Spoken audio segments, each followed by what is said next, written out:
Just give me 20 seconds of your best. Why you think... Who are you genuinely tipping? I'm going to tip Collingwood because I just think they've, as I said, the ins aren't as frightening when you look at the outs and you go, usually they're bad outs, but the ins are pretty good too. And I'm pretty happy with those ins. And as I said, they've probably got 30, 32 on their list who are ready to go and ready to play AFL football and not just contribute but excel. I think they're so much better than they were last year, and I think they're playing good enough football to win. 580 is angry that it's an 8:10 starting time. All the kids have got to go to bed. You know what? It's not in Perth. It's 10 past 6 in Perth. Yeah, we have games at 10:30 in the morning over here. This is AFL Nation.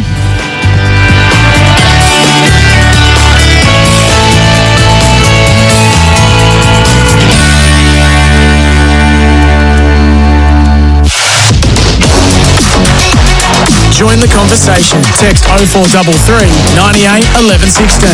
This is the pre-game show for Before You Dig. Before every job, search Before You Dig online. Every time. It's the OMF Mate Sale, and we're looking after you like a true mate would. Get up to 60% off selected mattresses, like the Revivify Support Mattress for under $800, or the Mornington Mattress for under $1,200. And get up to 40% off selected Manchester and up to 20% off selected bedroom furniture. Plus this week, get an extra 10% off Aussie-made mattresses. Mate, we're not mucking around. OMF's Mate Sale ends Sunday at the home of mattress, bedroom, bedding and furniture. Got a truck off the road? Truckline's got the parts you need to get back on track fast. We'll keep you moving with over 70,000 parts in stock for North American, Japanese and European trucks and trailers. Get the quality parts you need and the service you deserve from our team of experts who really know their stuff. Truckline, the parts you need Australia-wide. Visit truckline.com.au today. In footy, you've got one guarantee each week. It's not the win or loss. It's not the coach's spray. And it's not the cry of... It's the 4 and 20 pie. That classic taste of 100% Australian meat in delicious gravy wrapped in golden pastry. Like coming back to win from 10 goals down. Nothing beats the aroma and taste of a 4 and 20 pie. There's a win in every bite. 4 and 20, Australia's original fan food. Through 100 years, New Farm has gone through thick and thin with Australian farmers. Through protection, through innovation, through growth. All so that Australian farmers are there for Australia. Because when you choose New Farm's crop protection solutions, you choose to support Australian jobs, Australian innovation, and a strong Australian supply chain. Through our partnership, we're tougher together. Visit newfarm.com.au. New Farm, Australian through and through. At Azito, we know for you it's about leaving your mark. With over 100 tools for your home and garden, all powered by one battery to make it happen. Swing by your local Bunnings and add a brushless jet blower to your set. 36 volts of blowing power, powered by two 18-volt batteries, all from only $1.99. Because when it comes to getting things done, do it yourself. Do it with Azito. Do you? If I asked you to go outside now, grab a shovel and hack through your internet or water connection, would you do it? Of course not. It'd cost you a fortune to fix, plus being without internet or water for hours or days would drive you mad. Yet digging without searching before you dig online first is a gamble. Or worse, if you strike a gas or electricity main. Before every job, search before you dig online every time. And never dig blind. The Kia Cerato set the bar as Kia's most popular small sedan. Now, the new first ever Kia K4 raises it. Best in class, second row legroom, ultra wide screens, and a GT line that comes turbocharged. Enter Kia's biggest small sedan, the Kia K4. Small sedan, big personality. Test drive today or find out more at kia.com.au. Kia. movement that inspires. With over 1 billion vehicles on the road worldwide, finding one of yours can be tricky. But with vehicle tracking systems by Radius Telematics, they'll not only find your vehicle, but they'll also tell you where it's been, where it's going, and how long it's taken, including location and speeding alerts, even driving behaviour, plus so much more. Speak to Michael and the team about dashcam and asset tracking technology that'll help keep your business's valuable assets safe and secure. For more, visit radius.com today. You're listening to AFL Nation for Elders. Open an Elders Rural Products prepayment account to win. And 4 and 20 pies. You can't have footy without a 4 and 20 pie. Welcome back to AFL Nation for Elders. Open an Elders Rural Products prepayment account to win. And 4 and 20 pies, Australia's original fan food. The pre-game show is what you're listening to before you dig. Before every job, search before you dig, on time, every time. And Hyundai Pre-Office is on now. Don't wait for offers across a wide range of Hyundai models today. Great to have them all on board. Big game. One man who would love to be out there, but sadly, he's probably got about another 4 or 5 weeks on the sidelines, is Jago O'Meara. He's been kind enough to give us his time in the pre-game. Jago, appreciate your time. Good evening. And the first question is, where are you at? The club said 5 weeks. Is that a fair assessment? Yeah, thanks, Goss. Yeah, roughly. I've done my hamstring and my foot, a ligament in my foot, so the hammy's feeling really good, but the foot's been a little bit slow to get going, so I haven't run yet. Hoping to run in the next week or so. So, yeah, foot's been a little bit slow and a little bit frustrating, but I need to get it right, because if I don't, it's one that we can stuff up and then it'll be hurting me down the track. So I need to get it right initially before I start running, and then see how we go. So that was against Melbourne in round 7. You played some pretty good footy, averaging 22, 23 touches a game, and in particular early in the season you had a couple of 30s. What came first, chicken or the egg, the foot or the hamstring, or both at the same time? Mate, it was both at the same time, unfortunately. I was, running out of a centre bounce and felt tackle pressure from behind, so dove forward to handball and I felt my hamstring and then did that. And then as I was getting tackled, I got my foot stuck in the turf and landed on as well. So it was a double whammy, unfortunately. I didn't think much of the foot at the time and was about to go back on for the last quarter and sit deep forward, but luckily we didn't, because we could have done a fair bit more damage and I could have potentially been in for surgery. So I'm glad that I didn't do that in the end. Yeah, Scotty here, mate. Great to talk to you. My man Goss, let me tell you, during the week has been strong on the fact that they're really missing you in the middle. Now, I'm not going to get you to answer that, because I know the midfield got touched up last week. They need to respond tonight. But I want to ask you as a player, how long, obviously they're going to come in, lots been spoken about redemption from last weekend and making amends for a really poor performance last weekend. As a player, how long do you think that lasts, that emotion, when you run out there? Does it last a quarter? Does it last a half? I don't think it lasts. I think it might last a quarter at tops. From your point of view, what do you see? Sorry, Scotty, was that in terms of the emotion from like trying to respond from last week and that sort of thing, being a motivator. Yeah. How long does that last in a game? Oh, it's certainly burnt throughout this whole week. It's been a short week. The boys stayed the night after the game on Friday night in Melbourne, reviewed the game on Saturday morning in Melbourne, and then flew back. So it's felt like a long week in terms of wanting to get back and play again and try and rectify the way we played last week. And it's been a quality week on the training track. Everyone's bought in and trying to rectify what's happened. We've been super inconsistent and we're trying our hardest to change that, and hopefully that starts tonight. Jago, before we move on to this game, Peter Vlahos here, of course this is your third AFL club, but there were some tough times at the Gold Coast. You ended up at Hawthorn, now back at Freo. Have you ever seen a more insipid performance during your career? I'm not sure I would label it insipid, Peter. Wow. That's a tough question to answer, but I don't think so. No, it was unacceptable, and our fans have certainly felt that. We've certainly felt that as a footy club and a playing group and a coaching group, and we're obviously not proud of it. It's one of the worst games in our history as a footy club. So unacceptable, and hopefully we can change that tonight and the rest of the season. Jago, how much injured players and experienced players like you involved in the chats? you know, and I know you're probably not in the direct team meeting, the 23-24 playing tonight at the last call of it, but what about during the week? Do you sit in on everything? Do you engage? Do they ask for your input, even though you're going to be missing for a month? Yeah, as much as possible. I'm one of the leaders of the footy club, so I'm not just going to leave it up to the rest of the guys. I'm trying to help out as much as possible, particularly when the times are a little bit tough as they are after last week's game. So doing my rehab to the best of my ability, and then trying to help out guys and the coaches as much as possible as well. Jago, as a midfielder, you are the man who supplies the forward line. What do you see in the Fremantle forward line at the moment? It hasn't quite clicked yet. There were big signs last year. We thought Jai Amos had announced himself, and Josh Tracy is one of the elite forwards. I'm a huge fan of his, but this year it just hasn't worked. It hasn't gelled. Is that a connection piece from the midfield to the forwards? Is it them not presenting properly, them going to the wrong spots? What do you see?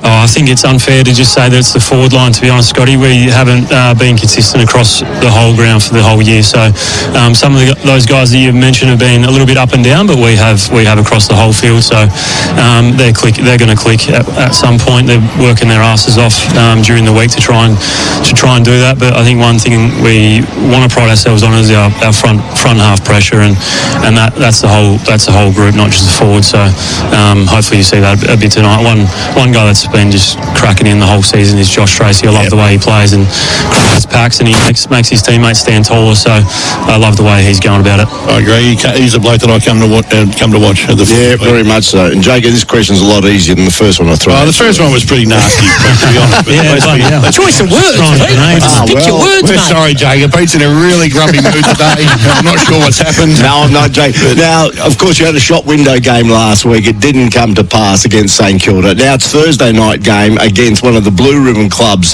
in Collingwood. How important it is for the club to perform tonight and get some of that respectability and credibility back? It's important every week, Peter, particularly Thursday night footy. We don't get too many of these games, these blockbuster games, and it's been a great day today, and it's going to be a great night for footy as well. So back in front of our home fans, hopefully we can put on a good show and just bring some fierce fight and some team defence and get the ball into our forwards and lock it in there and go from there. But Collingwood are playing a great brand of footy at the moment and being super consistent, so it's going to take our best. AJ, one guy that we think's really unlucky, Goss and I spoke about him on the show this morning, is Oscar McDonald, who played really, really well. Paddy Voss has got the nod after a 3-week suspension. Why do you think they've gone that way? We thought Oscar was really good. Yeah, so did I. He's happy to play anywhere. He obviously has played the majority of his career in the back line, and we've got some pretty decent backs, so he's been able to go forward, and through Vossi's suspension he was able to get a spot on the side, and then with Luke Jackson coming in, he unfortunately misses out, but he was just competing really well. Trying his backside off, and hopefully he'll get back in the side soon. Last one for you before I let you go, and we appreciate it, Jago O'Meara. Just the coach. How's he holding up? I mean, he's pretty stoic, and he said, look, it's collective, it's players, it's coaching staff, it's him, it's everyone's responsible for where they're at. You could be 5-4 tonight with a big scalp. Yeah. You could be 5-4 tonight with a big scalp after 9 rounds. It's not all that doom and gloom, but how's he holding up? Yeah, he's worn the brunt of it externally, but internally we've backed him in, and we love him as a playing group, and he works harder than any coach that I've ever been involved with, and he prepares the players as best as anyone I've been involved with too. So it's on us as players to try and make sure that we do what he's teaching throughout the week and preparing us, and if we can execute it, which we haven't been able to consistently, then we'll be the side that everyone knows we can be. So he's had a tough week, but hopefully he's feeling the support from the players and the staff of the club. Purple Hands Foundation night tonight. It is important. Everyone, a $10 donation will go a long way. No one is left behind. The club do a great lot through their charity arm, in particular Purple Hands Foundation. I know Donna Rendell and the crew. So everyone who comes tonight, please dig deep, give generously, either tonight or when you can, for the Purple Hands Foundation. Jago, appreciate your time. Good luck getting back soon. Thanks very much, lads. Cheers. There he is, Jago O'Meara, joining us in the pre-game show for AFL Nation, Elders, and also the team at 420 Pies, Australia's original fan food. Before you dig, and Hyundai Prius, of course, is on now. Back with more. The bounce not too far away. AFL Nation, Thursday night footy. It's the Pies and Freo. Join the conversation. Text 0433 98 11 16. This is the pre-game show for Before You Dig. Before every job, search Before You Dig online. Every time. In footy, you've got one guarantee each week. It's not the win or loss. It's not the coach's spray. And it's not the cry of... It's the 4 and 20 pie. That classic taste of 100% Australian meat in delicious gravy wrapped in golden pastry. Like coming back to win from 10 goals down. Nothing beats the aroma and taste of a 4 and 20 pie. There's a win in every bite. 4 and 20, Australia's original fan food. With over 1 billion vehicles on the road worldwide, finding one of yours can be tricky. But with vehicle tracking systems by Radius Telematics, they'll not only find your vehicle, but they'll also tell you where it's been, where it's going, and how long it's taken, including location and speeding alerts, even driving behaviour, plus so much more. Speak to Michael and the team about dashcam and asset tracking technology that'll help keep your business's valuable assets safe and secure. For more, visit radius.com today. When being on the road is your business, keeping your truck in top shape is everything. With stores right across the country, Truckline stocks over 70,000 parts for North American, Japanese and European trucks and trailers. So that means you can get the quality parts and expert service you need to keep your business moving. Truckline, the truck parts you need Australia-wide. Visit truckline.com.au today. It's the OMF Mate Sale and we're looking after you like a true mate would. Get up to 60% off selected mattresses like the Revivify Support Mattress for under $800 or the Mornington Mattress for under $1,200 and get up to 40% off selected Manchester and up to 20% off selected bedroom furniture. Plus this week get an extra 10% off Aussie made mattresses. Mate, we're not mucking around. OMF's Mate Sale ends Sunday at the home of mattress, bedroom, bedding and furniture. Kia's most awarded SUV, the 7-seat Kia Sorento. Available in petrol, diesel, hybrid and plug-in hybrid powertrains. Fine-tuned for Australian roads and conditions for all 7 passengers. To find out more, visit kia.com.au or visit your nearest Kia dealer. Kia, movement that inspires. G'day, Merv Hughes here. New Farm's been there for Aussie growers for 100 years. Through prosperity and heartache, drought and flame. Through the unprecedented and through innovation.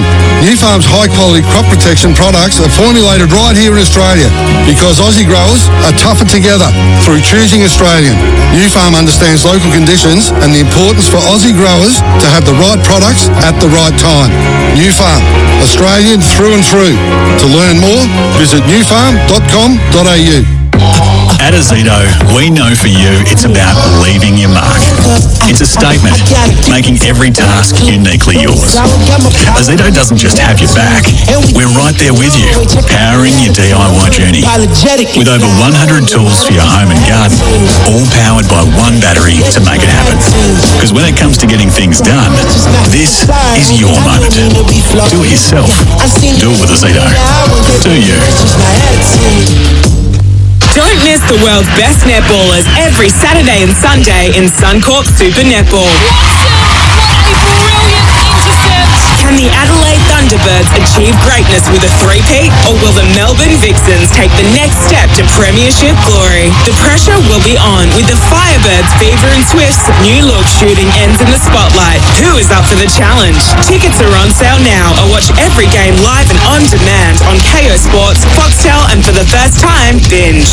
You're listening to AFL Nation for Elders. Open an Elders Rural Products prepayment account to win.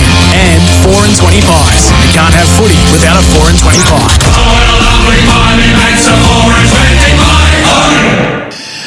Welcome back. This is the pre-game show for Elders and also 4 and 20 pies. Before you dig, before every job. I don't know this because I dug up all my bits and bobs, lost me Foxtel, lost me phone, lost me lot. Just took a big piece of wiring out. Search Before You Dig online every time. And the Hyundai Prius, of course, it's on now. Don't wait for offers across a wide range of Hyundai models today. been a big week of football, and just some little news that's been floating around for Fremantle fans listening. This will be the first time Freo's number 16 and 29, so being Murphy Reid and also Cooper Simpson, they'll wear those numbers, 16 and 29, have been worn in the same match at Freo in 3,174 days. The last time Mundy and Pavlich played round 23, 2016. Paul Hazelby knows that well. He's decided to join us and give us his presence here now. Ka-ching, ka-ching. Are you buying into make or break for Justin Longmuir? I'm completely thinking this is a massive overreaction. What's your vibe?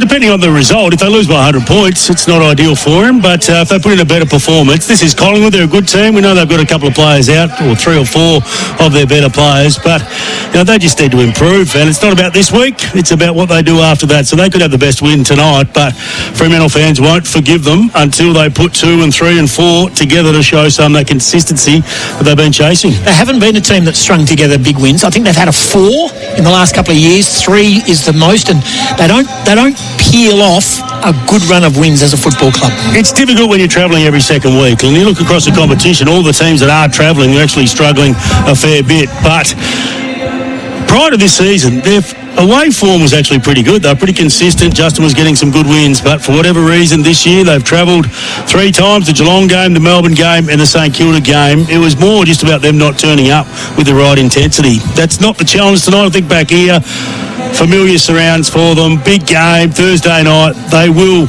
recover from last week, but it's more about sustaining that for a period of time. And I mentioned to Scotty and Pete in their preview a little bit earlier, is it an issue where if they win, people say, oh, well, they played Collingwood, they rested, 4 superstars, so he's in a hiding to nothing sort of thing, and if they lose, it's, well, how can you not beat this team who didn't have Scott Pendlebury? Well, I don't think it's about anything else but putting together a block to get them in the finals. Like, they could win, but they just need that consistency to play finals footy and win one. I think that's where it lies for Justin Longmuir. So, whether they win tonight and people think that, it's not important. It's about banking wins, placing himself inside the top 8 and then having a crack at it towards the back end of the year when hopefully they get a few of their players back, whether Michael Walters and Nathan Fife are included in that. But of course the big injury throughout the week is Hayden Young, trying to get him back towards the back end of the year. But without him, it makes it even more difficult. We know Collingwood have a few out, but at Collingwood I think they'll be desperate tonight because those players that have got a chance, it could be their last for the year. This is a team that's going places. They've been in good form. They look like they're going to play finals footy. When you get the call up through rotation, you're going to want to take that chance. Players like Markov and also Ed Allen, this could be it for the season for those players. So, Hayes, do you think, and I know Craig McRae will be asked it, and if they lose, he'll be asked it post-match, do you have anything in your arsenal that suggests it's disrespectful or that Collingwood are resting so many big guns, in particular Scott Pendlebury? So why not rest Jack Crisp? What I'm saying is, a lot of if they weren't playing Freo, would they be resting them if it was a 5-day break going into Carlton or Brisbane? No, they wouldn't if they were staying in Victoria, but 5-day break. I think it's got to do with the travel. And the travel, absolutely. So what you don't want to see is for that to linger for 2 weeks and 3 weeks. And there's an argument last week that they rested a few and they managed a few minutes in that game, which ultimately led to potentially losing the game against Geelong. So then now they rest, so that becomes 2 weeks. If you do it again, it can affect 3 games, and maybe they should have gone stronger and harder last week to get the win against Geelong, and then all of a sudden they're in a better position. Because if they lose tonight, they're back among the ruck a little bit. They don't have that same separation like they did a week ago before the loss. But the respectful part of it, Tim, is early in the week. The coach not playing ducks and drakes throughout the week, coming out on the Monday or Tuesday and saying, no, these big guns are out. He could have waited. He could have played the game all week and had everybody guessing who was in and out. But he said, no, here's our team, and I admire that. Yeah, very much so. All righty. What about Voss, Erasmus, Cooper Simpson in for Draper, Narkle, and Hayden Young is injured. We've spoken about it. I'm surprised that Voss came straight back in ahead of Oscar McDonald. Erasmus will be the sub, so what does that prove? And Cooper Simpson gets a gig, just his 3rd game in the AFL. What about those changes? Yeah, look, it was the easy picking, wasn't it? You look at Josh Draper. He had that moment last week, and you want to teach the kid the right way, and maybe not accepting that is the best way. way, but to not make a big statement, it's not the way I would have gone, but it's Justin Longmuir's way. He hasn't made a big call on a senior player in his time. Probably the only two players that he really has dropped are Ethan Hughes and James Aish across that time. Every other time when the big names have been available, they've been selected. Cooper Simpson, he's been playing at the half-back line, so they might use him in that role at half-back, but they've also got Corey Wagner, who can go through the half-back line, who's been playing through the midfield in recent times. The Voss one's interesting because now you've got Tracy, Voss, Jackson, Darcy and Amos. So what does it mean for Jackson? I'm looking at it going, well, are we going to see Jackson play more midfield, sole midfield tonight, particularly now that Erasmus is the sub? Then all of a sudden it makes a bit more sense because they're going to be too tall if they all play in the forward line. Thursday night footy, fan? Wasn't a fan trying to get in here, Tim. The traffic was pretty bad, but I love it in Perth. We don't get it too often, and Friday night I know it's a little bit difficult with the early start, the 6 o'clock start that we have to do here to make it work for the Eastern States with the time frame, but love it, and I think the players will love it, and I think Fremantle will be wrapped that it's come around so quickly because Friday to Thursday they've been shredded throughout the week from everybody in the football media, and guess what? Everybody that watched last week is watching again for a response. If they don't get a response, look out. Could get ugly for Fremantle tonight. Yeah, very much so. Collingwood have a huge army of supporters. I was talking to the boys at the Camfield. For those who don't know, it's the adjoining hotel and night spot across the way, right near our SEN studios, and they said it was massive there yesterday. They came to watch training. A lot of Victorians and West Australians have come across. West Australians have come out, of course, and the Victorians have got tickets to come across, and it's going to be a packed house, and it's going to be huge again tonight. They have a huge following. I'm even having a look at them lining up now as the team's about to come out onto the ground. It is massive, the Black and White Army. Huge for the fans, but not for the players. And look, this is the challenge for Fremantle, that really do they play in big games where everybody's watching. Collingwood get this every week, and they've got to react and match the intensity of the teams that they play, because when they go to Adelaide, it's the biggest game for the Crows, likewise Port Adelaide, likewise Brisbane, likewise the Giants. So they get used to that sort of intensity, and it's a massive fill-up for free agency, isn't it? We've spoken about at the coaches and the CEOs meeting and the chairmans that, you know, the big clubs have a massive advantage. Why wouldn't you want to go to Collingwood? You play in front of 80, 90,000 every single week. Every time you travel, it's the biggest game in that market. So they've got a massive advantage, and, you know, they need all credit for that because they built it from the ground up. A couple of quick minutes on the other games. Philippou in, Travalia goes out, Jack Silvani returns, Doherty's been omitted at Carlton. What's your vibe? Torn on this one. If you're going with the form up and down, I think Carlton will respond, and I think their midfield, if they get it right, which they didn't last week, I think they'll shine. Van Rooyen, Oliver and Jefferson come into the squad for Melbourne. Viney, Melksham and Petty go out. Amon in, Barris out. I'll give them a chance here, Melbourne. They need a scalp over the next 3 weeks. They've got some tougher games. They need one, and I think they can get the Hawks if all of their big guns deliver, and Maxie Gawn can do what he did last week. Hayes, Daywicks, Caldwell, Shield and Hawley in, Ridley, Gresham, Menzies, Sartis and Jones out. All mix of injuries and form. Patton comes in for the suspended Melican. Yeah, they're just the sleeping giants at the moment. I know they're not playing too well, but if you look at the Bombers, they've got the 4 wins and they're 1 game short. So they're 4 from 7 win. All of a sudden, Tim, and I think they can against Sydney, 5 and 3. It's a pretty good position. Fiorini, Ben Long, Clohesi and Rosas in for the Gold Coast. Ethan Reid, Weller, Swallow and Budrick out. Gallagher and Poulter in for the Dogs. Treloar and Buslinger go out. Yeah, glad to see Fiorini get back into the side. He had 47 and 3 goals last week, so he deserves it. That's going to be a massive game up there, but they do have the advantage of playing that venue in recent times. Vicentini, Sin, Moraes, McEntee and Burton in for Port Adelaide. Lorenz, Rioli, Sweet, Evans and Berry out, and Hinge in for Brodie Smith. Yeah, have to stick with the Adelaide Crows. I think even though there will be a response from Port Adelaide, who are very disappointing, they've had a big week, but the Crows in another really close showdown. A couple of changes still to be made, of course, no final teams, but McAuliffe, Elgar, Sims and Sonsi in. No surprise, Morris Rioli goes out. Brock, Long, Gross, Bailey Williams and Harry Edwards back for McGovern and Bo Allen. Yeah, like that. Don't mind the two-ruck. Are they going with two-ruck by the look of it? Yeah, that's the right way to go because one hasn't been working. And I thought Ross was unlucky for the West Coast Eagles to lose his position. Cats take on the Giants. Myers, Clahessy, Stevens, Buse and Polkinghorn in. Lawson Humphries and Reece Stanley go out. Jake Riccardi, Rouston, Angove and Angwin in. Darcy Jones missing for GWS. No rhyme or reason, but they need a win, don't they? The Giants, they are slipping and they would fall further if they lose this one. And their recent record down there has been pretty good. Last game of the rounds in Tassie. Pink, Core, Wardlaw, Fisher, Logan, Payne in. Dawson, Archer and Phillips go out. Morris, Lohman, Gallup, Tunstall and Ford in for the Lions. Day and McLaughlin go out. Yeah, going pretty well. I think the Brisbane Lions will be too strong. Alrighty. What do you make of tonight? Just give us, before we take our final break, before we come back and get our teeth into the teams coming onto the ground, give us your snapshot of what you're expecting over the next couple of hours. I think the intensity will be there from Fremantle. The question I've now got, does the system hold up? When they get the system right, does it hold up against the very best pressure sides? And Collingwood can do that. They've got a lot of stars, but they're also a very good team at putting pressure in. They're a smart team, and they're able to take something away from their opponents. They'll be trying to take that handball game away from Fremantle, like St Kilda did last week, and they would have gone to town on the way that Ross Lyon structured up last week. So there'll be some matchups in the middle of the ground, but Fremantle are going to need to improve their system for mine to get the result. It won't just be about heart and soul and rocking up and showing the intensity. They need to start to find another way to hurt their opponents if it's not working with their contest and defence. And with that, I'm talking about their ball movement from the back half, speeding it up a little bit, being more aggressive, more exciting, and having the players come along with that.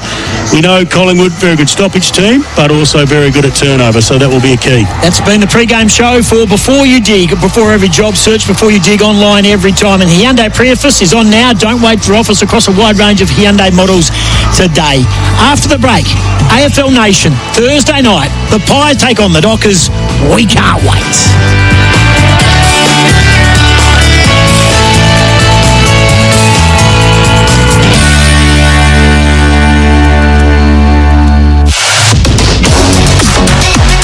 Join the conversation. Text 0433 98 11 16. This is the pre-game show for Before You Dig. Before every job, search Before You Dig online every time. Through 100 years, New Farm has gone through thick and thin with Australian farmers. Through protection, through innovation, through growth. All so that Australian farmers are there for Australia. Because when you choose New Farm's crop protection solutions, you choose to support Australian jobs, Australian innovation, and a strong Australian supply chain. Through our partnership, we're tougher together. Visit newfarm.com.au. New Farm, Australian through and through. Macca's new Tennessee barbecue burgers are now touring for a limited time. With smoky barbecue and tangy honey mustard sauce, crispy onions, and 100% Aussie beef. Grab the hit single or double Tennessee barbecue burger today. Available after 10:30am. If I asked you to go outside now, grab a shovel and hack through your internet or water connection, would you do it? Of course not. It'd cost you a fortune to fix, plus being without internet or water for hours or days would drive you mad. Yet digging without searching before you dig online first is a gamble.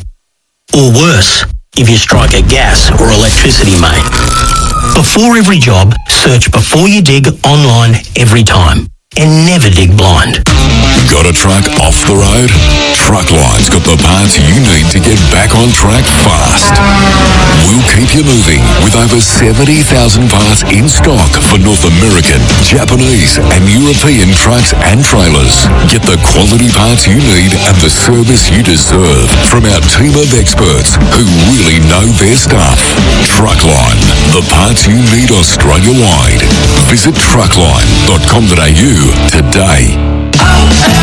It's the OMF Mate Sale and we're looking after you like a true mate would. Get up to 60% off selected mattresses like the Revivify Support Mattress for under $800 or the Mornington Mattress for under $1,200 and get up to 40% off selected Manchester and up to 20% off selected bedroom furniture. Plus this week get an extra 10% off Aussie-made mattresses. Mate, we're not mucking around. OMF's Mate Sale ends Sunday at the home of mattress, bedroom, bedding and furniture. When Mother's Day dawns, don't be the early bird schmuck. Let Mum sleep into lunch and then serve love a duck. Forget coffee stains, burnt toast and egg yolky muck. Instead, duckish delight into Mum's memory bank tuck. There's Asian and French, so for choice you're not stuck. With our heat and eat packs, there'll be no need for luck. So land a supermarket motherload, give Mum love a duck, then sigh with relief and simply say, Happy Mother's Day. With over 1 billion vehicles on the road worldwide, finding one of yours can be tricky.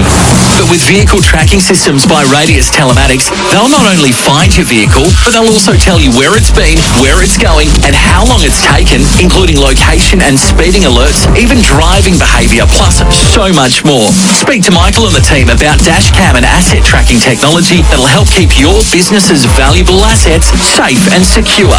For more, visit radius.com today. Power up your business with Makita's cordless outdoor power equipment. Built for professionals who don't mess around. Whether you're an erosion control technician, site preparation manager, or land clearing specialist, Makita's XGT, LXT, and Direct Connect platforms deliver the runtime, power, and performance you need. Without the noise, fuel, or fumes. Go cordless. Get more done. Makita. Rule the outdoors. Roofing and Sheet Metal Centre can laser weld stainless steel in gauges down to 1.2 mil. Stainless steel has a longer lifespan, is more resistant to corrosion, looks great, and you can get all of that for less. Visit rscentre.com.au/stainless steel. You're listening to AFL Nation for Elders. Open an Elders Rural Products prepayment account to win. And 4 and 20 pies. You can't have footy without a 4 and 20 pie.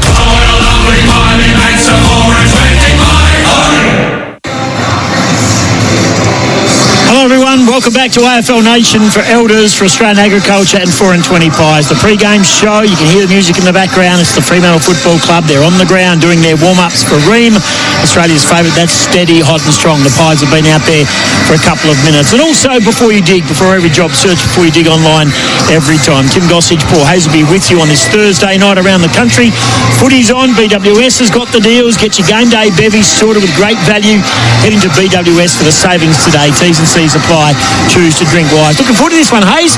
There is a lot focusing on the Fremantle Football Club, and the Pies, dare I say it, have got nothing to lose. Well, they haven't brought 4 of their superstars, so that plays a part, but they would still be very confident coming over here, and they've still got superstars littered all over the ground. But the football world is watching to see what the Fremantle Dockers do. They're under pressure, they're under scrutiny, and there'll come a time, if they don't get it right in the first quarter, the players will start to feel that, and they've gone back into their shell a number of times in that situation under the bright lights of Thursday night and Friday night. You did ask me about how I liked those games over here in the West. I love them, but you've got to earn them. And Fremantle, to be honest, haven't earned the big games in recent times. And, of course, West Coast, with how they're going at the moment, they certainly don't deserve to be Thursday or Friday night. They're the showcase events of our great game, and Fremantle need to showcase their skill tonight. Plenty of people have travelled over, and our travel partner is Signet. Stay powered 24/7 with Signet AFL Club Power Banks. The weather today in Perth, well, you wouldn't want to live anywhere else. It's just stunning day. 30 degrees for Grundfos, 80 years globally, 45 in Australia. Grundfos submersible pumps, serious reliability, built for life. Currently 24 degrees, not a breath of wind. Surface, I saw Chris Clafunas walking over the ground earlier. He and Matthew Pavlich were having a rub-off. They were rubbing the grass. And Chris was just going, it is just beautiful and moist. And Pav kept on wiping it all over his pants. Anyway, but from our vantage point, a little bit of dew. That's the word I was looking for. The unmissable moment today for Drink Wise. They won't miss a moment if you drink wise. What do you like, Paul? Well, we've got to see Shea Bolton tonight. If you're a Fremantle Dockers supporter, you've invested a lot in Shea Bolton. He didn't rock up last week.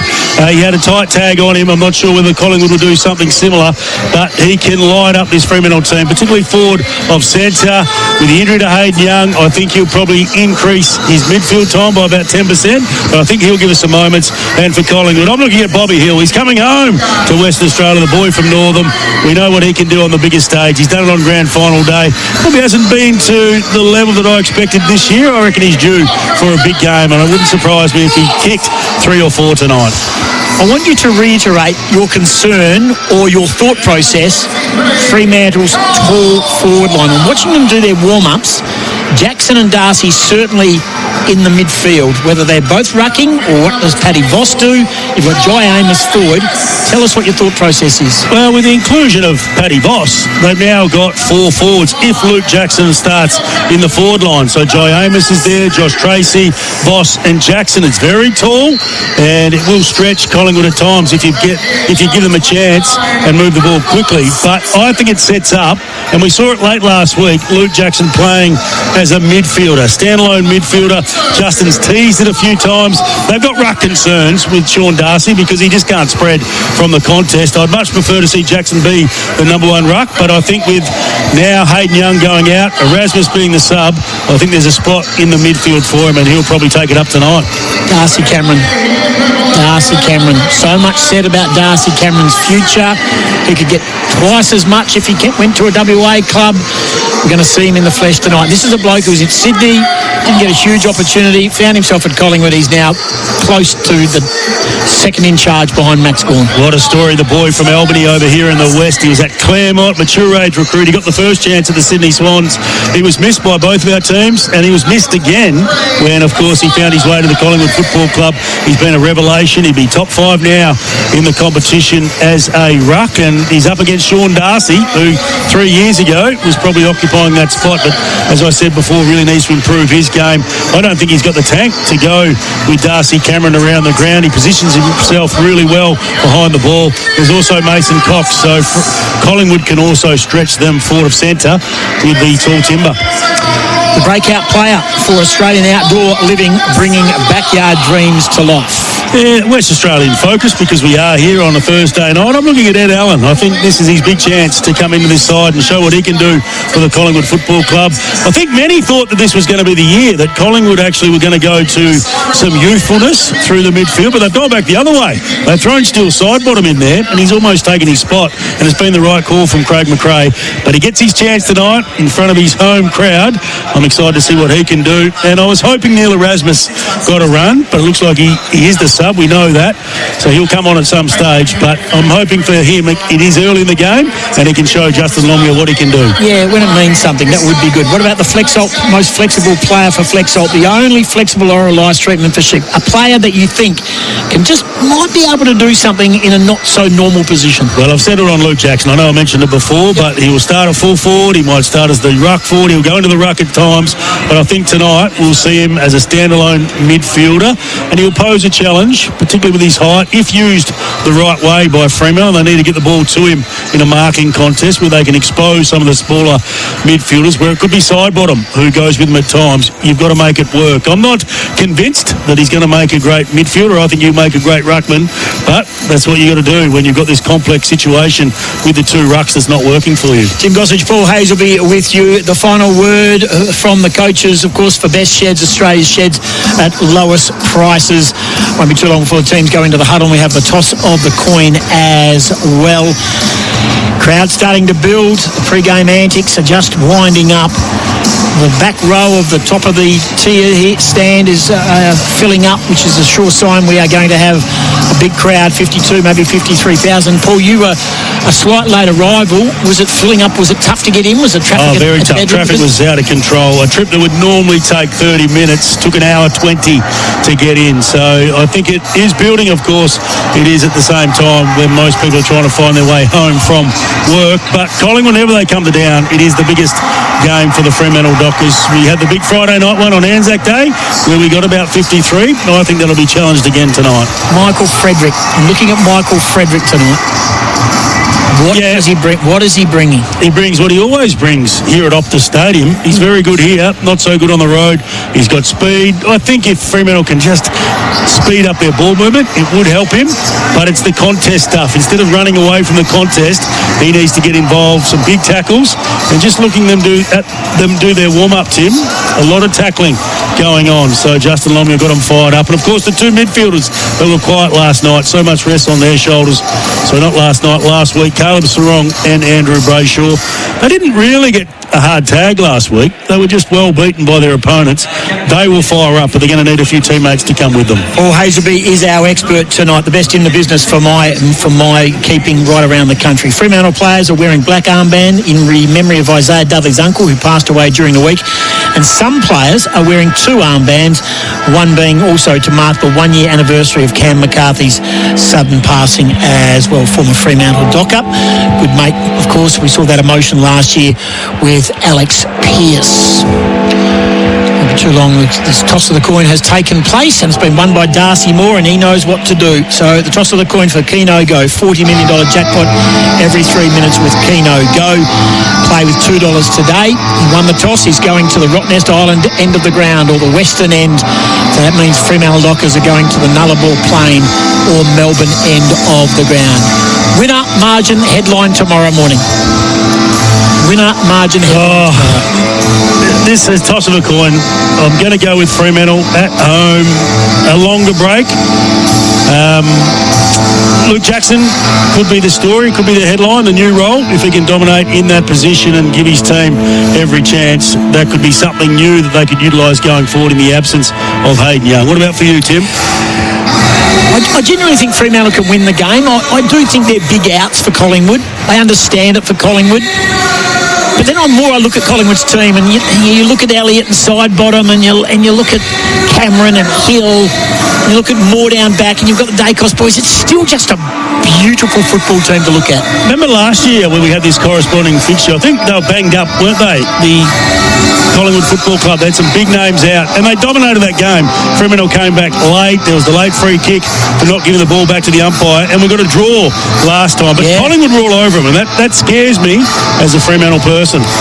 Justin Power, Curtis Du Bois, Simon Meredith, the experienced one, and Martin Roger are the four field umpires for Thursday night footy, building up nicely.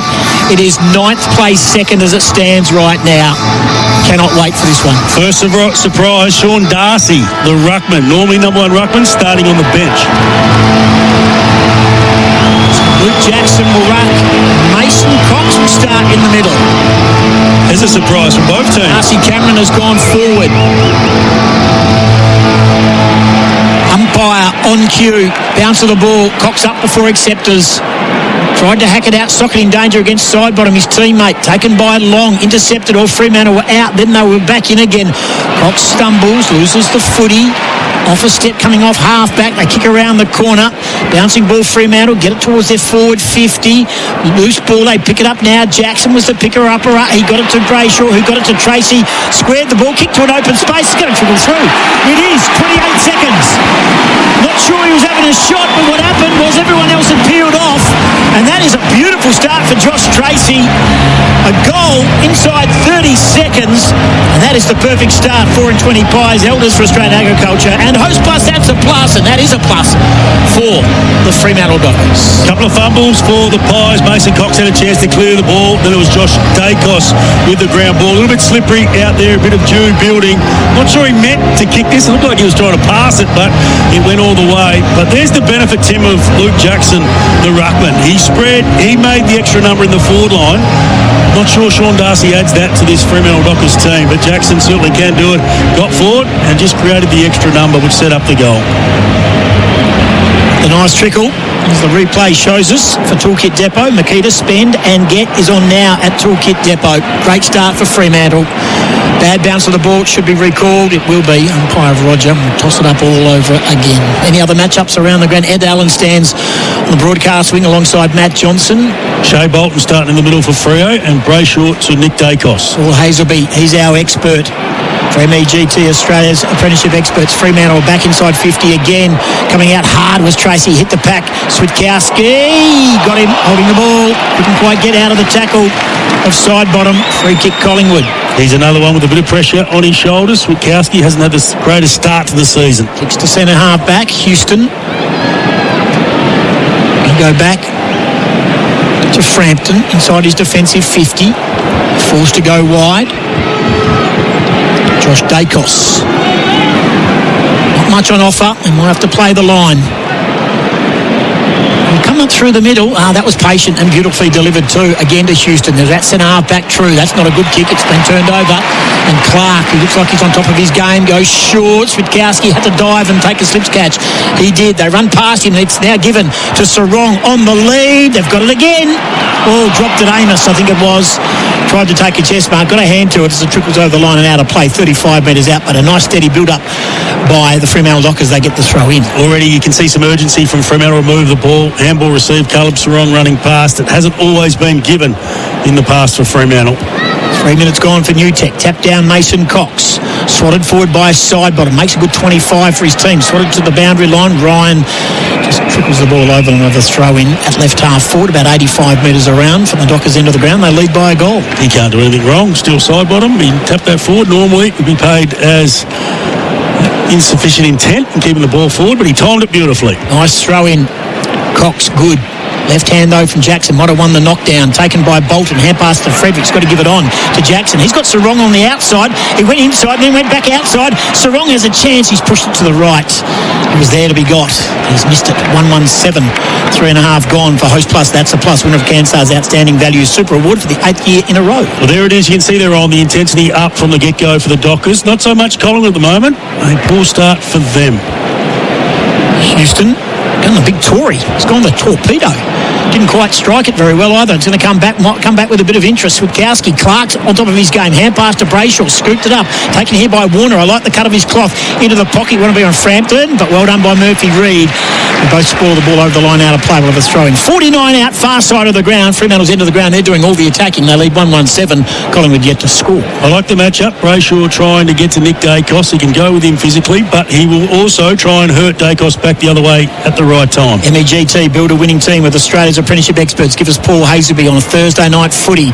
Brayshaw's been busy. The ball comes back in. Sarong. Here's Johnson. 35 in closing. Had more time. Kicked it to the near side. 1-2-8. Going to take their chances. Collingwood yet to score. There's a good example of Brayshaw working off Dacos at the stoppage. 1-on-1. Worked off and was able to win the inside ball. Collingwood struggling to get out of their back half. It's now with Frampton in the back pocket. Josh Dacos still inside their defensive 50. Fremantle closed the outlets. He'll come again broadcast side to Howe back in the lineup. Left knee strapped. Fremantle not allowing too many easy balls forward outside the defensive 50. They're allowing to shoot it around otherwise. Kicks down the line. Goes to the broadcast wing. Mason Cox there. That should be a mark to Cameron. No, it's a mark to Darcy, to Jackson, who ripped it out of Darcy Cameron's hands. They both had a sort of semi-purchase on it, but Jackson was tougher in the contest. Plays on. Pokes the ball towards Tracy. Should mark it and does. Too big, too strong for Howe. He marks it on the 50. If Howe doesn't go back, it will be 50. Well, he kicked on 50. Still not going back. From this position, from a handball scenario. This will test him. But Luke Jackson started well already. The 3 disposals. Josh Tracy lining up. 20 goals coming in. He's already kicked 1. 55 metres out from goal. Steady approach. Gives it everything. Connects beautifully. Has he got enough on it? Yes, he has! 2 to Tracy. 2 to Freo. 6 gone. Perfect start. Thursday night footy. Big crowd. Lots of noise. 2-2-14. Collingwood have not been over halfway. 4 in 20 pies and elders. And our scoreboard courtesy of Host Plus. That's a plus. He's the star of the competition. The best part about him is he doesn't miss too often. He just nails them wherever he's on the football field. He's a beautiful set shot. And we saw that last week in action. Not last week, the week before when he was playing here. It's set up by Luke Jackson, the contested mark against the 2 rucks. And now we have Sean Darcy coming into the ruck. And there it is. Luke Jackson will stay in there, but now he's a midfielder. Called it brilliantly, Ace. That's why you're the expert for Makita. For MEGT, Australia's apprenticeship experts. Don't forget, this is a very big game of football for Fremantle, and they've responded accordingly.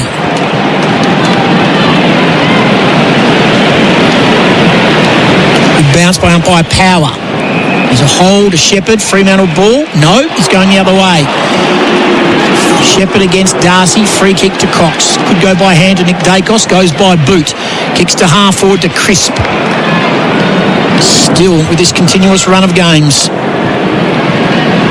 That left foot long, deep into the pocket. Ball come to the back of the pack. Hoskin Elliott there, but a ball trip was over the line. We'll have a throw in. Collingwood for their first inside 50. I'll have a throw in 5 metres around alongside the left hand behind post. Brayshaw to the bench, which means Corey Wagner has come on into the midfield and he's now chasing around Nick Dacos. Membry and Darcy. Membry pushed out. Johnson gets the hand pass away. Lipinski, that's an interesting give, almost a throw for mine. Lockie Schultz's hand pass, tapped down by Wagner. Dudley was in there, going back sharp. Over it now is Warner. Hands and knees, hand pass to Ryan. They'll be happy to tie this ball up. They are. Collingwood get the stoppage 30 metres out in front of their goal. They trail by 14 points. Fast start by Freo. Darcy with the left. Sarong back feeds a hand pass 3 or 4 metres. Taken out of there by Cox off a step. Darcy Moore almost takes the mark. Ball on the ground. Well done by Dudley. Pushes his opponent away from the footy. And that was Perryman. Then he's got over it and got pinged for holding the ball. He was the one who wanted it more, but when he got it, he needed to do something with it, and it's been pinged. Perryman comes through the middle to Howe. Can open up his options. On the lead. Missed his target. McCreary goes the fend off. Flicks his way past. Houston 60 at. That's good. Good vision. And that was equally well done by Sullivan, who was in the earlier contest. He peeled off nicely. And Sullivan has marked the ball right forward pocket about 30 metres out. First real chance of a score for the Pies. And they worked it well. They had all their numbers back to Fremantle Dockers, but they went around the arc. And when you do that, you want to get the ball into the hands of the best kicker and the best decision maker. And that is Dan Houston. They recruit him for that reason. He could have blazed away and put it to 5 or 10 metres out from goal, but he just took a bit off the kick and he found Sullivan in a nice spot. One of the ins for Collingwood. Played 3 times this year. This is his 4th game. This is a very gettable pocket to kick goals. On this occasion, he's trying to get it to come back. And we do see a lot of goals kicked from that right forward pocket at the Western End. First score for Collingwood took 9 minutes thanks to New Tech. They're a point. Fremantle are 2-2-14 for 4 and 20 Pies and Elders for Australian Agriculture. Go wide the Pie. A good mark taken, and there's that outlet to Cox again. Set play. Normally always the first kick too. They like to isolate him. Get a good one-on-one. He's a good marking player. We know that. He was exposed a few times last week against the Saints in defence. Warner took a risk and went to Clark. They're zigging it around here now. They've come to the broadcast wing. Taken by the skipper, Pearce. Not a great kick. Showed a bit of the footy to Dudley. The ball comes back now. By Sarong with the left. Bouncing ball. It hit the chest or almost the face of Amos. Back feeds to Sharp. He's on the wrong side of the ground. Sold some candy to Ed Allen. Kicks into the pocket. No mark taken. Ball loose. There's Frampton. Hand pass too much on it. Again taken by Sharp. Hand pass again. Taken by Paddy Voss. The numbers favour the Pies. Back at the top of the goal square, and the mark's been taken by Moore. Skip up, takes the mark and goes with dash to the outer side. Good mark taken by Elliott in front of Warner. Left half back. The Pies have now got some open play. They go down the line. Hoskin Elliott wants to come inside. Misses the hand pass. It was intended for Lipinski. Ned Long was involved, coming back to Hoskin Elliott, but he can't keep it in. The Fremantle will be happy with that. It's out of play. Man down on the boundary line. A bit of blood flowing from the head.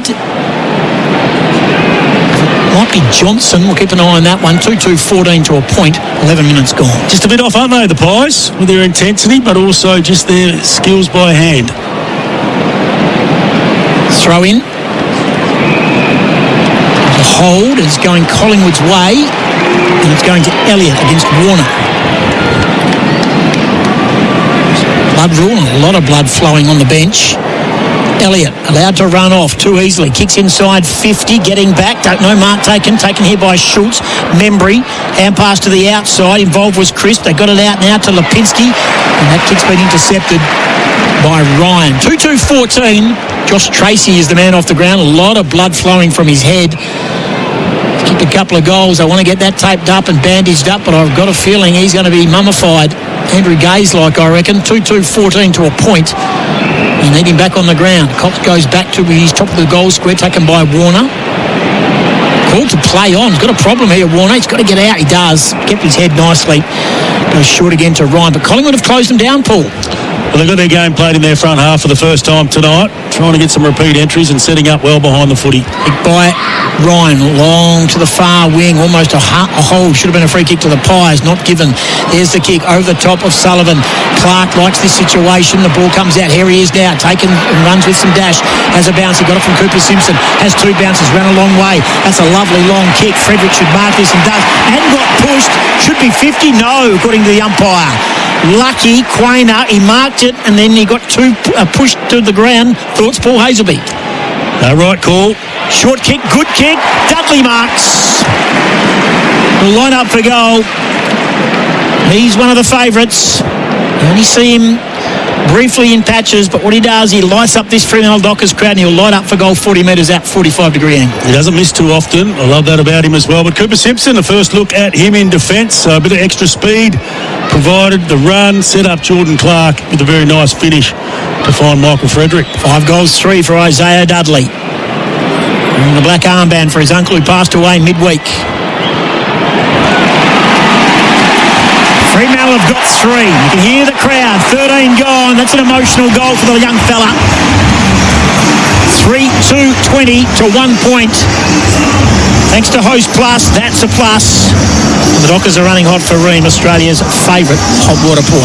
And their pressure is good and their ball movement is good from the back half. When they get in the right position, they want to go, and they've got too much spread and speed at the moment for the Pies, who have just been a bit off. I mentioned their intensity to tackle and slow down the Dockers has been off, but when they've had the footy, they're just not finding their teammate. Nick Dacos, very slow start to this game. Big crowd and still building. Thursday night, a 19-point lead to Fremantle. In the middle of the ground for Fremantle, Wagner, who's got the job on Nick Dacos. Sarong, Darcy and Brayshaw. Side bottom, Cameron. Crisp is also in the middle. Bounce to the ball. Tapped down by Darcy, clever. Sarong got rid of Darcy Cameron. Hand pass. Sean Darcy. As Darcy's everywhere. The ball comes out. Sarong's hand pass to the outside. Sharp, 60 and closing. Kicks it long. Dudley's in pretty good position. Oh, getting back nicely. Look at that post. Look out. Look at the wobble on that. What my guts after a long run. It was wobbling from top to bottom. It was shaking and shimmering everywhere. Billy Frampton. Wow. Watch your heads, fans. 3-3-21 to a point. Still waiting on Josh Tracey to return after the blood rule. A lot of blood flowing. Changing of the jumper. Fremantle now locked again. The Pies inside the defensive 50. Side bottom. Runs to the broadcast wing again. Punched away from Lockie Schultz. Well done by Chris, front and centre. Hand pass over the top. Will it sit for Membry? The hand pass was to him. Well done by Membry. Didn't wait for it. Just hacked it forward. Made 50 on the fly. Coming out hard was Bobby Hill. Why is that not deliberate?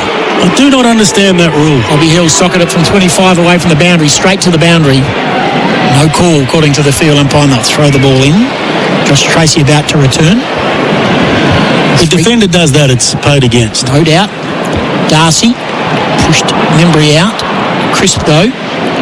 Ryan wrapped up in a front-arm tackle by Lipinski. Will ball it up again. 40 metres out. Collingwood's end of the ground. They trail by 20 points. Thanks to New Tech, we've ticked over 16 minutes. Darcy with the left, taken by Lockie Schultz. Quick kick. Missed the lot, kicked it out of bounds. It was touched off the boot. It's going to come back in.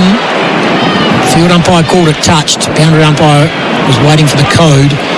So now they allow the players to get across. We'll have a throw back in 1 metre around left-hand behind post. Nick Dacos yet to touch the footy. Only 2 disposals for Steele side bottom. Throw in. Tap down Darcy. Brayshaw. Intercepted. Side bottom. Quick kick. Big fly. Sullivan at the top of the square. Hoskin Elliott. It was Hoskin Elliott who just came in from the side. That is a great mark. Just travelled the required distance on the quick snap around. Big fly by over the top of Warner. There's 2s and 3s everywhere, and it was 32, not 33. And Hoskin Elliott should be posting the first goal for the Pies. And he does. They needed that. It's just steadier for the Pies. 17 gone. Big fly. Macca's New Tennessee Barbecue Range. Kicking flavour goals. Collingwood 117, Fremantle 3-3-21, and we've ticked up 17 minutes. They needed that perfect sit there for Hoskin Allard, who's been doing that for a long time. He's a superstar. He can kick goals in a number of different ways, and we've seen him take marks like that throughout his career. Just had the perfect run at it, but it was built on the back of turning the footy over from a stoppage. It was the Dockers that had it. The first hands, Andrew Brayshaw, good tackle pressure. Side bottom was able to get the spilt ball and a quick kick to the top of the square, and there he was, Hoskin Allard. So a goal from clearance for the Collingwood Football Club, and the first time we've really seen them do some damage with some pressure around the ball. Around the grounds for Chemist Warehouse. Shop the Chemist Warehouse Mother's Day fragrance. Sale now. Around the grounds. Perth Bears officially launched into the NRL competition. Rugby League returns to WA. Bolton receives it. Brayshaw's been good. Kicks it long inside 50. Amos got to the back. Got rid of him, and Voss is marked. Good tussle. Voss too big, too strong for Quainer. And Voss will line up, and this is his Achilles heel, and you can hear the fans going, what do we expect right here? So this year, Voss has kicked 3 goals, 7, and a couple of out of bounds on the 4. But if he kicks this, stand by for the celebration for the ages. Great tap from Sean Darcy at the centre bounce too to set up Shea Bolton. Voss preferred to McDonald. 3 weeks suspended. He's back in the lineup, and he kicks the goal. He likes it. Here he goes. Here goes Paddy. Here's the double clench. He gets around me. Get around me.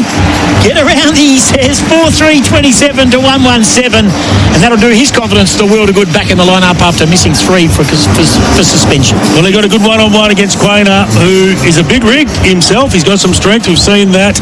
Nice upper body. But he ragdolled him. And we know Voss is strong. Probably a free kick for mine, the way that he wrestled him around. But he put the umpires under pressure. They can make some mistakes as well. But most importantly, for his confidence from right in front in a big game, he was able to go back and kick truly. He's been working hard on that, and he does love to celebrate. Does get very close to the man on the mark. I think it was a free kick, Tim? I do think it should have been a free kick to Quaynor. I think he wrestled him out of the contest. Got away with it. Dockers will need every little bit of help they can get. Tap down. Ned Long intercepted handpass. He was looking for Darcy Cameron. Fremantle been good in this situation, but Chris was brilliant. In tight, threw it on the left, inside 50. Pitch of the ball. Oh, Ryan clean bowled him. Elliott grabs it and makes them pay. All duck, no dinner for Luke Ryan. Needed to finesse his way to that footy. He went out at 100 miles an hour and it trickled past him. And you can't leave Jamie Elliott 30 metres out, and that's a great response for the Pies. 2-1-13 to 4-3-27, 14 points to margin. And that is on the Host Plus. That's a plus scoreboard. It's the awkward shape of our football, isn't it? He had to go. Was it just at that awkward length where he had to push forward? Not quite the half volley, and he got the sideways bounce, which went straight through him. But you'd rather that. Trying to attack the footy. He played in front, and his eyes on it, but just got through as Dacos comes back off the bench. Yet to touch the footy, as I said. Caleb's wrong. He's got 5. Houston 5. Jackson's been busy. He's got 4 as well. Howe, Cox, Clark and Brayshaw, each with 3 disposals. 14 points to margin. Tipped into time on. Still plenty of time left in the quarter. Back in the middle. Dacos was put to ground, taken by Bolton. Almost a mark, taken by Ed Allen. This is all happening at left half forward. Murphy Reid runs it over. What happened there between Nick Dacos, who's now talking to the umpire? It was the high fend off. He's saying that he went for the tackle as we have a look. And he did get him in the neck, so probably a free kick there. Yeah. But again, Fremantle and Bolton getting the clearance from some good hit-out work from Jackson and Darcy. Should have been a free kick for Toolkit Depot, no doubt about that. High fend-off, unlucky Nick Dacos. Taken here by Ned Long, kicks up, taken out by Alex Pearce. Hand passes through, scything his way through. There was Cooper Simpson. Bolton again, this time just doesn't quite get the fend-off working on McCreary, and the kick only travelled a bare 15 metres. And Ed Allen, son of former Fremantle Dockers skipper and part-time coach at Fremantle, Ben. Big high ball, up and under. Punched down by Cock, could have almost marked it. Clark is there. Oh, Dacos, delicate along the line. Trickles over, we'll have a throw in. Collingwood have it at right half forward. 27 plays 13, AFL Nation. Thursday night footy for 4 and 20 Pies and Elders for Australian Agriculture. Wagner with the job. Stands alongside Nick Dacos. Cameron and Jackson. Cameron with two hands. Johnson was held, didn't get it. Better hand pass through the traffic. Almost a shovel out by Bolton. Wagner goes to ground under a McCreary tackle. You don't get away from those easily. We'll have a ball up at right half forward Collingwood. 27 plays 13. Josh Tracy with a couple.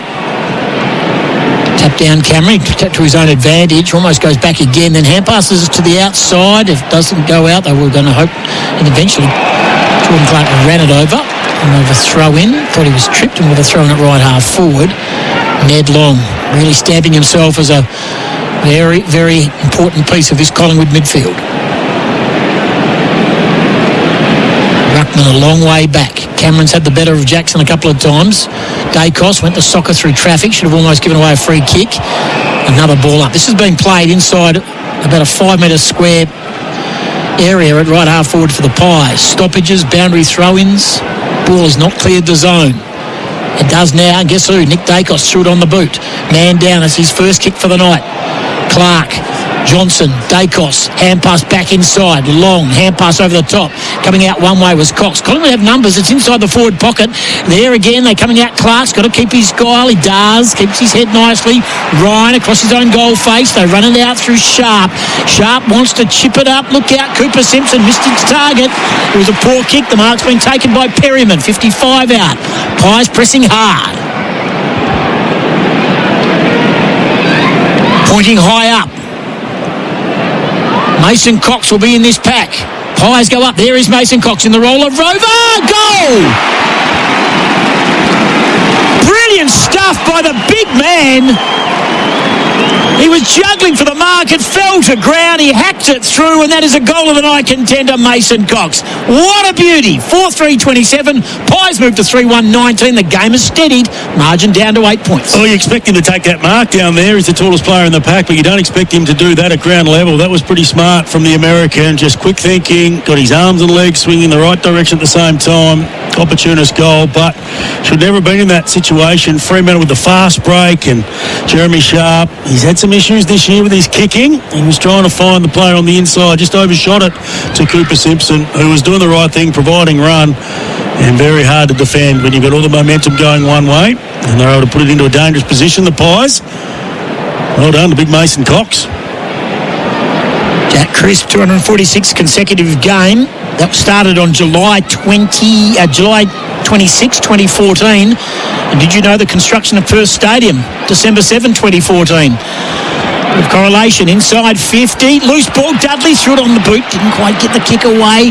Got to try and hold it up here, the Pies. They've hatched it behind. Coming hard, Switkowski. Did really well. Done by Crisp. Just got a hand pass away. Hand pass to the danger zone. Taken by Howe. Good kick. Calm kick by the veteran. And it goes out wide, and Darcy Cameron takes a sliding mark on the defensive 50. Close call for Freo. But the Pies stand strong. 4-3, 3-1. 27 plays 19. New tech automation for manufacturing clock. Ticked up 25 minutes. No free kick. Player goes down. Bolton starting to get busy. They come back through the middle. Dudley didn't travel the distance. Dudley heard the call. Quick kick. Collingwood have got numbers back. They should take a mark here. Cameron does. It wasn't a great kick by Dudley. Didn't think his way through that. It was a 4-on-2. Pies had the size. Josh Dacos can go short to Howe. And does on the defensive 50. Perryman wants it short. He obliges. Right half back. Cox has got the match up he wants. They go short again. Josh Dacos. Short to Chris. They're working their way through nicely here, the Pies. Just knock up kicks, 25, 30 metres. Here's a hook kick, and that was always the target. That was set brilliantly for Cox. It was always going to end up in his hands, the last goal kicker. Squared the ball. Big fly. Membry doesn't mark it. Ball comes to Schultz. Hatched it, left it behind. Clark under pressure. They got into his back. Nothing doing. They ball it up. 30 metres out directly in front. The Pies have steadied. They trail by 8 points. Patient build up, but they got what they wanted. A good one-on-one. Tim Membry, 20 metres out. Just couldn't quite snaffle it. Darcy. Cox over the top. Sarong leaves it behind. Brayshaw, hand pass to Frederick. In the defensive 50, taken by Switkowski. Not a great kick. Howe left it behind. Over it now, Chris. Chris has been very clean. That's almost a throw. Nick Dacos, good. Hand pass, side bottom on 50. Closing, goal. Misses. Gee, House on him running into an open goal like that. 3-2 to 4-3, 27 plays, 27 gone. Cooper Simpson there on the left, brought in the team to add some kicking skill at half-back. Young player. I've seen him in the forward line in the past for Fremantle, but a new role. Excited to see what he can do. 27 gone for New Tech. Optimise your business with automation. Chapman has it, walks off his line. Umpire says that's okay. He's on defensive 50. He'll play to the broadcast wing. Tracy should mark, back on the ground. Big mark, Frampton tried. Tracy mark, they're running for him. Murphy Reid wants it, goes back through the middle, showed a bit of it. Well done by Lockie Schultz, intercepted that from Simpson. Threw it on the boot, chip away, run back to the flight. Guess who? Elliott again. Took the risk. Josh Tracy took the risk. Nothing on the kick. And Elliott will line up for his second goal directly in front. Well, they're the best of the business at turnover, aren't they? And punishing the turnover. They forced it. It was probably more from the Josh Tracy kick. Just didn't quite get over the top in the corridor. And when you don't get it right, it's dangerous in that part of the ground. But it's just instant the way they went. They knew they still had two players forward of centre, one-on-one. And it was a nice torpedo into the forward line. Started with 16 to his name. He's now got 18 and they've got within a point. 27 plays, 26, 28 gone. 4-20 pies and elders for Australian Agriculture. And the pies are running hot for Ream. Here's Paul Hazelby for MEGT. Well, they're living off the turnovers of Fremantle. The first one to Jeremy Sharp, that one to Josh Tracy. Great to see him back out on the ground. They're trying to do the right thing. They want to go corridor. People have spoken about the ball movement for the Dockers to try and speed it up. That's where you need to go, but you've got to execute, and it takes time to play that way and do it consistently. But for Collingwood, that's what they prey on. They wait for the turnover. When they get it, they strike, and that's what they did. Patrick Voss gone down to the rooms. We'll keep an eye on that one as well. Thanks, Hayden, for your text. He's enjoying the call since downloading the app. He's watching it on TV and has synced it up nicely. SEN Sync. Good job. 29 gone, 4-3, 4-2, but momentum with Collingwood. Out of the middle, Sullivan, quick kick, Clark will mark. In front of McCreary. Short to Wagner, no. Simpson to his left, or he'd go further to Johnson. He takes the option for Cooper Simpson. His parents have come over for the game.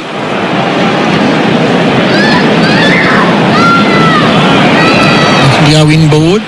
Fans get frustrated by that. He plays the percentages and plays it long down the line. Juggling mark taken by the skipper Moore. Wants to play on, so Collingwood aren't going inside their shell here. Short kick by Crisp to Lockie Schultz. And passes to the outside. Nick Dacos provides good run to centre half forward. Big fly, good mark. He's had a good game. Jordan Clark takes it, defending at the backside of the centre square. Short to Sarong, who marks it. They need this run from behind. That's ignored. Johnson. He's got Darcy if he wants him. That's ignored. Goes to Brayshaw between centre circle and centre half forward. That's the run that they're looking for. Johnson steps around one.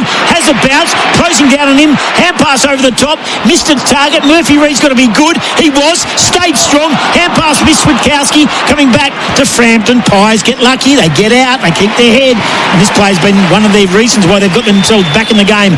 Jack Crisp marks on defensive 50. That would have been a great handball from Murphy Reid. He just is a second ahead of everybody else. There's a bit of Pendlebury about him with his smarts around the footy. Come to the wing. McCreary gets rid of Cooper Simpson and dashes. He's quick, McCreary. Runs a long way without bouncing it. Kicks towards. The ball comes to the back. Again, the Flyers of Fremantle. Collingwood. Membry gone, holding the ball. Great tackle. Chapman. He needed it. Gee, they're living by it when they fly, these Fremantle defenders. Out the back every time. Collingwood have made them pay. They come to the broadcast wing again. No Mark Darcy. Frederick, hand pass, intercepted. Heard a voice. It might have been Lockie Schultz. And guess what? Guess who's out the back again? This time Bobby Hill. And plays on and bangs it home.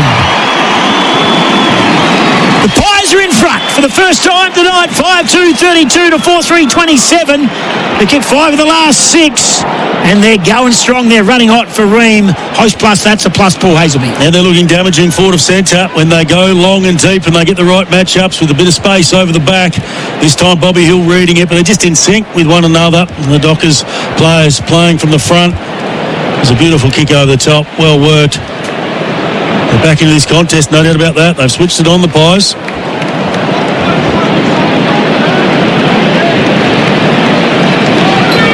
(5-2, 4-3). Inside 50s, 14-12, Goss. So they've got the 5-2 from the 12. So the efficiency rate very high for the Pies.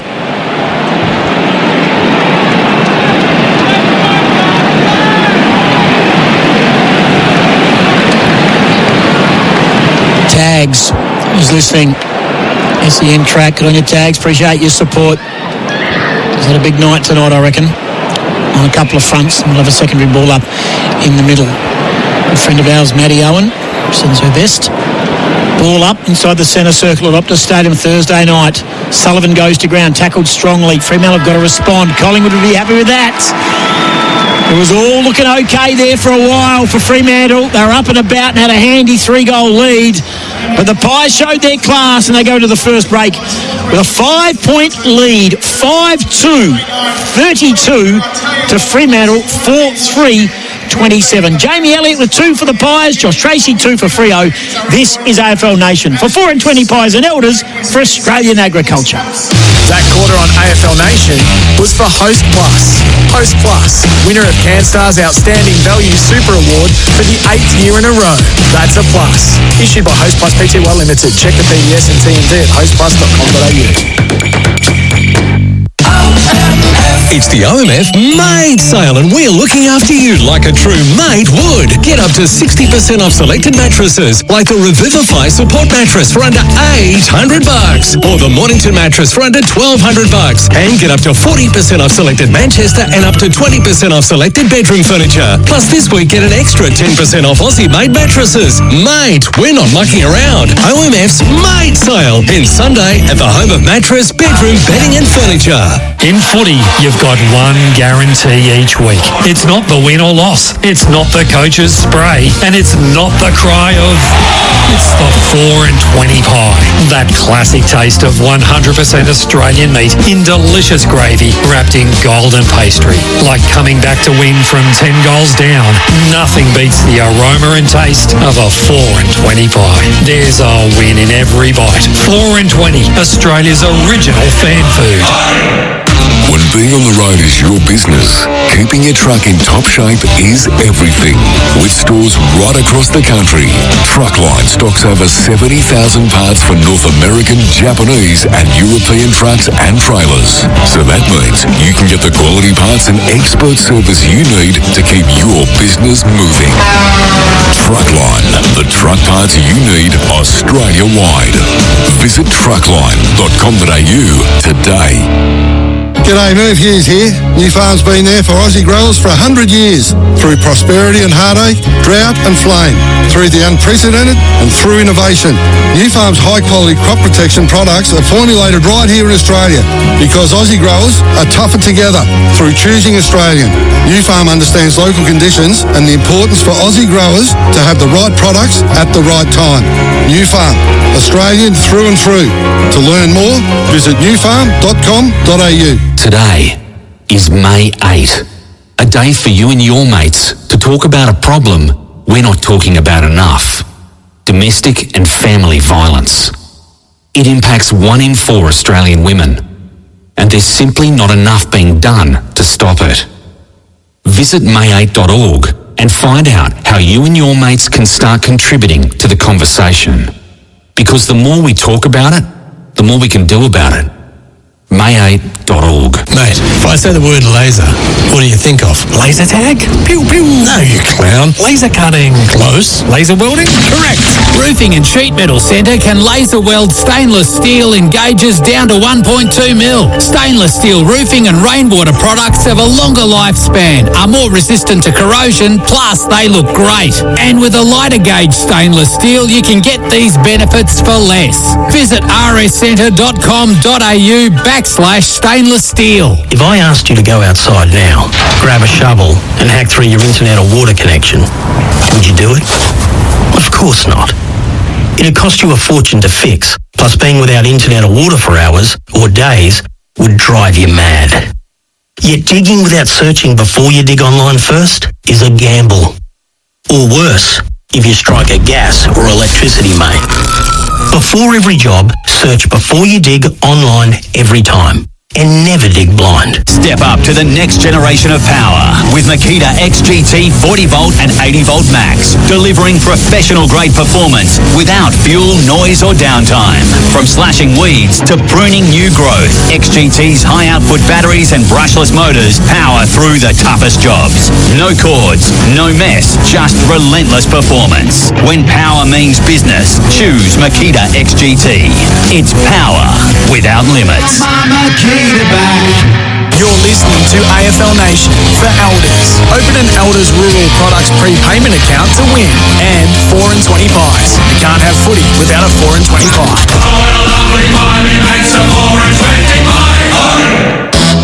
Macca's, I'm loving it moments. Macca's new Tennessee barbecue range, kicking flavour goals. Loose ball, they pick it up now. Jackson was the picker-upper. He got it to Brayshaw, who got it to Tracy. Squared the ball, kicked to an open space. It's going to trickle through. It is 28 seconds. Pokes the ball towards Tracy. Should mark it and does. Too big, too strong for Howe. 55 metres out from goal. Steady approach. Gives it everything. Connects beautifully. Has he got enough on it? Yes, he has. Eyes go up. There is Mason Cox in the role of Rover. Goal! Brilliant stuff by the big man. He was juggling for the mark. It fell to ground. He hacked it through, and that is a goal of the night contender, Mason Cox.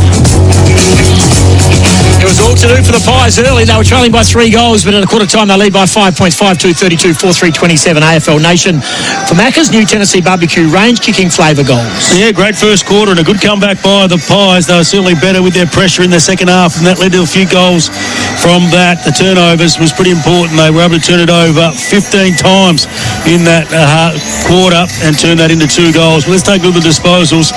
It was Fremantle 88 to 83. The contested possessions, Fremantle again +4. The clearances, Fremantle +4. The inside 50s 14 to 12 in favour of Fremantle as well. But Collingwood, the tackles inside 50, they had 6 in that first quarter. Fremantle, it's not a great part of their game. They had 0 for the quarter.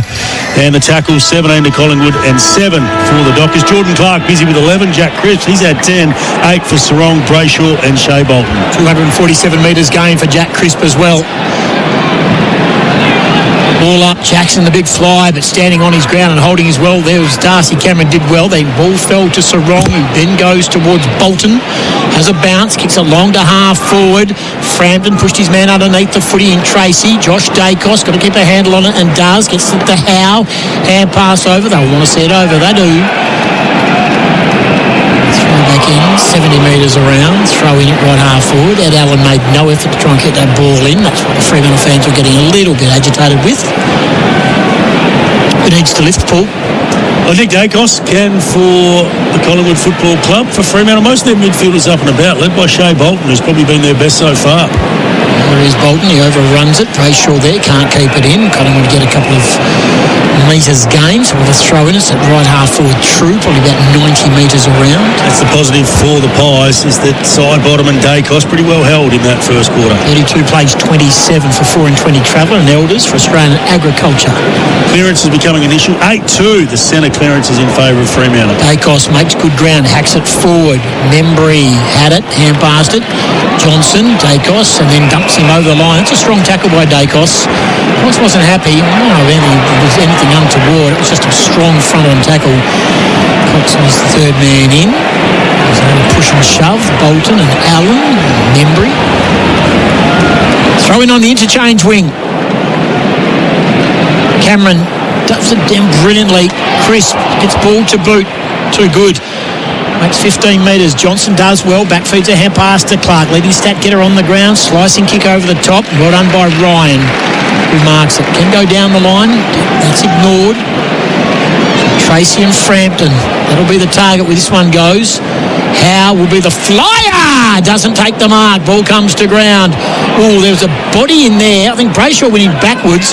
And the hip might have just got Darcy Cameron high. He's okay. We'll have another ball up at right half forward. No change to the score. 32-27 Collingwood. Jackson to the outside. Johnson through the inside.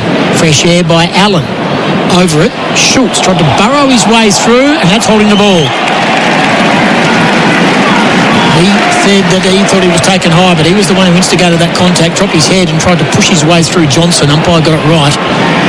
So Johnson's found some form in recent times. Off a step, close to the man on the mark. Tracy's going to get a run at it. He looks around again, and that's a very good mark getting across Darcy Cameron. Because Tracy's got it in his head. He keeps turning around, looking to see where Frampton is. I understand what the method is there. Taken by Perryman. Long kick outside. Big fly. Free kick. It's going against Hoskin Elliott. Pushing the back. Free kick to Pearce. I paid pushing the back, but now he's paid the mark. So the mark has been paid. They kick it inside 50. Again, the fly. Almost a mark taken there by Tracy on this occasion. He attacked the pack nicely.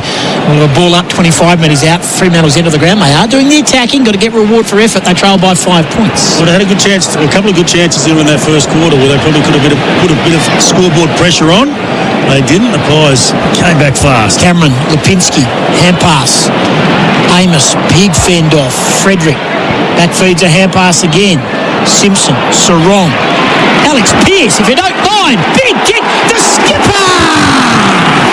Double fist, up he goes! He kicked the goal against Collingwood this time last year off a set shot at the other end of the ground. And tonight, the dash is back.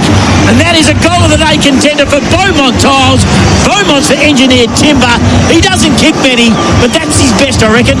5-3-33, 5-2-32. Docker's back in front for Mate Internet and Mobile. That was a beauty and set up by a couple of beautiful handballs. The first one, Cooper Simpson, very quick to get rid of the ball. And then Caleb Sarong, he was the one that had to fire it off very quickly, but got it to the advantage of Alex Pearce, so he didn't have to break stride. And he went through. He loved it. As you said, he doesn't kick too many. And boy, did he celebrate with the crowd. Just takes a bit of pressure off them. Collingwood had been dominant in the last 10 to 15 minutes of play. Second goal for the year, and just his 7th in his AFL career, which is 131 games deep.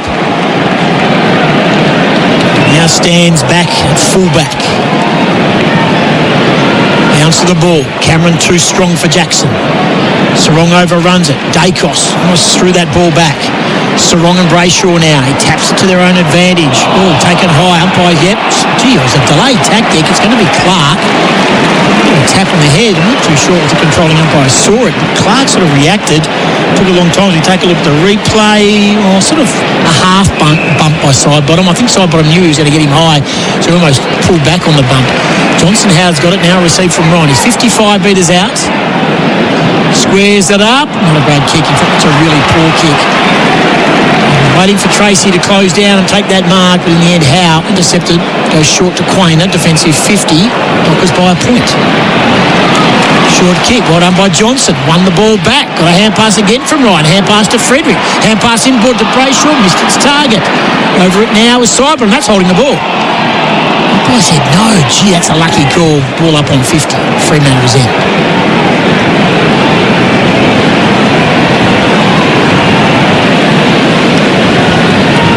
Players around this tosser. Darcy to the outside, Bolton lurking. Oh, just couldn't get the handle on it. Side bottom good. Although that hand pass has been intercepted by Brayshaw. Top of the square, Darcy Moore. There's a push out. Who's coming back? Coming back here to Tracy. Tracy, long looping hand pass to the outside. They want to go backwards now. They come again. Here's Cooper Simpson. Snaps to the right. Around, it's bending. It's trying to get back. And Darcy Cameron taps it over the line. Didn't go through. Throw in. Right hand behind post. Replay of Alex Pearce, who kisses his wristband, of course. Very close friends of Cam McCarthy. Very emotional a year ago today. Throw in, shallow throw in. Jackson with the left, wins it down, front of the square. Here's Frederick, this is made for him. He rushes it through for a behind point. 5-4-5-2, 34 plays 32. Mate Internet and Mobile. Mate Internet Mobile, save $180 for over 6 months with Mate Internet. Use the promo code MATE30 at the checkout. It's what Justin Longmuir wants with his team. He likes the game played in their front half. They get to set up behind the ball defensively and try and keep it in there. But you need bang for buck. They've dominated the start of this second quarter. You have to put it really on the scoreboard. Johnson almost had the intercept mark. It wasn't paid. Allen to Schultz. Just gets a hand pass away. No, according to the umpire, took too long. Free kick. Cox. So that's 75 out on the boundary line, right half forward. Pressure's been good from Fremantle. forcing some turnovers of their own on Collingwood now. Paul Hazelby, our expert for MEGT, Australia's apprenticeship experts. Long kick, 30 metres out. Who marks it? Darcy Moore juggling, taken by Jackson. He's wrapped up in a double tackle by Howe and Chris. We have another ball up. 30 metres out, Dockers into the ground, front of their goal. Tap down again. Bolton left it behind. Well done by Darcy Cameron. Only as far as Johnson. He threw it on the boot again. His disposal is letting him down on a couple of occasions, but he's getting it. He's about it. He's coming of age slowly. 5-5-35 to 5-2-32. He's getting the ball in dangerous positions too. He's been the player that's kicked the ball inside the forward 50 on 2 occasions in this quarter, and that shot snapped from about 40 metres out. There'll come a time where he starts to find the player inside the forward 50. Howe brings it in. Punched away from Darcy Cameron by Jackson, taken by Crisp, keeps going. That's a beautiful kick. Remember, he didn't have to change stride. Elliott's got one on Warner, kicks to open space. Elliott's kicked the couple. Does it sit for him? Does he want it to sit for him? Oh, he fresh aired it, and getting across was Alex Pearce with a solid bump. You can see what Elliott was trying to do. He had Warner in the right spot behind him, but the big close down speed of Alex Pearce. Take a look at the replay. He cut across his path and forced the ball over. That's clever. We'll have a throw in 1 metre around from the left hand behind. Good defence. Came from a long way, didn't he, Alex Pearce? He's doing it at both ends right now. Throw in. Tap down to the back. Side bottom. Always clever in this situation. Tries to duck under. Holding the ball. His hands were free. Shea Bolton's up and about tonight. He's been unreal. Playing more exclusively through the midfield. He's the beneficiary of Hayden Young going out of the team. Injured with his hamstring. Number of clearances. Goes wide to Ryan, who also looks like he's on top of his game. Defensive 50.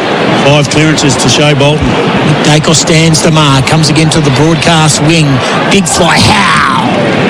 Punches the ball over the line and out of play with a throw in right on the interchange. Changes galore. Simpson, Frederick and Sorongo off.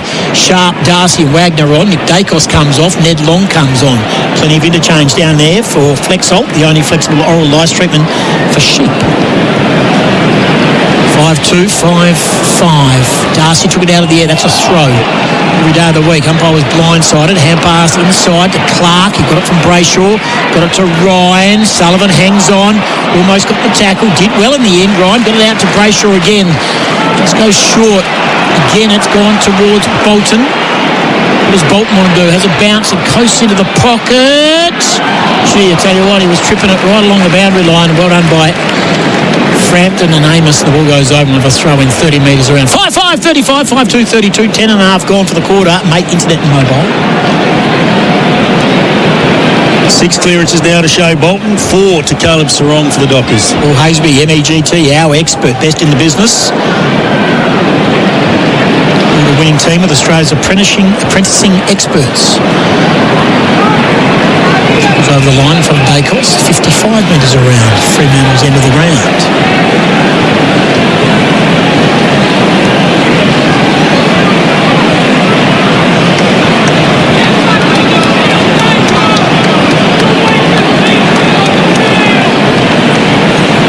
Throw back in.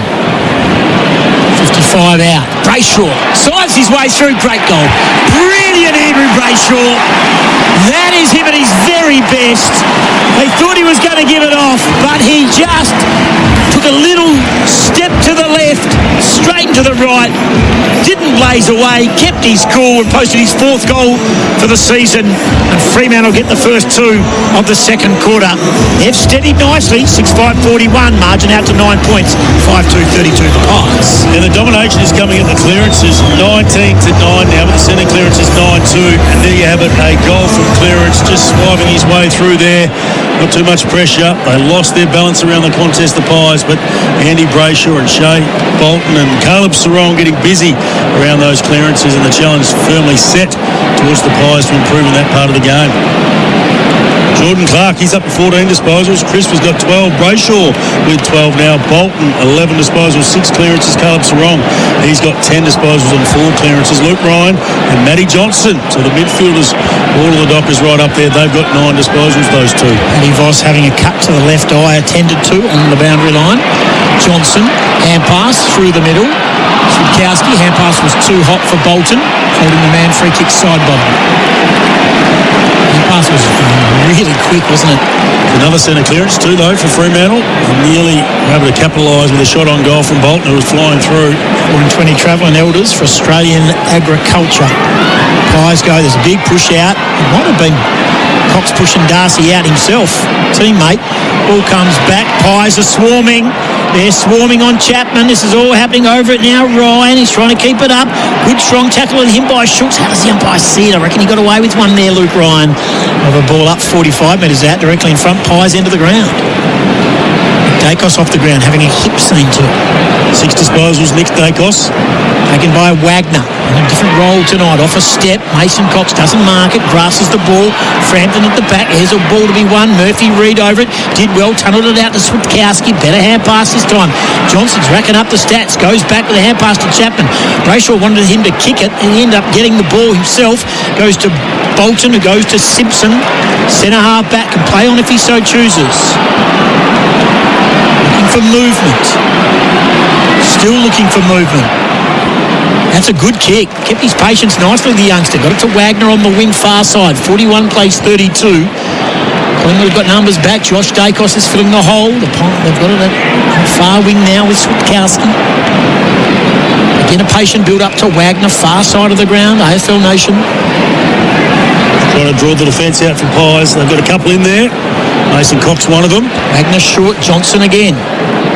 They're busy. Johnson, disposal number 10. Running hot for Ream. Long kick inside 50. Tracy will fly almost to mark. Comes to ground. Houston kept his cool. Then taps it out to Josh Dacos. Wants to come in board. Does really well. Hand passes with calmness. Got it to Lipinski. Kicks down the line to Chris. Look out. Coming the other way was Chapman. Just didn't take a backward step, mind you. The ball goes over the line and out of play. Nick Dacos is worrying with that left hip. Flexing it. Now talking to the doctors on the bench. He's had a bit of treatment. Been on the bench for about 5 minutes now. Throw in, shallow one. Mason Cox knocked it down around his knee. Should have been recalled for mine. Wagner. Dacos about to get on the ground. Stands alongside Craig McRae. 41 plays 32. 15 gone for 4 and 20 travelling elders for Australian agriculture. Fremantle with a couple of goals in this quarter.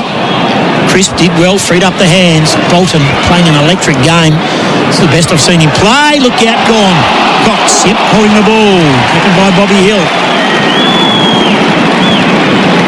Forward of the centre circle. Has kicked a goal, Bobby Hill. Wants to play on, run away, kick it beautifully onto the chest of Ned Long. I think everyone thought he was going to kick it deep. Fremantle had numbers back towards the goal square, but Ned Long stayed in form and in line, and he'll line up for goal 35 metres out directly in front. Ned Long, 3 goals in his 8 games this year. It's nice to have speed. He just knew who was on the mark, and he knew he had too much for Brennan Cox. Took him on and just was able to get the extra 5 metres, which opened up the field of play for that kick. Long goal. As soon as he kicked it, the Pies army behind the goals were pretty happy with it straight off the boot.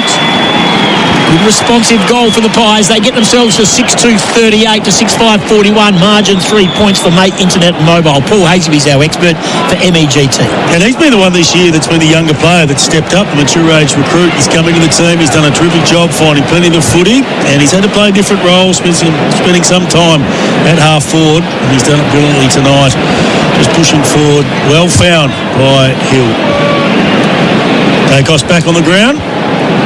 Side bottom out to the wing, so he's okay. Good contest, Tim. Yeah, good game. Good game of Thursday night footy. Plenty at stake for both teams. Collingwood leaving a lot of stars behind in this one. Coming off a 5-day break. Heat's been on Fremantle all week after their horrible performance against the Saints. Ooh, up early. Cox almost dropped the knees on Darcy. Sarong taking in a bear hug tackle front on by Schultz. That was fierce.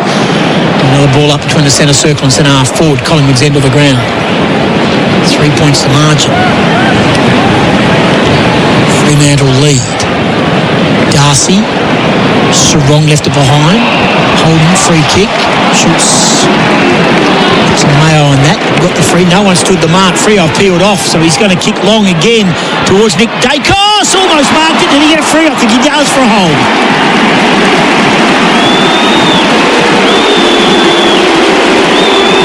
Kick was there.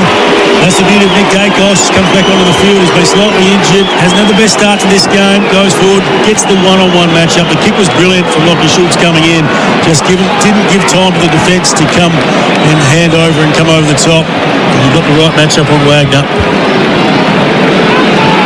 Been a good battle. Makita spend and get it on now at Toolkit Depot. Pies back in front. It was good by Schultz. Poor by Freo. No one manning the mark. He made a good 30 metres without anyone standing in his way. 7-2 to 6-5. 44 plays 41. We've ticked up 18 minutes for New Tech Automation for Manufacturing. It was poor. They got what they wanted, the Pies. The one-on-one has been put there for a reason, to get that scenario. If you have numbers around him, he's not going to take those marks. He's going to have to work through it and win the ball off the ground. There was time to get the players back, but a great kick from Lockie Schultz, and he goes up and acknowledges him after he made the kick. Wagner's going on with it. It was a good matchup, but just gave away the free kick around the waist of Nick Dacos. Good comeback again from the Pies. Similar to the first quarter, Doc is out of the gate. The Pies find a way. Big crowd in. Little Hands Foundation charity night for the Fremantle Football Club. They're a Lion charity. We bounce in the middle. Darcy can come back to Sullivan, putting a lot of faith in the young man in the middle for that centre bounce. Holding the man should have been almost a free to Bobby Hill, not paid. Well, Carl Warner did well, just got away, got it to Clark, kick around the corner. Brayshaw wants to tap it back, taking here to the outside. Dudley got a hand pass from Chapman, can he keep it in? He can. Dudley threw it on the boot, that's clever. Got it towards Tracy, 60 metres out. We want it short. Amos, that's ignored, takes the long option, really poor. Neither to either hit up the lead of Amos or try and hit up Frederick. He did neither, and Quayne has taken an uncontested mark. You got a feel for Amos. He's had a tough start to the year, and he's been pretty quiet tonight, but that was his moment, and Josh Tracy missed him. Quayne got past Frederick far too easy. Coming back, Howe, easy mark. Left Brayshaw stranded. They're out. Here they go again. Bobby Hill marks on 50. Can go short. Spots up Dacos. They've put Dacos forward out. This is a master stroke by McRae, because he's not feeling all that good with the left hip injury, but he's now been isolated twice against Wagner. He's lining up for an easy set shot, 20 metres out, 45-degree angle, kicking to the Magpie Army end. Nobody's going to stop that. Doesn't matter if you're Steve Silvani, the best fullback of the century, and the ball comes in like that through the corridor. Brayshaw had a chance to intercept the mark, but once it got through, there was so much space, and well worked from Bobby Hill. He's missed to the near side. He's a bit ginger though, wasn't he, after he took that mark? There's a slight limp. Left hip 7-3 to 6-5. They've got plenty of days to recover from this one. Starting to get busy though, isn't he? Yeah, he's not moving too well though, Tim. He's straight back in the goal square. He doesn't want to chase at all. Kick by Ryan to the outside. Free kick going again to Cox. Over the top to Chapman. Down the line to Voss. Head taped up. Might be the new look for Paddy. I reckon he'll take it on. Kicks it long. Tracy's in pretty good position here. Oh, went through the hands. Oh, went through a lot of sets of hands. And in the end, Darcy Cameron took a mark. Everyone was saying it was touched by about 3 players. Pretty hard to call for the umpire. Quayne takes it. 45 plays 41. Pies back in front of the Dockers. Got the first couple of goals of the quarter. 21 gone thanks to mate Internet and Mobile. Short to Frampton. Spent the day with his family today, catching up. They go to the outside. We waited for it here, the Pies, and Darcy Moore is holding the ball. Great tackle. Clark's having one heck of a game.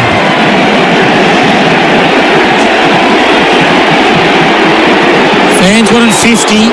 Darcy Moore wouldn't come back, and the umpire certainly didn't demand he come back quick enough. Now Clark likes this. He can kick a long ball. He'll have a very Michael Holding-esque top run-up. Loves a goal. Only kicked one this year. Has he got it in him, Paul? Yes, he does. He's got the distance. Goes to the outside. Gives it everything. Kicks it long to the goal line. Fremantle. Oh, Vosselmo pulled in the mark on the goal line. Kicks, the ball was tapped back. Coming through was Hoskin Elliott. He ran into a traffic jam going the other way.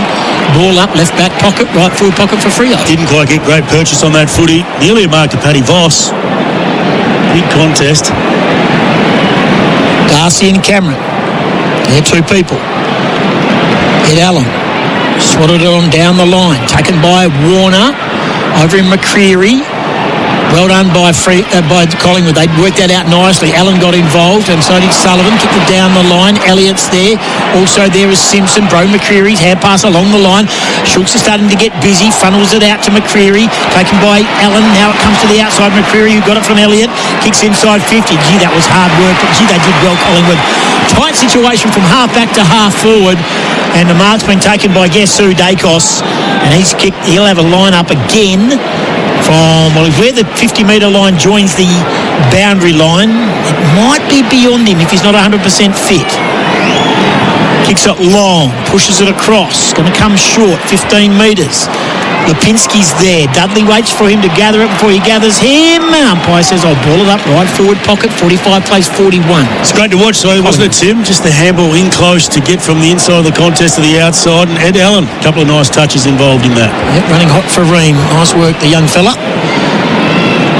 Handful of games. No ruck call by Fremantle. That's poor. Ball's going to come out. Here's Membry. Screws it back to the top of the square. Didn't travel the required distance. So no ruck call. Membry went up uncontested. That is just horrendous by Fremantle. No ruckman nominated. Jackson's now arrived and realised he can't do it twice in a row.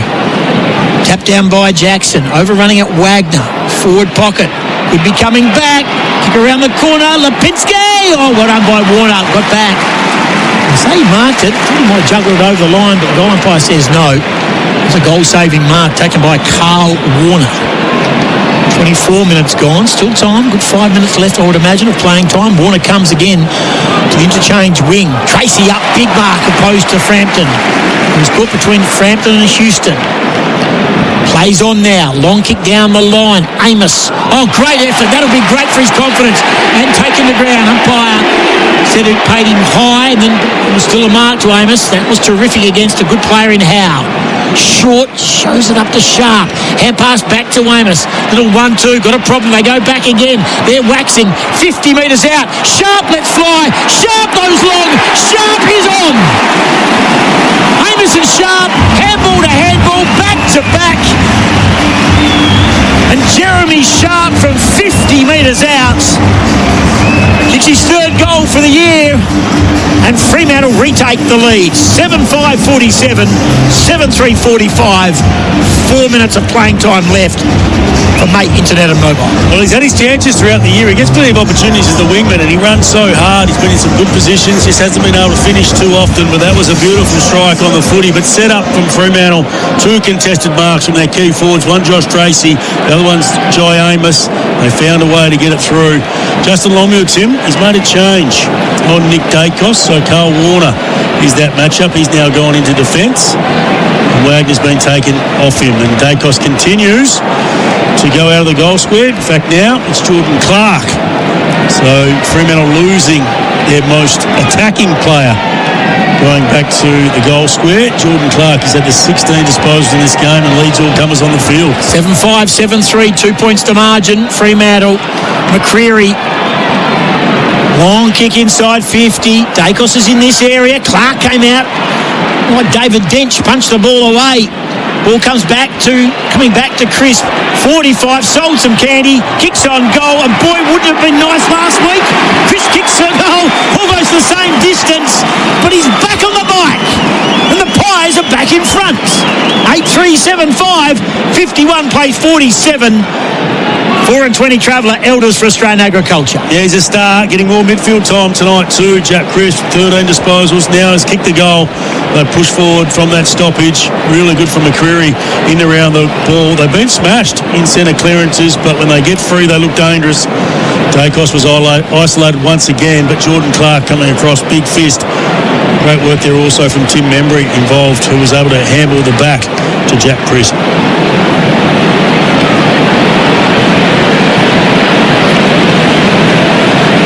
Gordon Clark, 16. Chris, 14. Brayshaw's got 14. Bolton, 13. Johnson's got 12. Luke Ryan with 11. Caleb Sarong, he's stuck on 10. Josh Dacos, also the 10 disposals. Nick Dacos, now up to 9. 15 goals so far. We're at 27 gone, thanks to New Tech.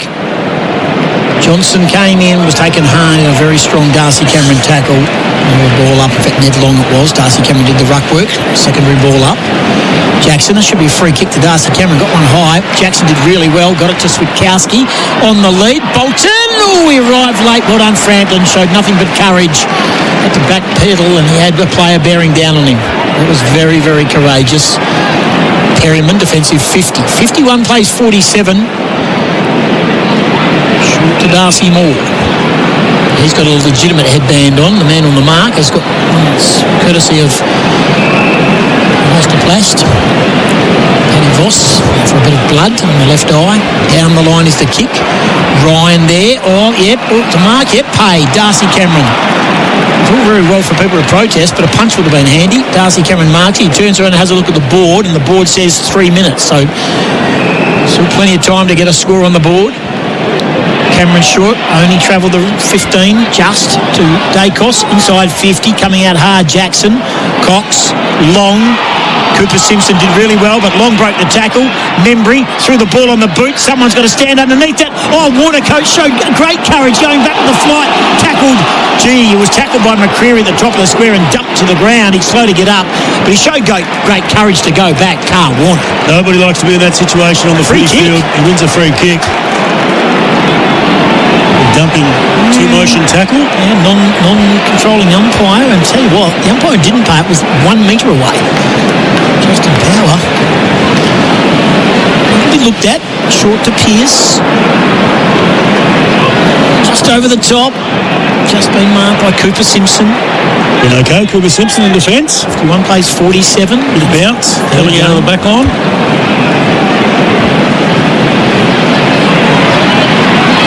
Amos, clever work. That's a couple of good marks now, opposed to Howe, doing his confidence the world of good. 8-3 to 7-5. We're closing in on half-time for 4 and 20 Traveller and Elders for Australian Agriculture. What would Fremantle be doing here? Is it too soon with 2 minutes to go to lock it right down? Absolutely. Should be looking to score.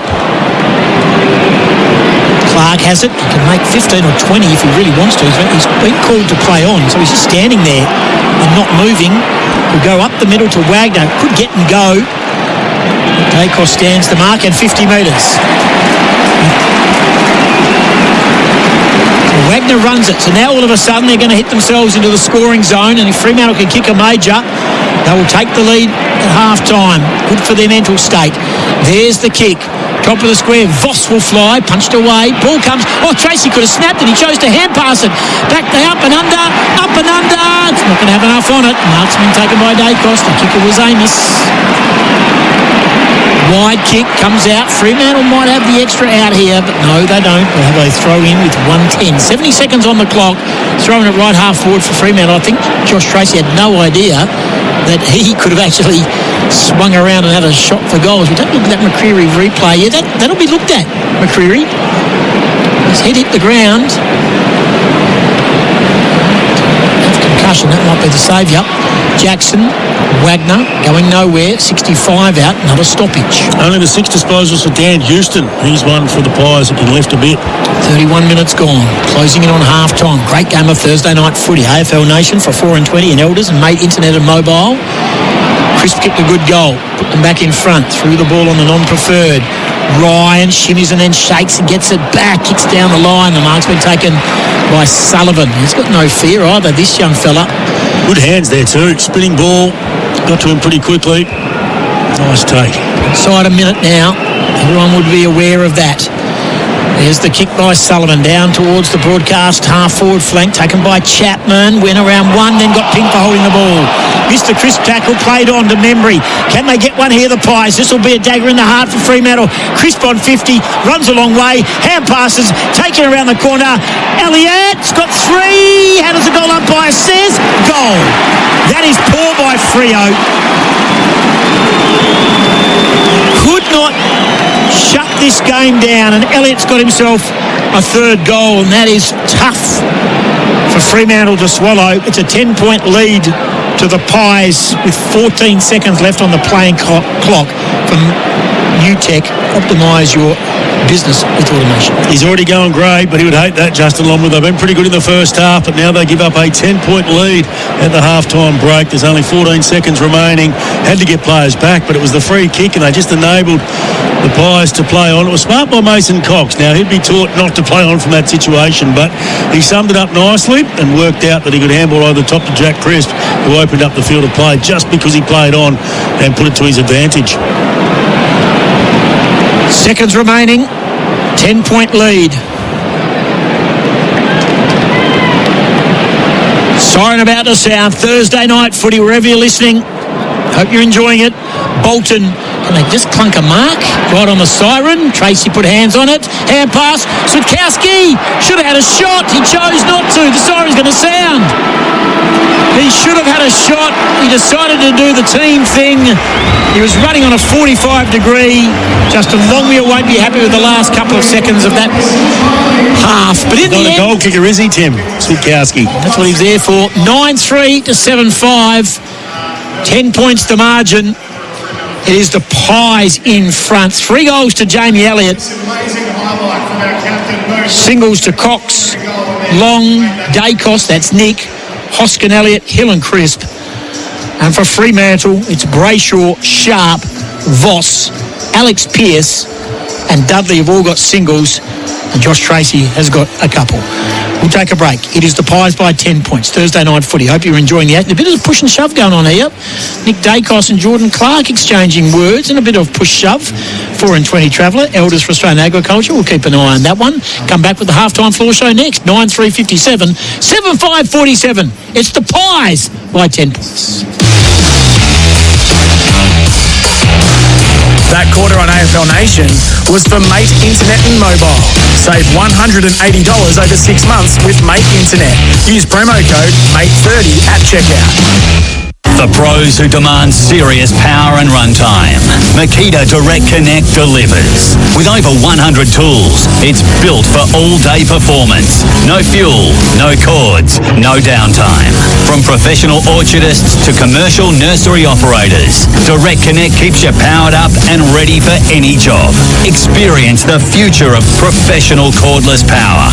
Makita, rule the outdoors. Makita back. Got a truck off the road? Truckline's got the parts you need to get back on track fast. We'll keep you moving with over 70,000 parts in stock for North American, Japanese and European trucks and trailers. Get the quality parts you need and the service you deserve from our team of experts who really know their stuff. Truckline, the parts you need Australia-wide. Visit truckline.com.au today. In footy, you've got one guarantee each week. It's not the win or loss. It's not the coach's spray. And it's not the cry of... It's the 4-20 pie. That classic taste of 100% Australian meat in delicious gravy wrapped in golden pastry. Like coming back to win from 10 goals down. Nothing beats the aroma and taste of a 4-20 pie. There's a win in every bite. 4-20, Australia's original fan food. It's the OMF Mate Sale, and we're looking after you like a true mate would. Get up to 60% off selected mattresses, like the Revivify Support Mattress for under $800, or the Mornington Mattress for under $1,200, and get up to 40% off selected Manchester and up to 20% off selected bedroom furniture. Plus this week, get an extra 10% off Aussie-made mattresses. Mate, we're not mucking around. OMF's Mate Sale ends Sunday at the home of mattress, bedroom, bedding and furniture. Through 100 years, New Farm has gone through thick and thin with Australian farmers. Through protection, through innovation, through growth. All so that Australian farmers are there for Australia. Because when you choose New Farm's crop protection solutions, you choose to support Australian jobs, Australian innovation, and a strong Australian supply chain. Through our partnership, we're tougher together. Visit newfarm.com.au. New Farm, Australian through and through. Mate, if I say the word laser, what do you think of? Laser tag? Pew pew. No, you clown. Laser cutting. Close. Laser welding? Correct. Roofing and Sheet Metal Centre can laser weld stainless steel in gauges down to 1.2 mil. Stainless steel roofing and rainwater products have a longer lifespan, are more resistant to corrosion, plus they look great. And with a lighter gauge stainless steel, you can get these benefits for less. Visit rscentre.com.au/stainless steel. Don't miss the world's best netballers every Saturday and Sunday in Suncorp Super Netball. Can the Adelaide Thunderbirds achieve greatness with a three-peat, or will the Melbourne Vixens take the next step to premiership glory? The pressure will be on with the Firebirds Fever and Swift's new look shooting ends in the spotlight. Who is up for the challenge? Tickets are on sale now, or watch every game live and on demand on KO Sports, Foxtel, and for the first time, Binge. If I asked you to go outside now, grab a shovel and hack through your internet or water connection, would you do it? Of course not. It'd cost you a fortune to fix, plus being without internet or water for hours or days would drive you mad. Yet digging without searching before you dig online first is a gamble. Or worse, if you strike a gas or electricity main. Before every job, search before you dig online every time. And never dig blind. You're listening to AFL Nation for Elders. Open an Elders Rural Products prepayment account to win. And 4 and 20 pies. You can't have footy without a 4 and 20 pie.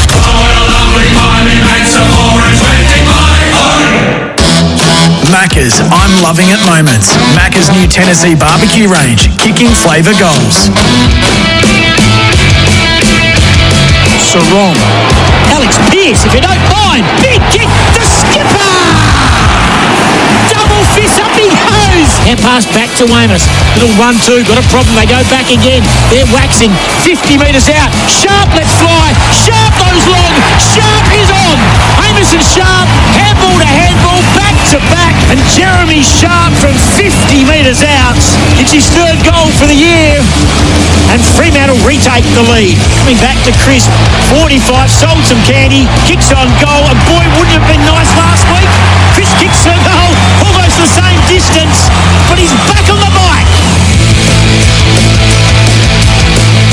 Yeah, plenty of highlights there. Preface is now on. Don't wait for offers across a wide range of Hyundai models today. It is 9,357 the pies, but remember, 5-day break, 7,547, 10 points the margin. Some sore boys out there, Crisp and Nick Dacos. Time for the halftime floor show for choices flooring, stylish and trendy. The Choices Flooring Halftime Floor Show. Spaces for living. Live bold. Step bold sale on now. Tim Gossage and Paul Hayes will be with you. Hayes, just in summary, that first half. Been a great first half, and both quarters have started the same way, with Fremantle getting some dominance on the scoreboard, and then the back half of the quarter, it's been all about Collingwood. So I just thought they were fantastic, and the efficiency's been the difference in the game. Most of the stats actually lead towards Fremantle having advantage at half time. We know that doesn't always correlate, but if you look at the disposals, 175 to 157 Fremantle's way. Contested possessions +7 to Fremantle. Clearances +9 to Fremantle, 25 to 16. Centre clearance is 11-4. Tackles, it's about the Pies. They're 25. So they're 36 to 25. The inside 50s, 30 to Fremantle in that first half. That's a big number and a half for Fremantle. Only 21 for the Pies, but they've scored 9-3 from the 21 entries. When they go in, they look dangerous, and that's been the difference in the game. And they find other ways to score because from clearance, they've been well beaten. What about your toughest player for the first half for the wonderful team at Truckline? We keep on your truck on the move with Truckline. Oh, how could you go anywhere else than Jack Crisp? He's just so tough. He's been doing it for 246 games in a row. He's been dominant too, one of the better players on the ground, 16 disposals. He's had the 5 tackles, only the 1 clearance, but the 460 metres gain. Toughness comes in a lot of different ways, and he's displayed all of them tonight. He certainly has. Now, you mentioned pre-game, your unmissable moment for Drink Wise. You won't miss a moment if you drink Wise. Has he lived up to it? No, not yet. I'm waiting for a big highlight, big highlight, big mark, or an amazing goal. Maybe that's what I like about his performance, is it hasn't been a highlight. I wanted something big, Tim. Sure. And big Mason Cox delivered in that first half. He was the one, because you don't expect him to do what he did at ground level. Didn't take the mark, but very quick to get his boot to the footy, and a nice goal at an important moment for the Pies too when they were behind in that first quarter. So well done to Mason Cox. Shea Bolton, for me, is certainly got something left in the tank. The crucial moment for the first half for New Farm, straight in through and through. Just late in that quarter, just 10 points now, and if Collingwood can win this quarter, it becomes hard for Fremantle in the last, and they had 14 seconds to do it, and they had a chance. Switkowski should have had a shot on goal. Whether he knows the scenario, I'm not quite sure, but he is quite team-orientated, but that was the time he needed to be about Sam Switkowski and kick the goal. Yeah, he doesn't kick enough goals for mine. Who is making it look easy for Incitec, reeling in rewards with IPF Easy Liquids? Your boy Shea Bolton is making it look easy through the midfield. He's been played exclusively as a midfielder. He's had the 14 disposals, 7 clearances as well from Shea Bolton. Hasn't been close to goal, to be honest, so we're not seeing those amazing finishes or the high marks, but he's taken up the slack of Hayden Young really well. Incitec pivot, enhanced productivity on the farm. What about a breakout player? Who was the breakout for the first half for Australian Outdoor Living, bringing backyard dreams to life? The 29 is back out there for Fremantle. Not Matthew Pavlich, Cooper Simpson, who Fremantle fans have been waiting to show what he can do. He's been recruited more as a midfield forward, but in recent times he's been put in defence, and he's looked pretty sure at times with the footy. 1 turnover that came from one of his kicks, but 10 disposals for a young player. It's a pretty good start to his career. Around the grounds for Chemist Warehouse. Chemist Warehouse fragrance sale on now, and there's not a lot to dissect around the grounds, but if you are just tuned in, Willie Rioli is standing down for the weekend and the showdown, and judging by the AFL, that might be enough. They gave him a week, the AFL, after he stood down. Yeah, well done. Yeah, I know. Crazy. It's been a crazy week. It has been. The Power Play rankings, which I know you love, for Red Energy, for 100% Australian electricity and gas to halftime. Not just me. A lot of the fans out there love them. They The super do. coaches, the AFL Fantasy.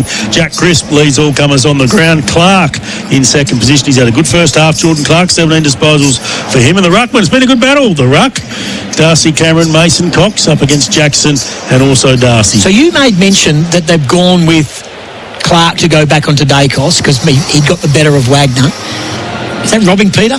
I think so. It is, because at half-back he gives a lot of that run and dash. Yeah. And you've got Carl Warner, who was the initial one that went on to him. Give him a chance to see what he can do.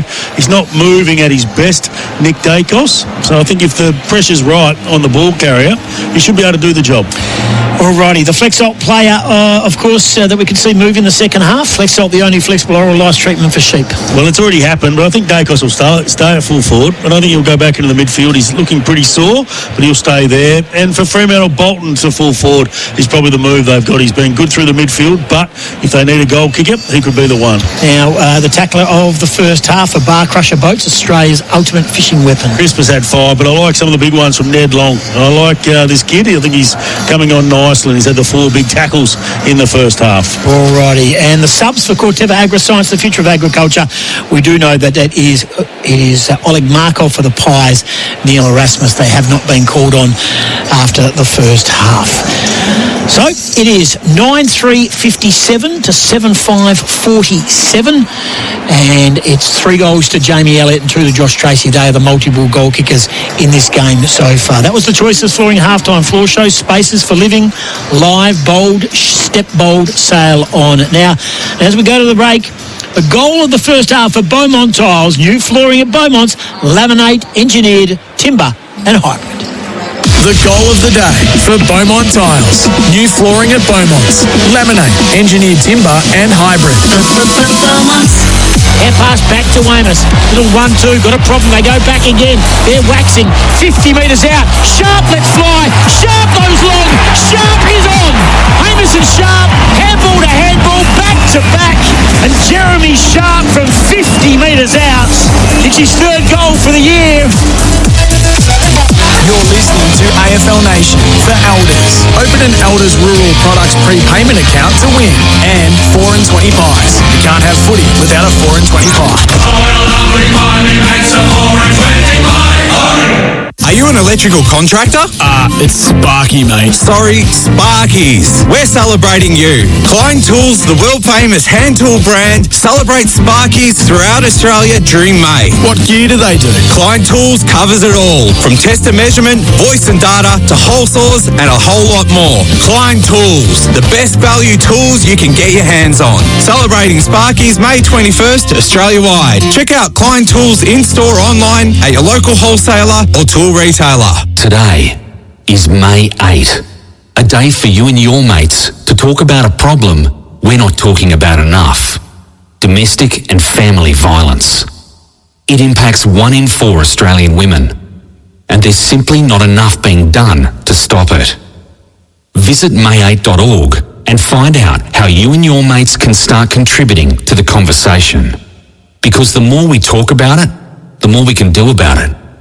may8.org. An important message from when insuring one of your biggest assets, you can ask, can I choose my repairer? Well, it might cost a few bucks more. There's a reason your insurance company doesn't want you to. Choice of repairer means exactly that. You can choose a repairer. Conveniently close and not miles away, genuine parts, an accident replacement vehicle, and a lifetime guarantee. Your choice of repairer, not your insurance company's. Choose Visit chainbrook.com.au. T's and C's apply. Mate, if I say the word laser, what do you think of? Laser tag? Pew pew. No, you clown. Laser cutting. Close. Laser welding? Correct. Roofing and Sheet Metal Centre can laser weld stainless steel in gauges down to 1.2 mil. Stainless steel roofing and rainwater products have a longer lifespan, are more resistant to corrosion, plus they look great. And with a lighter gauge stainless steel, you can get these benefits for less. Visit rscentre.com.au/stainless steel. In footy, you've got one guarantee each week. It's not the win or loss. It's not the coach's spray. And it's not the cry of... It's the 4 and 20 pie. That classic taste of 100% Australian meat in delicious gravy wrapped in golden pastry. Like coming back to win from 10 goals down. Nothing beats the aroma and taste of a 4 and 20 pie. There's a win in every bite. 4 and 20, Australia's original fan food. It's the OMF Mate Sale, and we're looking after you like a true mate would. Get up to 60% off selected mattresses, like the Revivify support mattress for under $800, or the Mornington mattress for under $1,200, and get up to 40% off selected Manchester and up to 20% off selected bedroom furniture. Plus this week, get an extra 10% off Aussie-made mattresses. Mate, we're not mucking around. OMF's Mate Sale ends Sunday at the home of mattress, bedroom, bedding and furniture. Don't miss the world's best netballers every Saturday and Sunday in Suncorp Super Netball. Can the Adelaide Thunderbirds achieve greatness with a three-peat, or will the Melbourne Vixens take the next step to premiership glory? The pressure will be on with the Firebirds' Fever and Swift's new look shooting ends in the spotlight. Who is up for the challenge? Tickets are on sale now, or watch every game live and on demand on KO Sports, Foxtel, and for the first time, Binge. DIYers, if you're looking to tackle your next residential home irrigation project, speak to Nutrien Water about their free home irrigation design and quote service. Designs are carried out by an experienced team of home irrigation specialists using professional grade components. Simply download the free planner, then submit your details. They'll then get back to you with a detailed quote for you to consider. To get started, go to nutrienwaterstore.com.au. You're listening to AFL Nation for Elders. Open an Elders Rural Products prepayment account to win. And 4 and 20 pies. You can't have footy without a 4 and 20 pie.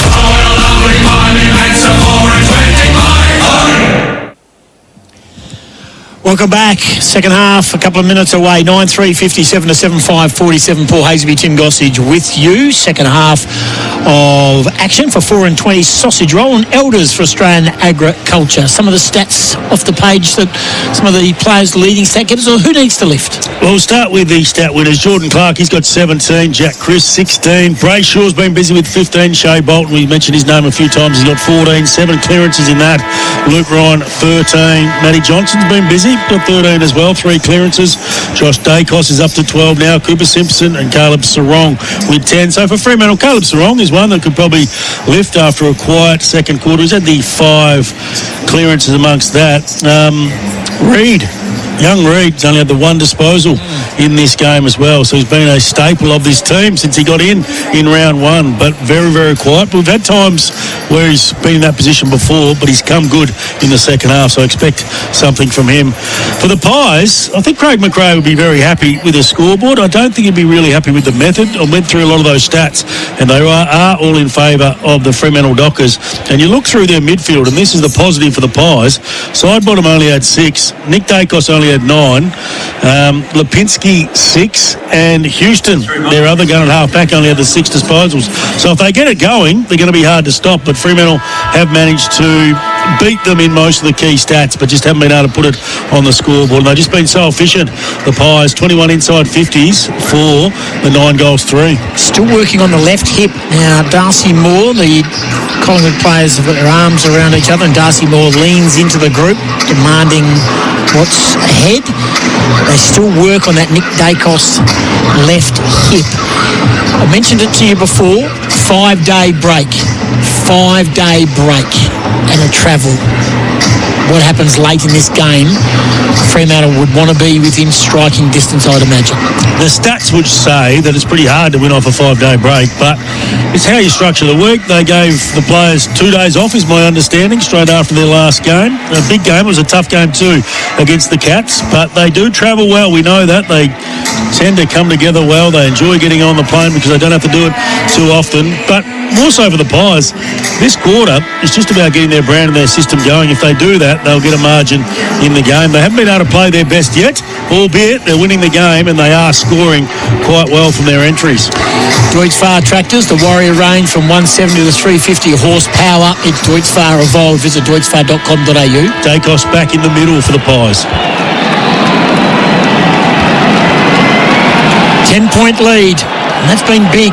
After the Dockers held a 3-goal lead, the Pies have held slender leads, so there's a holding, and it's going Fremantle's way to Brayshaw being held. Hand pass to Clark. They closed him down off the square, but Clark got ball to boot inside 50. No free kick. Well done by Darcy Cameron. They stole. Oh, Tracy, hand pass, didn't quite strike it well enough. Well done, Perryman. To Moore. Goes back to Howe. Gets out of his defensive 50 with a lovely kick, weighted kick to the mark. Been taken by Sidebottom outside his defensive 50. Fremantle pretty keen to get that handball tonight. You can see it whenever a player runs from behind. They want to give him the footy. Dacos, that's a big mug. He's hard to take the ball off. There's Darcy forced to spoil, but Darcy Cameron took a very good contested mark on the wing. He's been the best ruck on the ground. 57-47 goes inboard to Frampton. Sean Darcy, the 5 disposals. After starting on the bench in both of the quarters, he starts in the ruck in the crowd in. Frampton, the boy from Freo. Man goes down in that contest. Darcy, but it comes out to Brayshaw. Go to the outside for Johnson. Now he's got to use it. Has a bounce. Could go hand pass. He does to Bolton. Closed him down. Should go back. A little swat back. Well done by Johnson. Received from Switkowski. 50 metres and closing. And again, he can't finish it. He looks just with so much confidence in his game right now. But that's the last piece of the puzzle for him. Just the finish. 57 plays 48. It's 7-6 to 9-3 Collingwood lead. 2 chances. But he gets a real good opportunity, doesn't he, with Hayden Young out now for an extended period of time. He's going to be that 3rd and 4th midfielder, and he's shown that he's up to it. He moves so well. Good player. Just got to finish. He's had 2 chances tonight. That's the difference in the game. Kick down the line. Mason Cox, good. Over McCreary. He's going to be hard to catch. Almost shows the ball to Clark, then scurries the kick to Sullivan. Long and Sullivan, hand pass, little 1-2. Sullivan got it back from Long with the outside of the boot. Might get lucky here. Chris might arrive on cue. Oh, he put his head down. Did he get a free? Oh, over it now. This is all happening on top of the square. Well done by Clark. Hand pass. Oh, they tumble after it. Ryan just gets away with a hand pass. Hand pass to Cox. Got a problem. Gee, Brennan Cox is bereft of confidence at the moment. Taken by Chapman. Says, get it out of here. He does. Big fly, punched away more. Well, great punch. Back to Bobby Hill. Kick around the corner. And there's your class right there. He only has to be given a sniff. And Bobby Hill on the big thump by Darcy Moore. And Hill gets his second. Perfect start for the Pies. They're out by 15 points second half. 10-3-63, 7-6-48. Bobby Hill with his second goal. When they move it fast, straight through the corridor. That set up the opportunity. It was nearly Jack Crisp, but he fumbled, and then we saw another fumble from the Pies, and then their pressure just kicked into gear. They were able to turn the footy over, and the kick had to go to the contest. The big spoil from Darcy Moore, just punching it back in towards Bobby Hill, who, as you called it so well, the class factor is coming to the fore.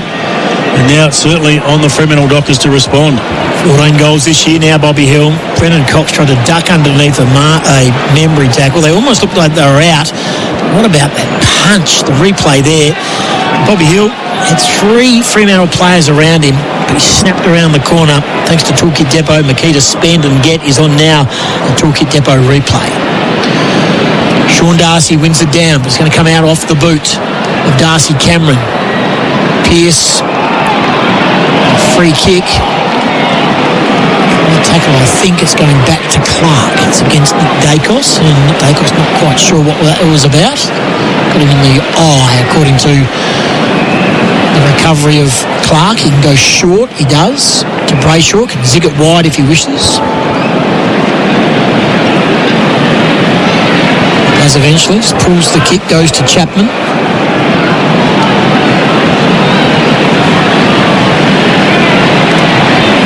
Two minds. Chapman long down, half forward. Amos is there, coming out strong. That's a good mark taken by Jackson. He needs to improve that part of his game. On this occasion, it's a very good mark. 55 metres out.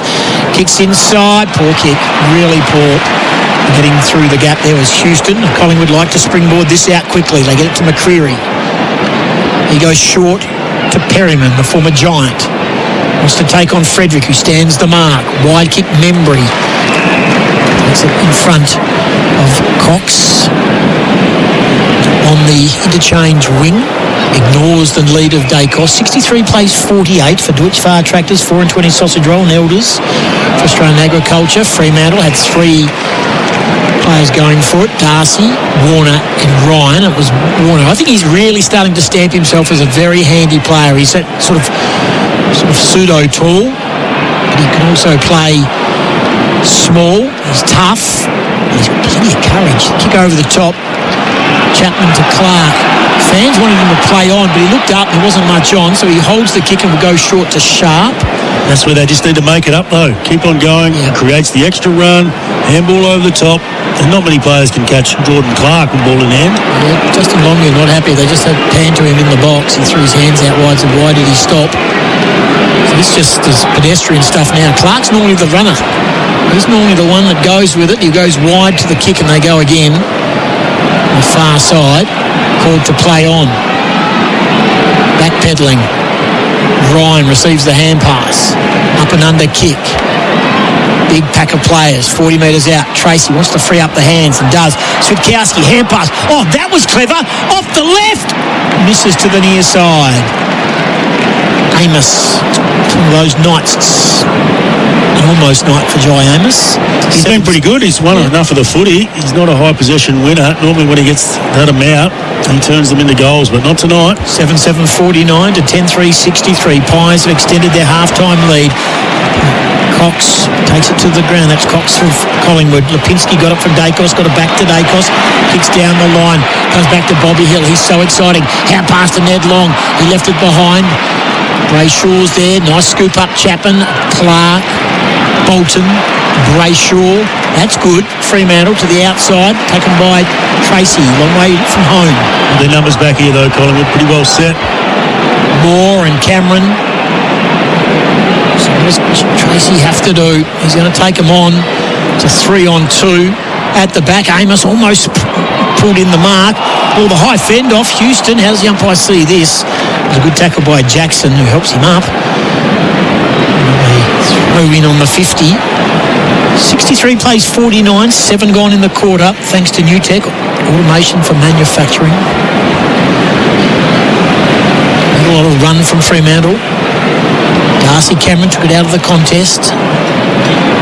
Bolton, Sarong, oh brilliant. Crisp again. Elliott plays on, long kick. Guess who? Bobby. Just too good. He gets out the back too easily. He's just too smart. Down the ground will show. He just goes and runs to the hole. He just banks on his teammates, keeping possession. So Bobby Hill lines up for his third goal. He's going to need every bit of 50.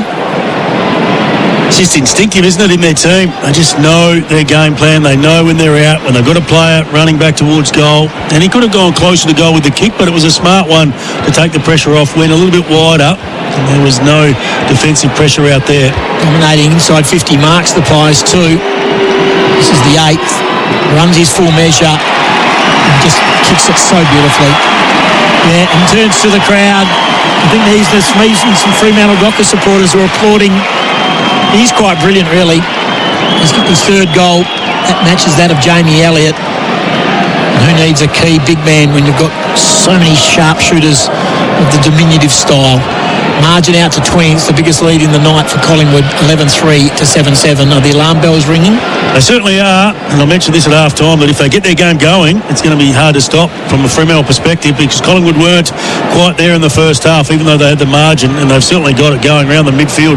They've been busy, but when they go through the corridor, they just are so smart with their ball use, and they go into an open forward line most of the time. You look at Fremantle when they've looked up a couple of times in this quarter, all the numbers have been back. It's the opposite for Collingwood, because they've got so many dangerous small forwards. You've got to go with them, and that creates space for a lot of those players to work back into. People listening online just texted to say the crowd is very quiet. That they are, Jody. Sharp and pass back to Sarong. They can sense that this is not looking good. Almost shovels it out to Wagner. Jackson can go back inboard, but he could have gone outboard with a hand pass. He went back inboard to Wagner, threw it on the boot, and as he was going to kick it, Dacos, that's Josh, met it front on, coming the other way, side bottom, put a strong tackle on, players over the footy, they try and rip it out of there. Josh Dacos was good in a couple of contests and will have a ball up far side of the ground. Between right centre wing and right half forward as Darcy Cameron gets his strapped up. So there's three big men have all got head wounds tonight. Tracy, Voss and Darcy Cameron. Free kick, Fremantle, off the ball, non-controlling umpire, Sarong. There's a lift from him, the Dockers. Warner, he can come this side if he wants to. Cooper Simpson, that's ignored. So between the centre circle and centre half forward, he does now. Simpson, he's got Frederick leading into the pocket. That's the direction the kick will go. Frederick ran up. It was sort of a half-baked lead, really. It wasn't a great kick, mind you. Mark's been taken by Perryman, right back pocket for the Pies. They defend it. They lead by 20 points for Dwight's Far Tractors. There's the difference in the game. When you look at the small forwards for the Pies and how they find each other, how they just roll, put it to their advantage. Not the best kick there from Perryman. He touched on the mark. Everyone thought it was my out of bounds in the full. Michael Frederick not getting involved. Shea Bolton not getting involved, forward of centre. Small forwards for Fremantle not getting it done. Throwing a half forward left. Well done by Darcy. Got rid of Mason Cox. Didn't connect with a great kick, mind you. Tracy, gathered it beautifully. Brilliant. Just needs to give it off. Just got a hand pass away, but the Pies stay strong in this contest. Ed Allen, Josh Dacos, boundary line defensive 50.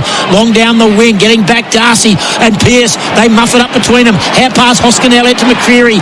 He's really quick. Can Johnson grab him around the Reg Grundys? Then there's a tackle, and that's out of bounds in the full. Great chase and tackle by Ryan on Membry. Threw it on the boot, but it just trickled over the line. Good holding the ball. He actually kicked the footy. Yep, I got that wrong.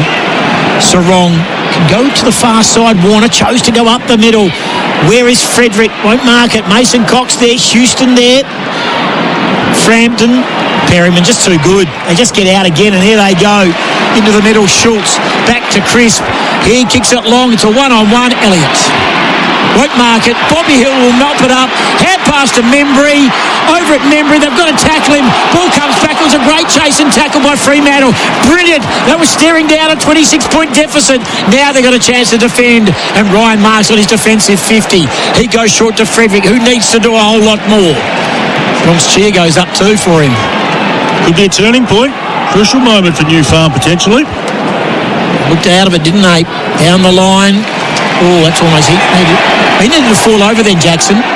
He got a push after marking it. He needed to fall over and try and milk a 50-metre penalty. They'll go backwards. There's nothing on the line because down the line is the skipper Darcy Moore. So they'll try another exit and then entry. They might come back this way. They will. Murphy Reid. This will be his first kick for the night if he kicks it. I call play on. McCreary's not awake to it. Jackson crushed. Well done by Moore and Cameron. Round the corner, it was a 2-on-1. Jackson still trying to get up off the ground. McCreary now, long kick to Elliott. He'll square. Look at the vision of McCreary. Saw Hoskin Elliott closing on 50. Out the back they go. Memory will mark. Everyone ran to the boundary line inside 50, but McCreary saw left side teeming through the middle. That was brilliant football, Hoskin Elliott, but Bo McCreary take a bow and Membry lines up for goal, 25 metres out, 45-degree angle, chance to extend to 26 points. He's had a good game. He's had a good season too. He's got some speed and just showed his smarts there. Dangerous kick, but he just knew he had acres of space for his teammates to work into. Fremantle had all the numbers down the line. That's what they've done well. They've just broken them down coming off their half-back line. Tim Membry, 20 points to margin. Pushes to the right, let off. So they've had some chances here, the Pies. Haven't put the Dockers right away just yet. Darcy having that left calf looked at on the bench, 7.749 to 11.470. That hasn't worked tonight. The ruck situation for Fremantle. Reach far tractors, scoreboard. You know why they just don't make the hard call, Tim? Clark goes short. $1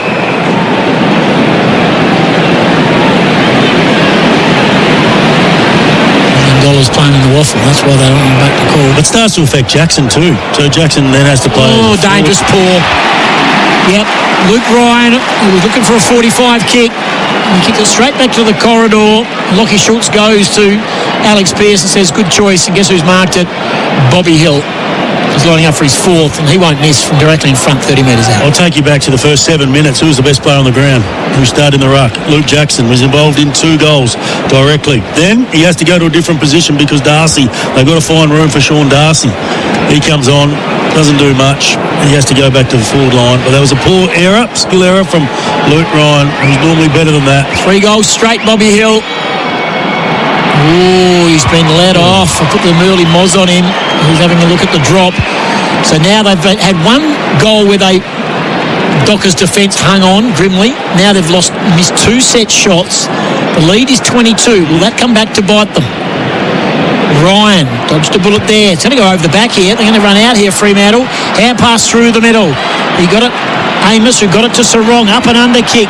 Dudley and Quaynor. Well done, Quaynor held his ground nicely. Voss taps it to his own advantage. Frampers there. Voss, does he keep it in? He got a push. He got a shove. And the ball trickles over the line. In the back. Kick Voss, non-controlling umpire. An umpire down the ground saw a push in the back against Frampton. The umpire in the area didn't even think about it, and Voss has got a free kick about 5 metres along the boundary line. This is going to need something a little special. This will send the crowd into raptures. This will send Voss, Coco, bananas! He's off, there he goes, high five left, double high five, Paddy Voss kicked the second. It might have been lucky, and Paddy Voss signals to the crowd. He wants the crowd up and about. Margin back to 16 points. It's an 18-point swing. To be fair, they've had 2 chances, maybe 3 chances, the Pies, to really ice this game in the third quarter, but all of a sudden Fremantle go end to end from the kick in. Good mark from Joy Amos, who's done that tonight. Joy Amos has been good up the ground. You can see the difference in the synergy, though. They broke through, and it was the kick from Caleb Sarong. I think Dudley was trying to hope he was going to kick it 70 metres, and he couldn't quite get over the back, but they stayed on it, and it was well worked. Lucky, the free kick. You'll take him, particularly in this situation. Took 2 steps inside, didn't kick with the left, didn't do it. He kicked the banana with his right. He's now got 2 goals. He got the nod after 3 weeks suspension ahead of Oscar McDonald. I doubted that, but if he comes in and kicks 2 goals a game, he's done his job. Margin back to 16. Brayshaw and Crisp, they tap it to the outside. Coming off that square Leaving it behind was Sharp. Needed to be better. Well done, Wagner. Picks it up to Sarong. They're starting to run now. Dangerous bouncing ball. Clears. Well done, Frampton. Held his ground nicely. Threw it on the boot. A little bit of a flower bag floater. It's going to come to the back. Taken by Cox. It looks a little slow for mine. Comes back inboard to Sarong. Pokes a little kick to his mate in Brayshaw. Oh, coming through. Brilliant by Chris. Took on the tackle. Got the hand pass away to Sullivan. He got it to Houston. He hatched it. It might be coming back as a hold. Cooper Simpson didn't get it free. Unlucky. Taken by Ned Long. He's tackled by Warner and also by Jackson. Will ball it up. Fans are starting to get involved. Ball up between left, the centre circle and half forward. They still work on the calves. Well, they're cleaning the boots actually now of Sean Darcy. Tap down. Nice. Brayshaw got it back to Sarong, who got it to Simpson. Wants to straighten up here. Sarong, a little floater. Well done by Moore. Punched it away from Tracy. Coming back is Switkowski. Needs to get a handle on it. Gets it back to Frederick. What's he do in this situation? With the left. Size will win out here. Howe didn't mark it. Great tackle on Moore by Dudley.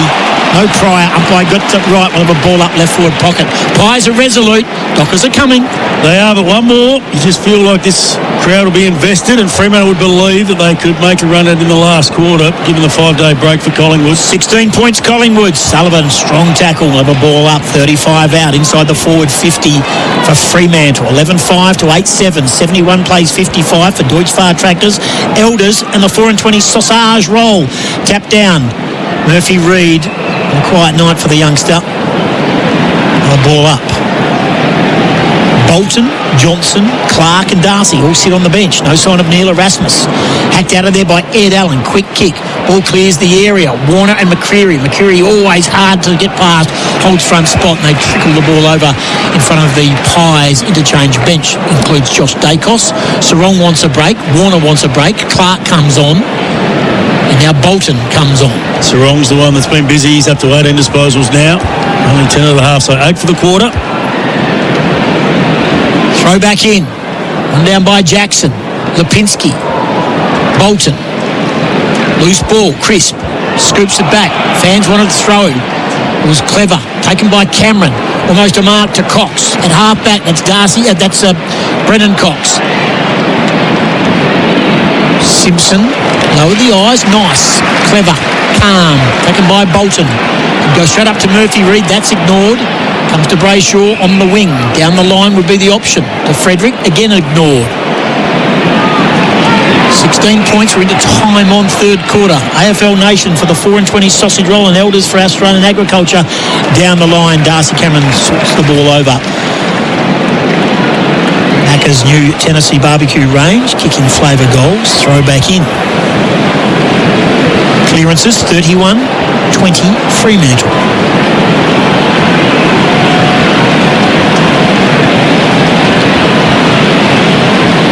Darcy's still chatting with the doctors, I'm led to believe. So there might be a bit of an issue there. He's trying to come onto the ground. He might be 100% right. A couple of jogs. I think it's calf. Maybe they were massaging on the boundary line. Lipinski under pressure from Bolton. Threw it on the boot. The former Dog. Bouncing ball. Oh, swatted forward by Mason Cox, almost tennis style. Great chase and tackle by Hoskin Elliott, but eventually Brennan Cox broke the tackle. Got it to Pearce, the goal kicker, who goes short to Bolton. But they've got nothing on. They've got nothing on down the line. He's been called to play on. He turns Lipinski inside out, Shea Bolton. That's a better kick. Gets to Brayshaw. He's got Murphy Reid to his outside. He can go short. Hits up. He does. Dudley. They looked up. Darcy Moore just holds his ground, and that sort of turns the Dockers around for another option. But on that occasion, that was clever. In tight, well played by the Dockers, and Dudley will line up for his second goal. Something out of nothing from Shea Bolton. He made the play there. Everybody expected him just to kick it down the line, but he just gets around his opponent, opens up the field of play, creates this chance. Kick one. Pushed it to the right. Just going to go past the right hand upright. 8-8-56 to 11-5-71. Margin back to 15 points. We've ticked over 22 minutes for new tech. Automation for manufacturing. Optimise your business with automation. Collingwood waste no time. Frampton goes to the outer wing. Oh, almost a mark taken by Pearce. Comes back to Sharp. And tackled by Allen and Hoskin Elliott and have a ball up far side of the ground. Big crowd. Dacos, he's at full forward once again. Not moving that well. Hasn't been his biggest night tonight. Chapman the matchup. Sean Darcy wins it down. Johnson made good grounds with Gowski. Clean pick up to Bolton. Simpson tackled by Quainer. No Pryor. Loose ball onto it. Clark being held. Free kick. 55 out. It's against McCreery. He's got Sharp to his left if he wants to go there. Oh, slow turn and go. 55 out. Nothing old kick really. He saw a lead, it was Voss, but it wasn't a lead. It was just basically trying to make room. All he did was kick it straight to Darcy Moore. Has taken an uncontested mark, 25 out. Intercept marks, Collingwood 16, Fremantle 8. There's a stat for you. Kicks towards the interchange wing again. Punched away by Ryan, taken by Sharp. He's wrapped up in a tackle. And another ball up. Just got to roll and go. We've spoken about the Pies tonight. How many times have they got it forward to centre? They just know where their teammates are going to be. Just invited the defence and pressure to get set. Waiting for that big moment for Bendix breaks. Bolton again does really well. Turns the players inside out. Little 1-2 down the line with the left. Bolton, they need a mark inside 50. Push out, almost a juggle. Dudley taps it back. Something special from Murphy Reid. No, he runs it over. Quainos herds him over the line. We'll have a throw in. 25 around. Collingwood again stand up in defence. Darcy's done, Tim. He ran straight off after that with a knee. Got really angry. So expect him to be subbed in the next period of time. There it is there. Yep, and he looks disconsolate. Looks disconsolate on the bench, so there's that change. There's Darcy Cameron. She just got a hand pass away. Just got ball to boot Sharp. Almost got pinged for holding it. Lipinski hand passes to the outside, taken by Josh Dacos. Back to the inside. Ryan was there, cleared the back. It was touched, no mark. Everyone stopped. Here's Long being chased by Brayshaw. Kicks to space now. Running onto it now is Ed Allen. He leads Amos to the footy. He looks up. He's got Bobby Hill to the outside. He goes by hand. Does Hill want to take Johnson on? He does. He goes to ground. He got tripped. He got tripped by Johnson. He fell, but he grabbed him by the ankle. Umpire got it right. Dockers fans not happy. Far side of the ground.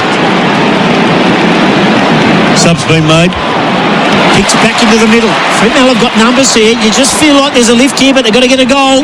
Hand pass through the middle. Brayshaw and Frederick got involved. Cooper Simpson right down the middle. Who's going to fly? It's not a great kick. And you just don't want to be kicking the Murphy Reid when your opposition is Darcy Cameron. So that's probably going to have long-term ramifications for that ruck roll that you mentioned just 5 minutes ago, Paul Hazelby. It's a positive, I think. Moore inside 50. Pearce, front spot, almost held the mark. Fremantle have got numbers, and Brayshaw's doing a lot of the defending inside the D50. Taken here by Chapman, not a great kick. Clears the head of Allen and Johnson. Allen wants boundary, far side of the ground. I sense Collingwood are starting to fatigue. Yep, and Freo would know that. They need one more just before three-quarter time. Just to bring it back to manageable and get excited for the last quarter. Left knee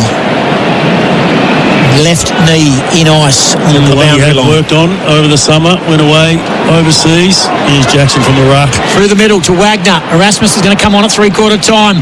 Taken here by Ryan through the middle. Switkowski. Clark throws his head back. Why didn't you come to me? Still got time here.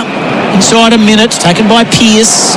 First instinct is not to go, particularly when they're forward of centre. Short to Clark, can come wide to Sharp. That's ignored. Collingwood have got so many players forward of the ball here. 71-56. Amos's work rate has been exceptional tonight. At half 40, squares it up, took the risk. It worked. Can give it off to Wagner if he wanted. That's ignored Ryan. He's 55 out. He'll kick into the pocket. Jackson will be the target. He'll fly. Well done by Cameron. Crisp got it down to Lipinski. Too easy. They made hard work of it. They go short. Sullivan goes wide. Ooh, pitched in the knee of Hoskin Elliott. He says, we've done enough, boys. We'll see this clock run down. 4:20 sausage roll. Elders for Australian Agriculture. And, of course, the clock for New Tech Automation for Manufacturing. The Pies hold a 15-point lead with a quarter to play. But are they feeling the pinch? Fremantle and Erasmus will come into the game. Darcy goes with the left knee. Paul Hazelby, give us your thoughts. Well, they had the chances there in the back half of that quarter, the Fremantle Dockers. You can sense they're getting a lot of numbers back to Pies, so they've got to try and draw them out, but they've just got to go forward at times, particularly when they do have a fast break. The crowd is getting frustrated. I'm getting a bit frustrated too with the ball movement, but the Pies, they put themselves in a really good position at three-quarter time. Bobby Hill's got 3, Jamie Elliott's got 3, 2 to Voss and 2 to Josh Tracy. This is AFL Nation.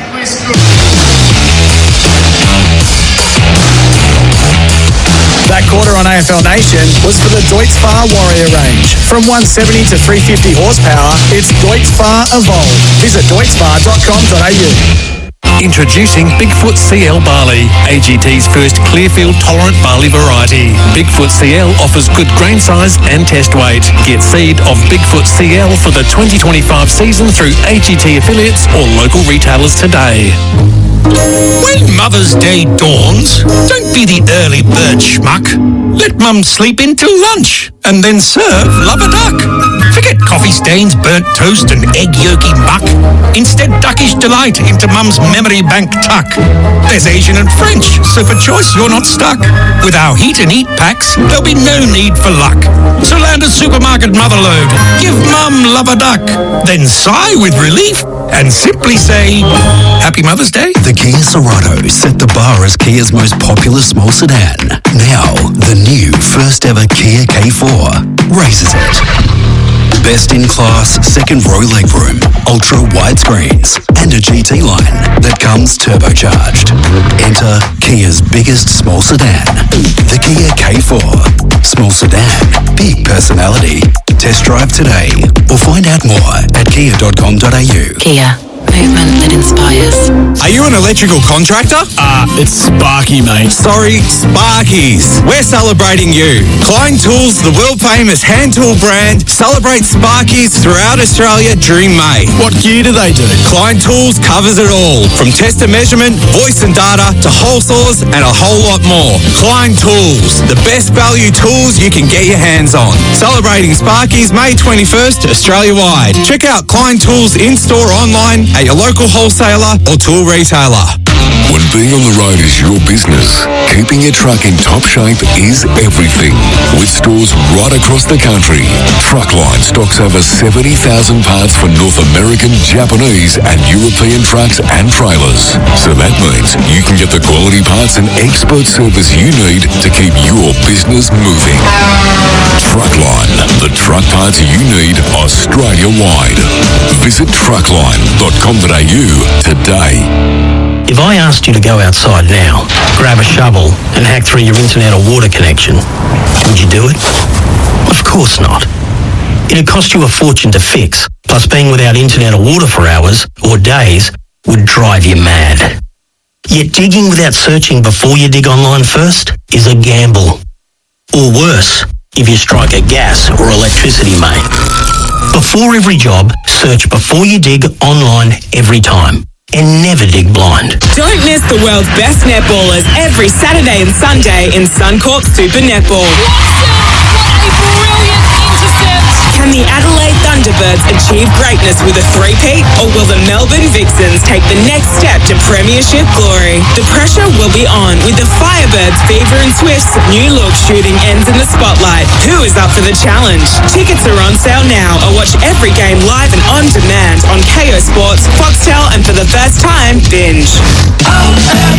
It's the OMF Mate Sale and we're looking after you like a true mate would. Get up to 60% off selected mattresses like the Revivify support mattress for under $800 or the Mornington mattress for under $1,200 and get up to 40% off selected Manchester and up to 20% off selected bedroom furniture. Plus this week get an extra 10% off Aussie made mattresses. Mate, we're not mucking around. OMF's Mate Sale ends Sunday at the home of mattress, bedroom, bedding and furniture. Macca's new Tennessee barbecue burgers are now touring for a limited time. With smoky barbecue and tangy honey mustard sauce, crispy onions, and 100% Aussie beef. Grab the hit single or double Tennessee barbecue burger today. Available after 10:30am. You're listening to AFL Nation for Elders. Open an Elders Rural Products prepayment account to win. And 4 and 20 pies. You can't have footy without a 4 and 20 pie.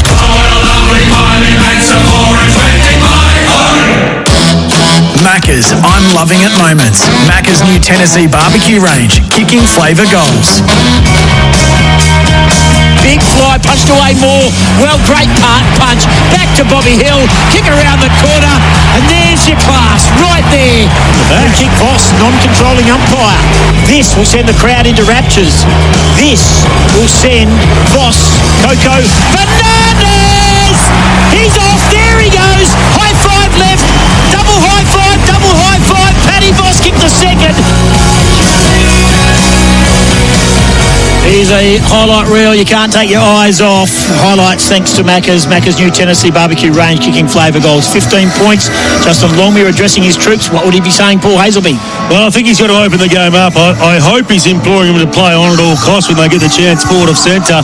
That's where they fell down. I think Collingwood will have their numbers back defensively, so they're going to have to be smart with their ball use, but they just have to make it up as they go by handball just to create the extra overlap run to get a closer look at goal. But if you look at the stats, though, it does suggest that Fremantle should be well in this game. 275 disposals to 231. Contested possessions, they're up by 8.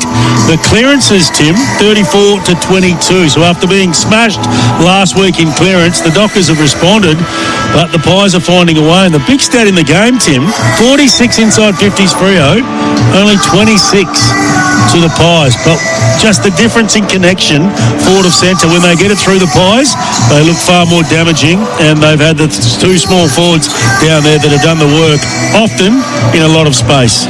Neil Erasmus, the sub, has been activated. He starts the last quarter on the bench. Sean Darcy with a left knee in ice. Can they win, Fremantle? They can. Need a lot to go right. It's an experienced team. We know that from the Collingwood Football Club. Collingwood are just too good for mine. They are very, very classy. They look like they're in control of this lead. Jackson went to ground, left it behind. Oh, that's almost a throw, but it was clever. It was quick hands by Brayshaw. Ball come to the outside. Dacos shows some candy, gets away from Cooper Simpson. Oh, umpire said push. So I just don't agree with that. Like, this is my bugbear. Yeah, it's too much of a penalty, isn't it? It is. It's going to be a free kick. What are you supposed to do? You've got to put some pressure on you, particularly when you get criticism and critique from fans, but also your coaching group. And it's not late. And it's not dangerous either. Number rider said scurrying, including our man Chris Cliffordus. Elliott's kicked 3 on 50. The arc. That's brilliant. He is a very good player. It's close to the line. I think it's cleared it. It has. Great start, Jamie Elliott. You gotta love him. He's a superstar. 2 goals in the first, 1 in the second, and 1 in the fourth, and that is a great start for the Pies. Out to a 21-point lead for Tyre Power, the Mega Mesa. That makes it hard. They're going to need to kick probably at least 4 goals if Collingwood are not to kick another one in this game. They've only got 8-8 to show for it, and as I said, I think Collingwood throughout the quarter will start to position a few more players behind the ball, soak up a bit more time. They'll probably be believing they've got enough of a lead. You'll be careful doing that. Fremantle can get on a roll, but they've struggled to score tonight. Not just tonight. A fair portion under Justin Longmuir.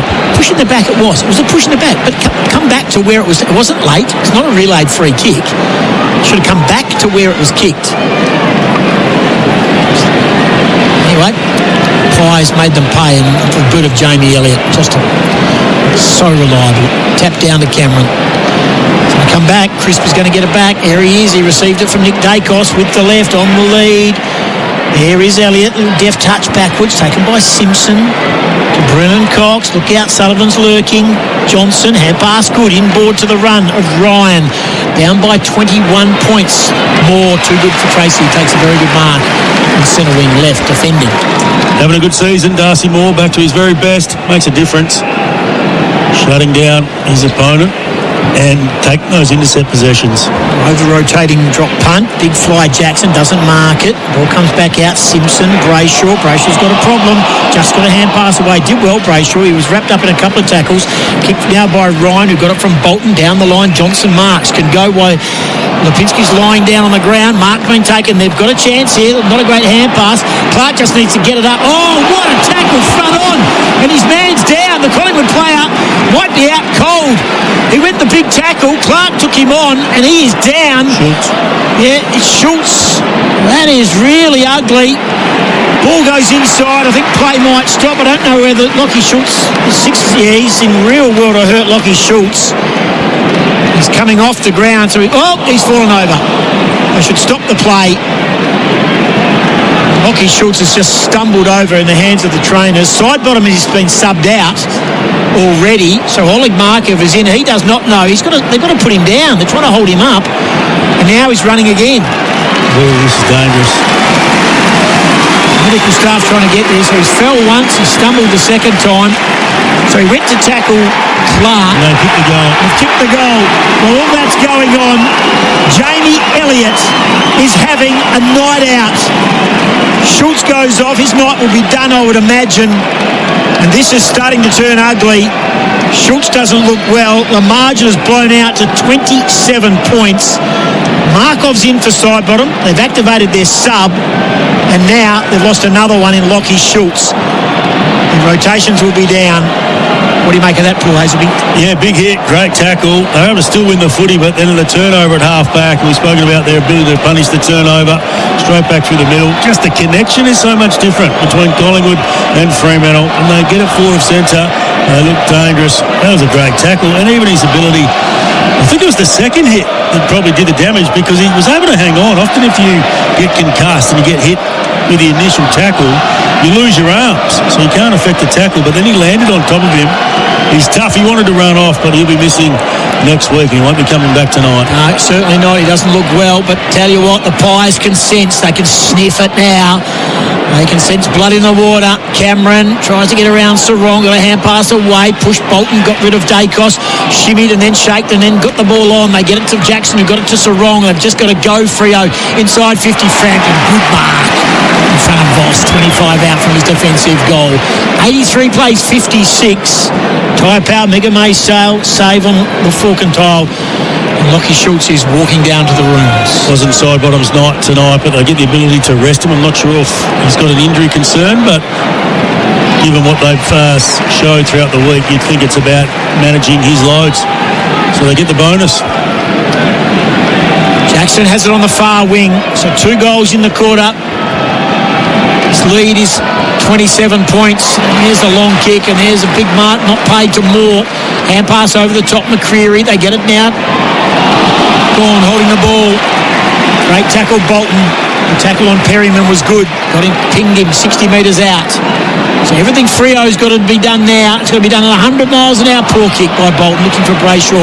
Might get away with it. They step inside. Underground hand pass Sharp. Collingwood have hemmed them up on the 50 near the boundary line. Force them over. We'll have a throw back in. 28 disposals for Jordan Clark. Luke Ryan's had a good night. He's at 25. Jack Chris, 25. Brayshaw, 25. Bolton, 24. Sarong, 21. Johnson, 18.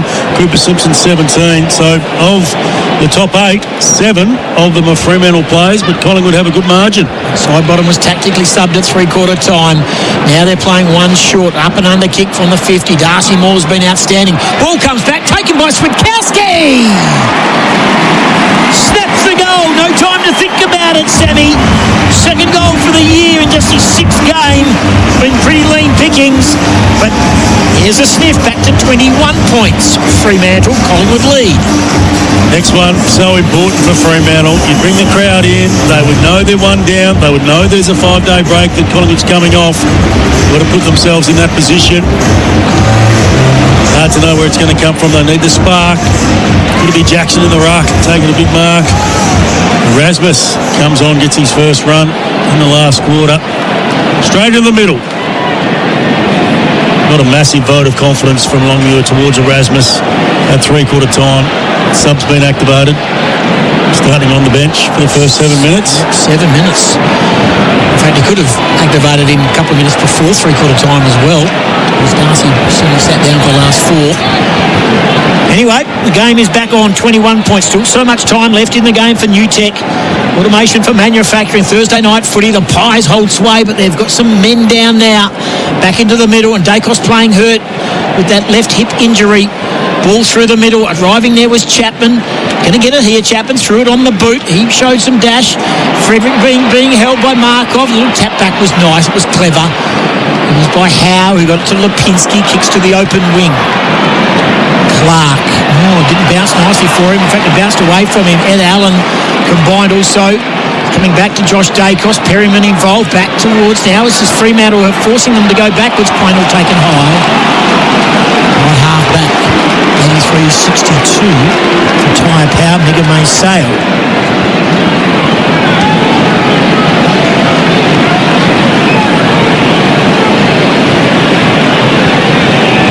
No one's left the ground. Long kick.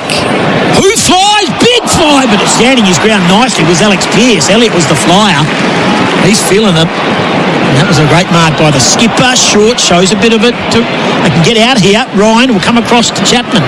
Chapman's doing his best to run this game right out. Missed it. Turned it over.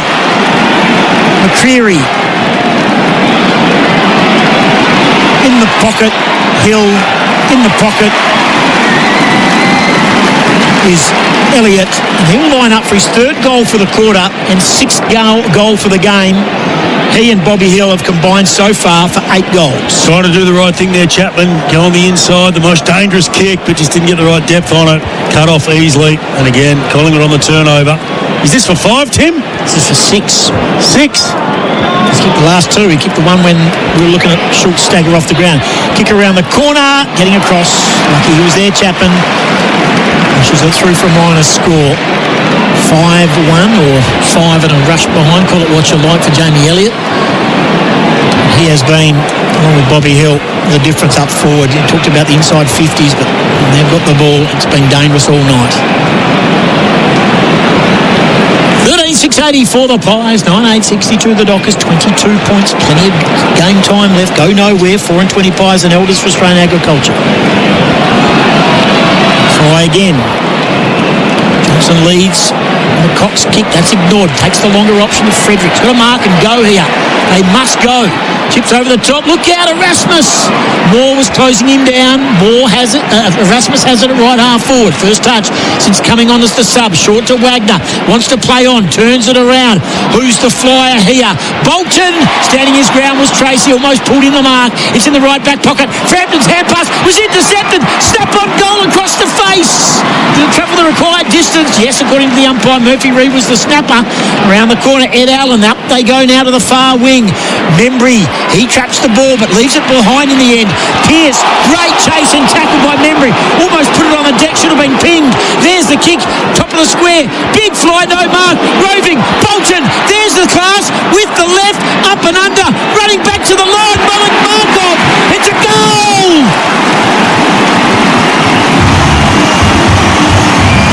Bolton, we said it's all been about work rate tonight with no brilliance, but that could be the big moment for Bendix. Breaks, put your foot down with confidence, and Beaumont Tiles, goal of the night contender.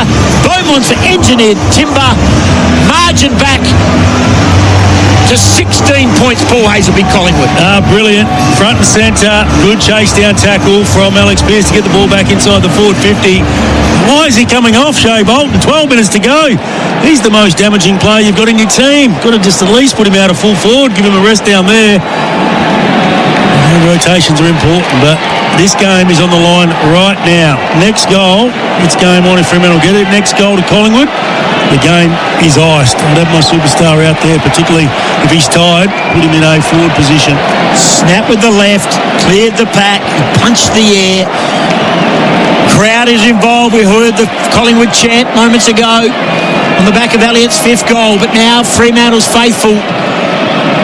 Bolton on the phone, I reckon it will be, mate, suck it up, Princess. You're out there in a couple of minutes. Voss, Dacos' hand pass, missed its target. Voss now left it behind. He hatched it. He's doing the rucking with Jackson. Brayshaw, Simpson, good. Through the defence. Got the ball to Clark. Straight up the middle. Dudley will mark it. Centre half forward through. No time to panic. Goes on the lead. Murphy Reid will mark. 25 out on a slight angle. Barely touched the footy tonight, Murphy Reid. And if ever he needs to find his Geelong form right now, it's in front of the home fans. A goal here, and the margin will be back to 10 points. Dacos is a superstar. Hasn't been his night tonight. Even when that ball, he gave it back way too easy, and that invited Fremantle in. Well done to Cooper Simpson. He was the player that just drew the player towards him and released Jordan Clark to set up this ball movement. Murphy Reid picks the goal. There is so much time left in this game, but the Pies are off a 5-day break. They've lost Lockie Schultz. They've subbed out Steele Sidebottom. Nick Dacos is sore. It's game on. It's Wharfie time. 13-6 to 11-8. Craig McRae talks to his team on the bench. Paul Hazelby's here for MEGT. Build a winning team with Australia's apprenticeship experts. That's an early Wharfie time here in the West. On the big screen, that means game on the line, and it comes down now to scenario training. Last week, it was Collingwood chasing the game against the Cats. They were the team 10 points down that had to score the last couple of goals. This time, they would defend it. Fremantle are chasing. It's going to come down to who executes from this point on.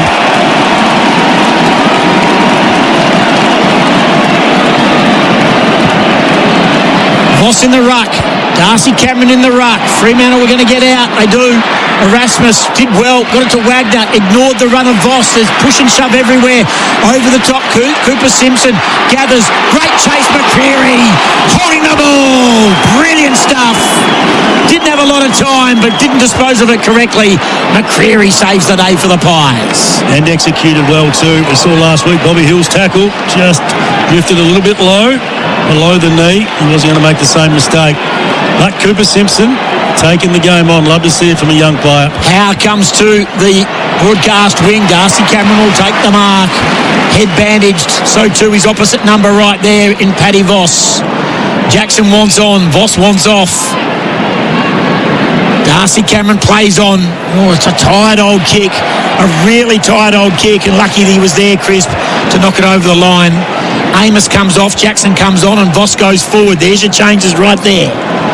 Been good, Darcy Cameron, 15 disposals, 8 marks, 24 hit-outs. Darcy had the 15 hit-outs and Jackson has had the 15 to go with these 13 disposals. That McCreary tackle on Simpson was almost a picture-perfect tackle without running a player into the ground, tripping him or doing whatever. Back with the flight, Pearce and Ryan will have a ball up left back pocket. Pearce has had about 4 or 5 almost marks in those situations tonight. Margin is 10 points, 15 gone in the last quarter. Tyre Power, Mega May Sale. No Lockie Schultz off with concussion. No Steele Sidebottoms, been subbed out. Darcy's done a knee. Great smother Elliott. Pies are in attack. Ooh, Cameron, his head taken off. It was accidental. He was sliding underneath the Josh Tracy tackle. He went low though, didn't he? When it's that obvious, you got to pay it. 75 out. He's pointing long, so that's a signal he's not going to go long. He'll slice it into the pocket. Mason Cox will fly. Eventually the ball goes over the line and out of play. Throw in. 10 points. See the game scenario in effect there, so not bringing it too far inside the corridor, trying to go as close as he can to the boundary line to try and get this situation. The defenders get a rest and they get a chance to set up and try and score. Jackson and Mason Cox. Loose ball, stolen, Crisp, goal. Wagner fumbled, Crisp seized, and he's just a big-time player on a big-time run. Jack Crisp, is that the goal that might just be enough? Back out to 16 points. It's a heartbreaker for Fremantle. Crisp gets his second. A big moment it is for Bendix Breaks. Here's Paul Hazel. It's a big moment to present himself as potentially the best player on the ground. That's his second goal. Worked hard, 26 disposals, clearances. He's had 4 and 636 metres gained, more than anybody else on the field. That's what they wanted, the stoppage. And Fremantle, just the fumble there from Wagner, invited the passage to open up, and he was good enough on the right boot. Good comeback from him. Shea Bolton, 26 disposals, 8 clearances, 6 score involvements. Now they bring him back onto the field and they put him into the full forward position, Tim. Best docker tonight, in my opinion. 16 points to margin, still plenty of time left on the game clock. He's all about winning it out the middle. Oh, so wrong. Brayshaw got it from Jackson. How was that? Well, the hand pass. One hand pass too many, Mason, probably. Picked up. They funneled it back. Taken here. Sukowski should have just probably kicked it. Oh, Sullivan, brilliant. One-on-one. Juggling mark. No time to go back in your box now. There's a great mark opposed to Warner. 1.5 too many, Paul, in that. Yeah, it certainly was. Need to kick it deep. Jackson involved, though. He's lifted his rating in this last quarter. Lipinski called to play on. Broadcast wing, kicks it to half forward. Big fly, Jackson takes the mark in front of Cox and Membry. Plays on, it's go. It is go according to the coaching staff. Great kick by Sarong to Erasmus, who marks inside the centre square. What does he want to do? He wants to take the game on. That seems to be the message. Dudley! Clearly just roll the dice. Clearly it's just take Absolutely, Wolfie time, and this is scenario-based training that you've got to take those risks. You've got to go corridor, particularly when you're 3 goals down. Well done to Neil Erasmus. He gets a tough knock on his kicking, but he was able to find a mark inside the forward 50, and not too many of his midfielders tonight could say the same. Dudley had a chance. He missed one earlier in a set shot at the other end of the ground. This for his second. Hooked it to the left. Margin back to 15 points. 14-6 to 11-9. 19 gone. That's a bad miss for Elders, Australian Agriculture. And 4-20 pies. Thursday night footy. AFL Nation around the country. Could have had 3. Dudley. Quaynor. Again comes broadcast side. Jackson. Crisp. Turnover. Frederick. What's his options? Gets away from McCreery. Kicks it long. And it's been taken by Frampton. Uncontested, 25 out. It all looked good, but the execution in the end from Frederick was just a kick and hope.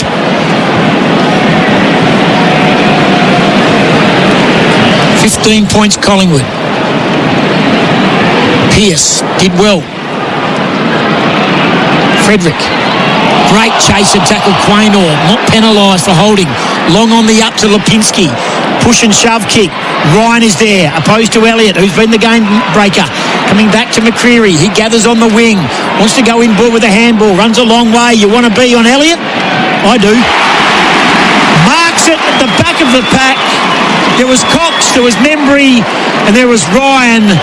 But it was the Elliott who was in position A, and a goal here, and that will be a bridge too far for mine. He'll line up for his 6th. He's kicked 5-1 tonight. He's a star. He kicked 5 a couple of weeks ago as well. He does it in different ways. He can do that. We've seen him take amazing marks throughout his career. He can lead well, but he can do it off the ground. He's a great player. In the bench, McRae and Dacos rejoicing.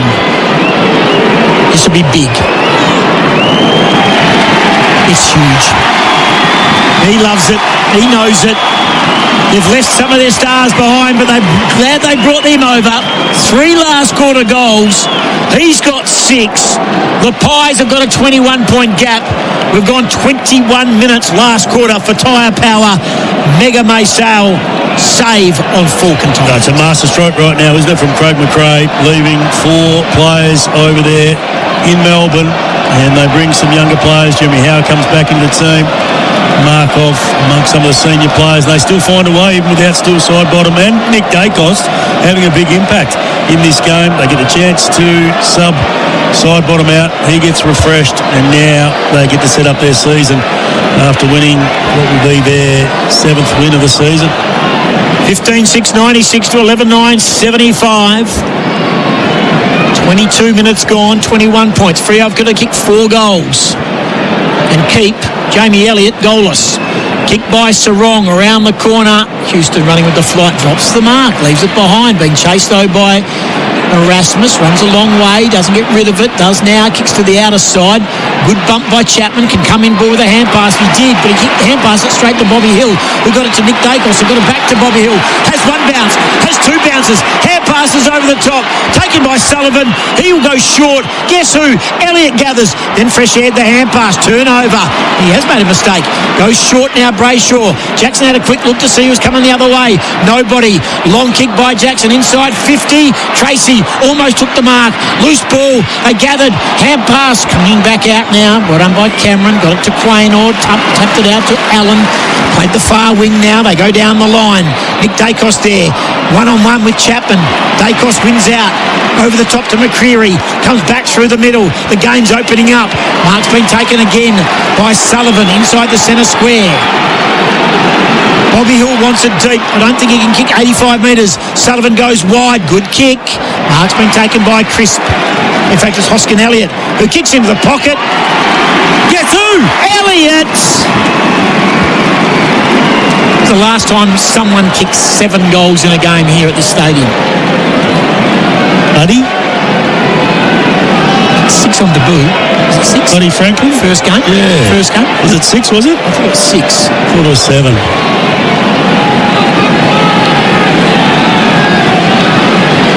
And Elliott lines up. If the game's not done, it's about to be the coffin closed on Fremantle. Thursday night footy. Jamie Elliott, 6 goals, 1. Jamie Elliott, 6 goals, 2. The door ajar, 24 gone, 22 points. Fremantle have got 4 minutes 20 to kick 4 goals. That's the equation for Tyre Power, the Mega May sale. Pearce takes the mark.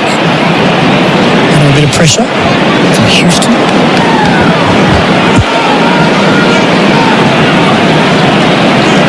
Ryan to Cox. Going sideways, he's not going forward. They need to go forward. Switkowski can come to Johnson. He's going to go back through the middle. Shows a bit of the footy. Didn't quite hit its target. Little toe poke. Clark coming back to Josh Dacos. Hand pass missed its target. Coming back to Sarong. Freed up the hands. Running past Wagner. Wagner goes to the outside. Taken by Johnson. Oh, he got tunnelled. They went under his knees. No free kick against Josh Dacos. Hand pass. They get it to the outside. It's Switkowski. Gets it to Johnson. 55 out. Squares it up. Missed its target. He was looking for a leader through the corridor. Didn't kick it far enough. And sliding in, taking a very good mark, was Jeremy Howe. He's looked good at times, but you reflect back on his game. He had a number of inside 50s that didn't hit the mark and 2 missed shots that now look quite crucial. Career high 6 goals, Jamie Elliott. In the meantime, it's with the hands of Brayshaw. 55 out. Inside 50. Big fly, no mark, loose ball. Collingwood just usher it through. Margin down to 21 points. 25 gone. 11-10, 76 Fremantle. Collingwood 15-7, 97. Elders for Australian Agriculture and Tyre Power, the Mega Maize sale. Paul Hazelby's our expert for MEGT, Australia's apprenticeship experts. Mason Cox doesn't mark it. Johnson hand passes inside to Clark. Threw it on the boot. Might get lucky. Amos will mark it. He will. 40 metres out. Ambles his way back. Fans want him to do it quickly. Some have left the ground. They think it's an obvious result. 2 minutes 30 and counting. To have any hope, he needs to kick this goal.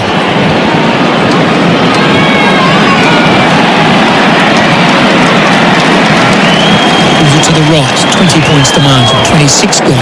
Collingwood are going to win. Gutsy, they've been challenged early, challenged late, injury. Jamie Elliott stepped up, Bobby Hill, Nick Dacos playing on one leg. It'll be mentioned post-game, no doubt. Who goes over the line now to play. Collingwood are back on top of the ladder as it stands on the live ladder with a percentage of 132. Brisbane with a game to play, 114%, 18% less, 47,780 the crowd. It was 50. Thought it would have got to 50 easily.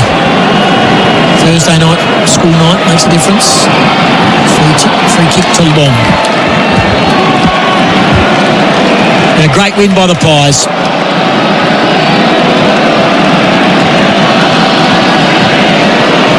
Faithful. The heat will continue on Fremantle. They'll go 4 and 5. Currently sitting 9th, but have a chat. They go tumbling down. Port, Essendon, St Kilda are below them. Darcy Cameron, Jackson, and up half-back Brayshaw.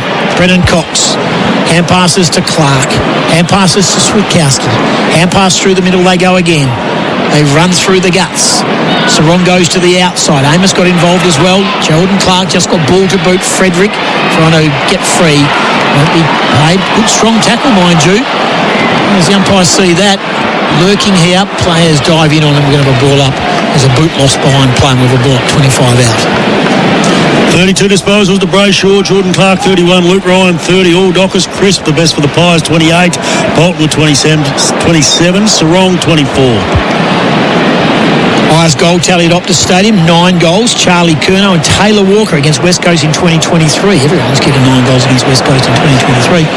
Last time 7 goals was kicked at Optus was Tom Lynch, round 7, 2022 against West Coast. Ben King kicked 6 earlier this year. Peter Wright also against West Coast this year. Gee, West Coast have been ordinary here. This is Fremantle. This is 6 goals.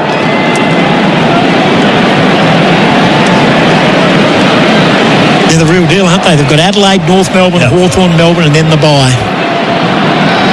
MCG, Marvel, MCG. Gee, they've got a lot of travel there. Bolton has a bounce inside the final minutes. Almost a mark. Ball comes to ground. Quaynor wrapped up in the Murphy Reid tackle with a ball up. 15-7-97 to 11-11-77. They got within 10 points in the last quarter, Fremantle.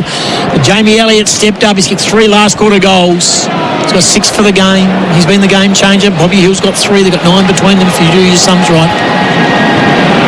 Tracy holding the ball. Surely tried to bust through about 4 tackles. Darcy Cameron, Oleg Markov, the sub, and the ball smothered over the line. 17 disposals to Nick Dacos. Quiet night for the superstar. He has been injured. They could have done without him. Pendlebury, side bottom, still found a way. Maynard down back to Goey. Myercheck. Frederick kicks the goal. Jump time. It's just seconds remaining. 12-11-83. 14 points the margin. 15-7-97. The Loctite, fast, strong and reliable adhesives that go beyond the bond. Well, that's certainly not a Loctite sealer, but it's certainly been done. Jamie Elliott kicks 6. Nice goal there from Michael Frederick. Right at the end, 16 seconds to go in the game. Very good result. For him, of course, it's been a quiet night. Hasn't had too many opportunities, but hasn't put himself in that position too often. But a good handball out from Switkowski. Something for him late in the game.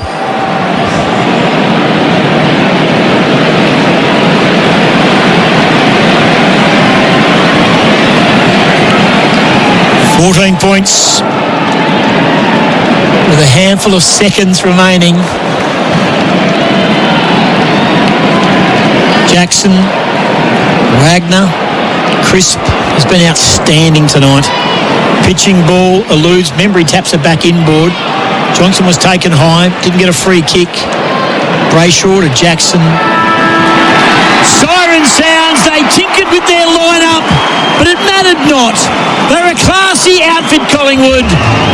And the torch, the blowtorch, goes back onto Freo again. The Pies home by 14 points.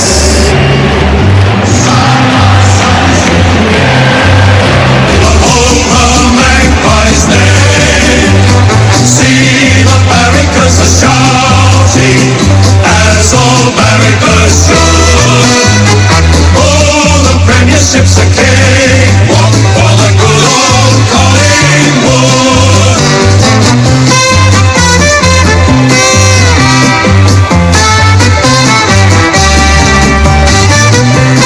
Thanks to Tobin Brothers Funerals, celebrating lives every day of the year.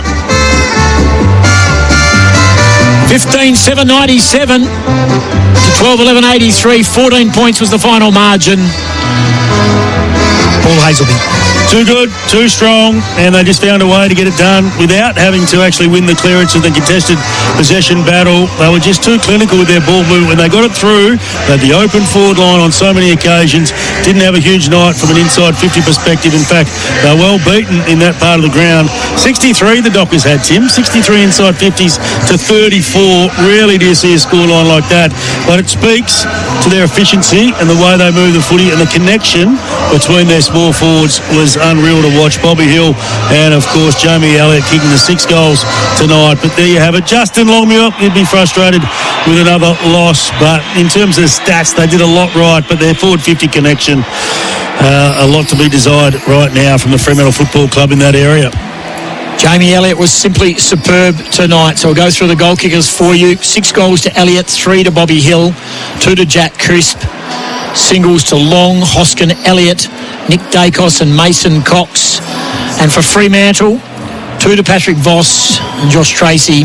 Singles to Switkowski, Sharp, Murphy Reid, Pearce, Frederick, Dudley, Brayshaw and Bolton. He was outstanding, Jamie Elliott. It was pretty obvious who's going to get the 3 votes. Post-game show for Before You Dig, before every job. Search Before You Dig online every time. And Trojan Tools. Trojan Tools, built tough. Available at Bunnings Warehouse.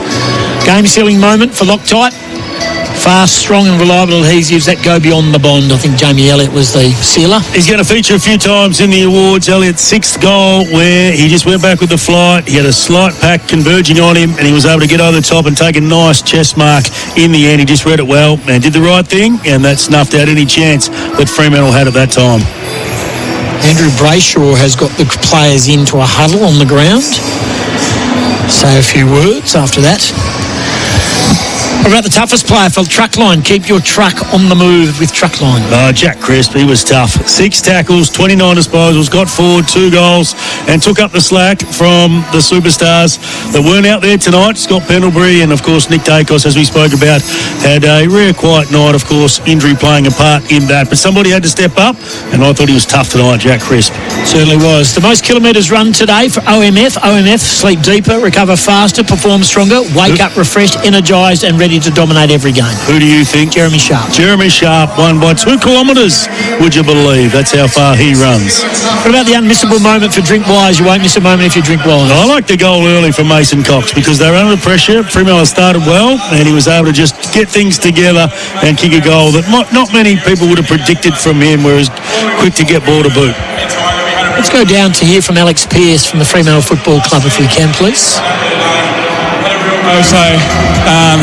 I think that sort of standard that we set there is something that we can bring week in, week out and keep improving. Alex, you talked about the response from last week. What was the message heading into the game? We needed to compete a lot better and just play our brand of football and play for each other a little bit. I think today everyone really had a crack. Our pressure was a lot better. There was a lot of really good efforts. So, look, it's just we want to be a hard footy team to play against and a team that's tough in the contest, and I think we were a lot closer to that tonight. Absolutely, mate. 14-point window to the Pies. They were undermanned. They left a few stars out, but they got the job done. Great result for Magpies. They're back on top of the ladder, 15-7, 97 to 12-11, 83. What about the smart play for Australian made? There's plenty of them, but it was the connection between the 2 small forwards, Bobby Hill and Jamie Elliott. So many times they get the turnover or they get through the corridor from a break from half-back and they just know where they're going to be. And the kicking involved in those 2 players to get on the end of it to score 9 goals, I thought was really smart. It's a time to shop local and support Aussie jobs. Buy Australian-made products right now, Australian-made. When you buy local, you support Aussie jobs. The crucial moment for New Farm, Australian through and through? Could have been crucial in a number of different ways. Unfortunately for Lockie Schultz coming back to play against his old team, he won't be playing next week, but it was a big moment, big tackle where he was able to force the turnover. That didn't create the turnover that scored the goal, but just after that it went to half-back for the Pies and they went straight, bang, through the middle, and they found that man again, Jamie Elliott, who kicked a nice goal from the far side. The breakout player today for Australian Outdoor Living, bringing backyard dreams to life. So experienced, the players for the Collingwood Football Club, but I settled on Cooper Simpson for the Fremantle Dockers. 18 disposals in defence, new position for him, and certainly played his part at times. Plenty of Collingwood fans at the Nullarbor playing at the eastern end of the ground, and the Magpies are going down to the Magpie Army. They made plenty of noise tonight, did the Collingwood fans. The Bendix Brakes big moment. Put your foot down with confidence, Bendix Brakes. Well, 3/4 time, you said to me everything needs to go right for the Fremantle Dockers to win, and it didn't. The first free kick, the crucial moment for mine was the free kick. You didn't like it. It was Nick Dacos, kicked it inside the forward 50. It was just hit or pushed after he kicked, and it ends up being a free kick downfield to Jamie Elliott, who nailed his first of the last quarter, and straight away it put Fremantle on the back foot in the last quarter. No doubt it was a push in the back, but it's not a relay free kick, and that's where the hurt comes from, and that's not just tonight. It's wrong in the league throughout the year. Relay free kick was often paid for a late tackle or bump. That was not late. It was at the time of kicking the footy. Tobin Brothers forever a young player of the year, thanks to Tobin Brothers Funeral, celebrating lives every day. Someone over 30. Oh, there's two. The two best players on the ground were over 30. Yeah. You've got to give it to Jamie Elliott. Yeah, of course. For his performance. He's over 30, isn't he? Of course he is. I think he's been around a long time. And he's probably in career best form at the moment, given he's got 6 tonight and 5 just a couple of weeks ago. That's a huge win for Collingwood to come over here with a half-baked team for the best part, but still, when I say that, to leave four really good players and lose one with a concussion and sit one out for the last quarter. Wow. Okay, the power play rankings for Red Energy for 100% Australian electricity and gas. Jordan Clark ended up topping that list. He had the 33 disposals. Brayshaw got to 33 as well. Luke Ryan, plenty of possession from him, lots of kicks. He had 30, and Jack Chris was the highest rated player for the Pies. Tackler of the day for Ned Long, good tackler. He loves the tackle, Ned, and he got 7 on the day, and that was enough. Chris came in second with 6, Brayshaw, as he always does, with 5. And Luke Jackson, in the end, Luke Jackson finished with 20. He had 8 or 9 possessions in the last quarter when he goes into the ruck, and he played his part in trying to get him back into that contest, but he also tackles and spreads really well. Australia's ultimate fishing weapon. I get up early for breakfast. I'm already tired. The 3-2 breakfast tomorrow. Yeah, good on you. Yeah, with Adam Simpson. And 3-2-1 for AFL Nations Player of the Year. One vote. I settled on Jordan Clark for the Fremantle Dockers. Gave them a lot of run from the back half. Had the 33 disposals. 24 kicks to go with that as well. 462 metres gained. 2 votes. I gave to Jack Crisp from the Collingwood Football Club for his 29 disposals and 2 goals. And 3 votes. Jamie Elliott for his 6 goals in the contest, and they were all important too, and every time Fremantle made a play, he was the one that stood up. He also had the 14 disposals and 8 marks. Pies on top of the ladder on percentage. Other teams to play. Fremantle 9th. What is going to be? It's going to be a long time for Fremantle now. It's Thursday. What's it going to be like down at Fremantle over the next 4 or 5 days? It's a hard read because this is how Justin wants to play. He wants to win Alex clearance. Spear said that was massive improvement. Yeah. So they win the disposal count by 76. They win contested possession by 14. They win clearance by 15. They win inside 50s by 29. So often if Fremantle have those sort of numbers, they'll win games. But the connection piece hasn't been there for a long time. To be fair, under Justin Longmuir, to be fair, it wasn't there under Ross Lyon either. But 63 inside 50s for only 12-11. That's where I think he needs to improve on. And how many times did we see them break open or get a free kick or a mark 15 to 20 out from the 50, and their first instinct is to do what? Hold it, wait. It just invited the pressure of the defence to get back for the Pies, and they just couldn't score. In the end, they went to Josh Tracy a number of times, and he couldn't get it done. And if he doesn't get it done, how do they get it done other ways? They've got to find ways to bring in their small forwards into the game a bit more. One handball too many on a number of occasions, wasn't it, as well, when they were dashing through and they just want to be too nice to each other. But it was good to see a top team, Collingwood. They won off 34 inside 50s, Tim. 34. For 15-7. Unbelievable. So they're just, when they do get it through, they look damaging. Steel Sidebottom leads the song in the rooms, as he always does. So just repeat your 3-2-1 if we can. 1 vote, Jordan Clark. 2 to Jack Crisp, and 3 to Jamie Elliott. 15-7-97, the Pies on top of the ladder. Fremantle in a 9th spot, 12-11-83. It was the Purple Hands Foundation night. They raised about $60,000 for that very important charity. Thanks to our team, thanks to Eddie, thanks to Lee, thanks to Heater, thanks to Chris, thanks to Paul Hazelby. The Pies, they left a few stars behind. They lost a few soldiers during the game. But in the end, they were still too good for the Fremantle Football Club. Home by 14 points. Thanks for your company. Stay on SEN. Stay with AFL Nation. We continue right through Friday, Saturday, Sunday footy. You won't miss a second of it on the network. Thanks for your company. The Pies do it by 14 points. That quarter on AFL Nation was for Tyre Power. Mega May sale. Save on fork and tyres.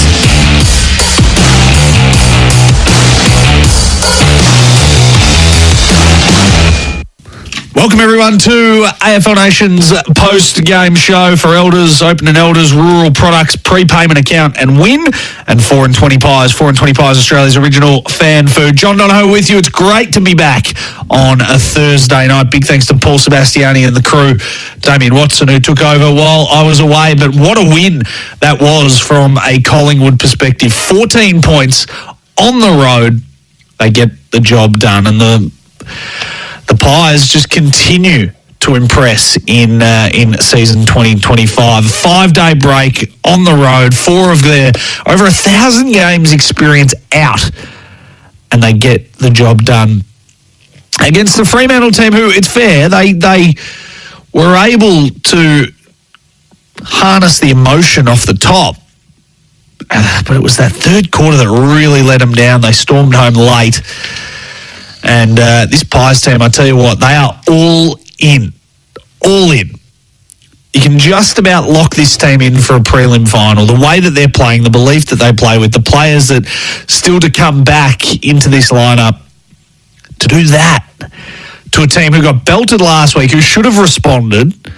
And at times we saw a response tonight from the Dockers. But this Pies team is the real deal. 1300 736 736. It's over to you for the next hour as we take your calls here on the post-game show. For Hyundai Prayer Fees, this sale is on now.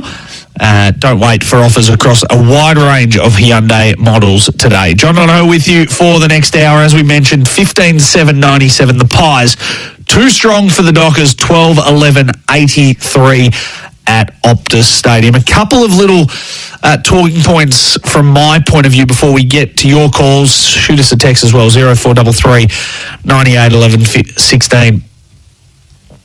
Really disappointing from a Dockers perspective, I must say. Really disappointing. They got no wow factor for me.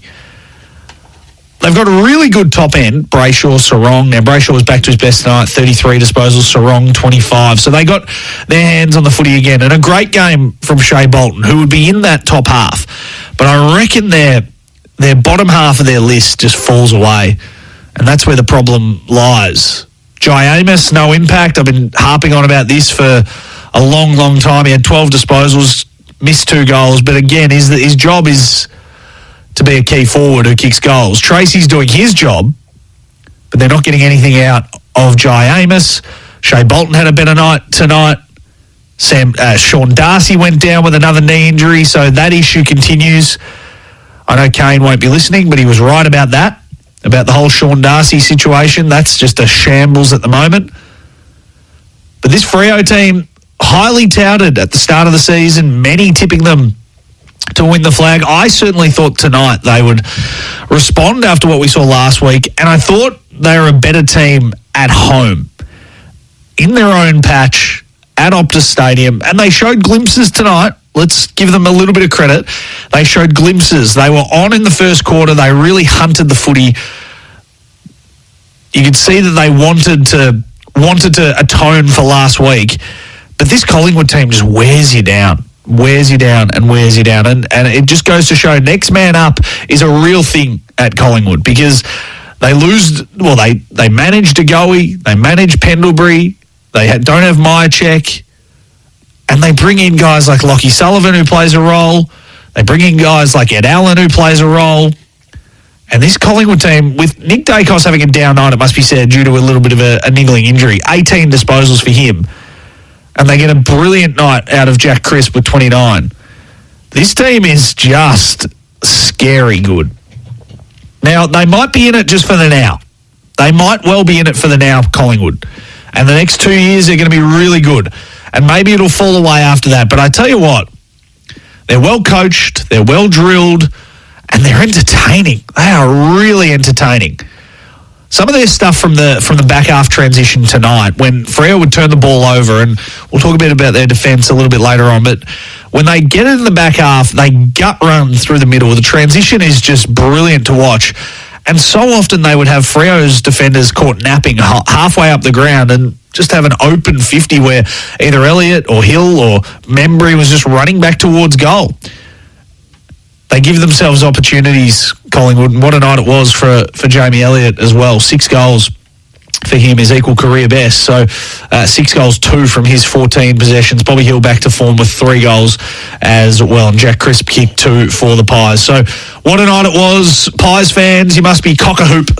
1300 736 736 0433 98 11 16. What were your favourite moments of the night? What did you think won it for the Pies? Because slow start, it must be said, slow start for the Pies. They looked a little bit lethargic early, but gee whiz did they work into that game nicely. They gave Freo a sniff. Freo didn't take it, and the Pies pounced. What an enormous night it was. Let's start with Harrison in Burwood on the open line. G'day, Harrison. G'day, John. How are you? Going well. How you feeling? I'm good. I've got 3 key takeaways from the game. Yes, go. The first being the one thing the Pies have is depth. Their backline, Billy Frampton, I'd almost call him a C-grade backman. It did an outstanding job. Ed Allen came in, did a great job. Just great depth in the team. Second point being that the umpiring is still the most inconsistent aspect of football. And the third being, for all the Collingwood players that are listening, when Lachie Schultz goes off with the most gruesome-looking concussion, do not go and start shaking him on the head and whacking him on the head when you go into the rooms. I was like, just let go of him. I think what they were doing, I saw that, Harrison, I think what they were doing, they were acknowledging the effort because I think it was a big rundown tackle and he obviously got squashed by, I think it was Jordan Clark in the end. But I know what you mean. Don't hit him on the head and make it even worse. But I think they were just trying to acknowledge the effort that he brought to the team and to that moment as well. What else were what were your other key takeaways tonight, Harrison? You must be very happy with your team. Oh, the forward line was great. Midfield again, I didn't think was too great. I thought the midfield got beaten, but Darcy Cameron has to be, I reckon, the All-Australian ruckman at the minute. He has been so consistent all year, and his ability to get back in the back line and intercept mark is so good. Still underrated, and has just been a fantastic player since he's come over from the Swans as well. What a magnificent pickup that was for the Pies. I think you're right. I think right now, Max Gawn put up a pretty good performance last week, but body of work says that Darcy Cameron right now is the All-Australian ruckman and well and truly deserves to be. A good start, Harrison. I appreciate it. You've started us off beautifully, and the Pies storming ahead. They're back on top of the ladder for what it's worth. 7 wins, 2 losses, and 28 points from their 9 games. Adelaide awaits them next week at the MCG, so that's another test for them. But again, they've stood up to every test that they've come up against in season 2025 so far. Good start, Harrison. Thank you for that. 1300 736 736. Your observations from the 14-point win tonight. It's almost like the Pies dominated them throughout the game, but it doesn't look like that when you look at a 14-point lead, a 14-point win, and Freo had their moments throughout. They were all over them throughout the game, Collingwood, but it just hasn't reflected on the scoreboard. 6 goals to Jamie Elliott. What a night it was for him. This text as well. We're going to give another credit to Lachie Schultz. Shout out to Lachie Schultz. He set the standard early after a slow start. Extremely unfortunate for him to go off concussed, but his attack on the ball and his pressure was unreal tonight. It certainly was.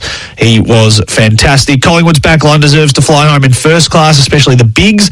63 inside 50s for only 12 goals is fantastic. Gutsy from the Pies.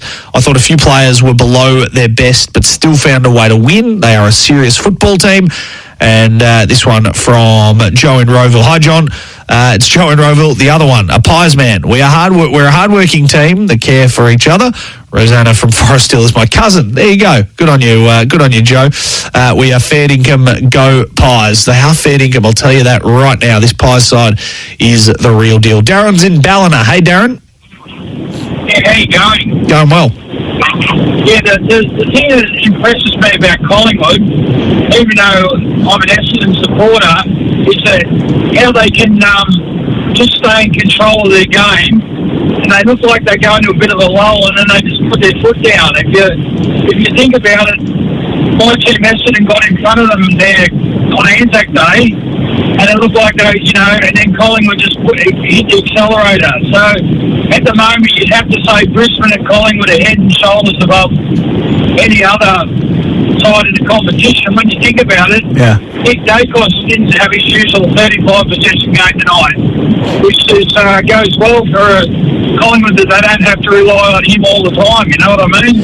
Yeah, well, I mean, that's the thing. Like, Josh Dacos had 36 or 38 last week. Nick Dacos had 35 or 36 as well.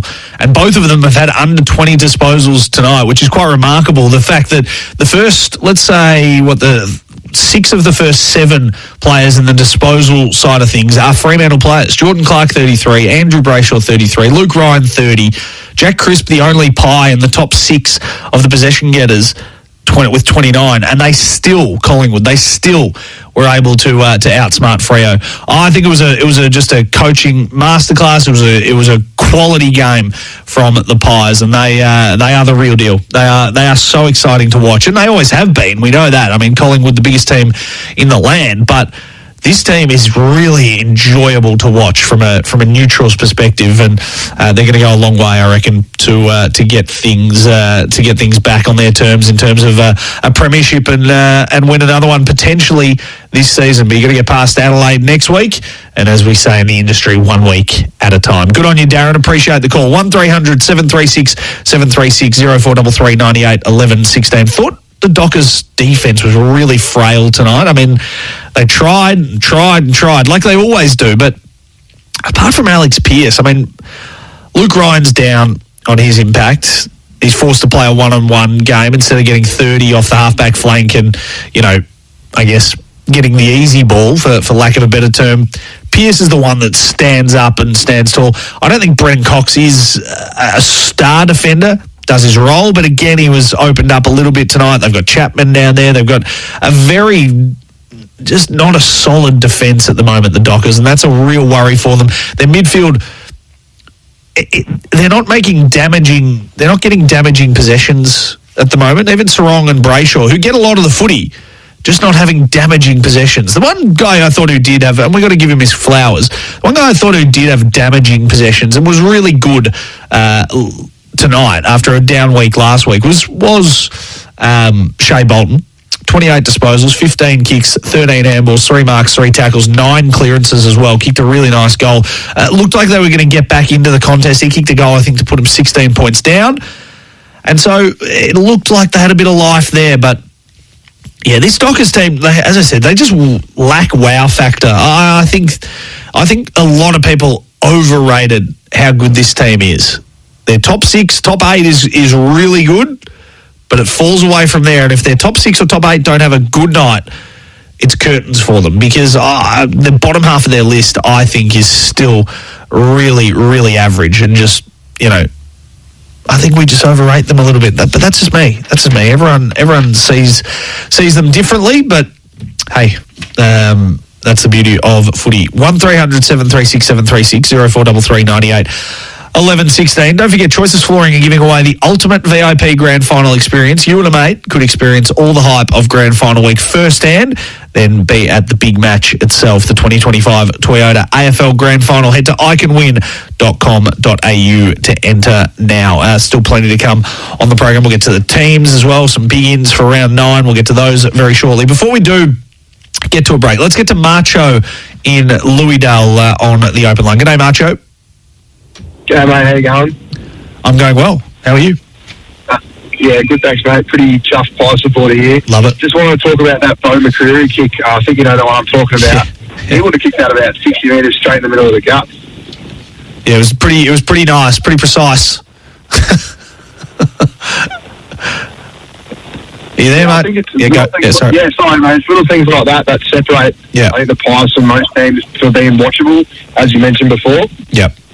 He's a Freo could have done that multiple times. So he's a good player and probably doesn't get the plaudits he deserves. He's not a superstar in the competition, but you know what he does? I like to call him an enforcer, to use a hockey term, but he just throws his weight around. He gets the ball when needed, and he gives useful possessions and just goes forward, kicks a goal every now and then, but he does the team thing, Bo McCreary, and I think we saw that again tonight. But Marcho, are you feeling a level of confidence that this team can I don't want to go too far, but that they can go deep into September this year? Yeah, I think so. I think the way I look at it is with the trading that we've done, the draft picks that we don't really have, I think it's sort of within the next 3 years we've got to win one more. But I'm pretty confident with the team they've put together. The way that they're coached is unbelievable. Yeah. I just appreciate a team that probably plays it till the final whistle and doesn't. Even if you're 3 goals down, they'll still try and win it. Yeah, absolutely. They are, and we know, we've seen from experience, when they're down, they can always fight their way back as well. So, another big night for them tonight, and the Crows await them next week. Thank you for your call, 1300 736 736. This is a good point, Jake. Am I wrong, or did Geelong get up last round over the Pies? So only Collingwood and Brisbane, is it?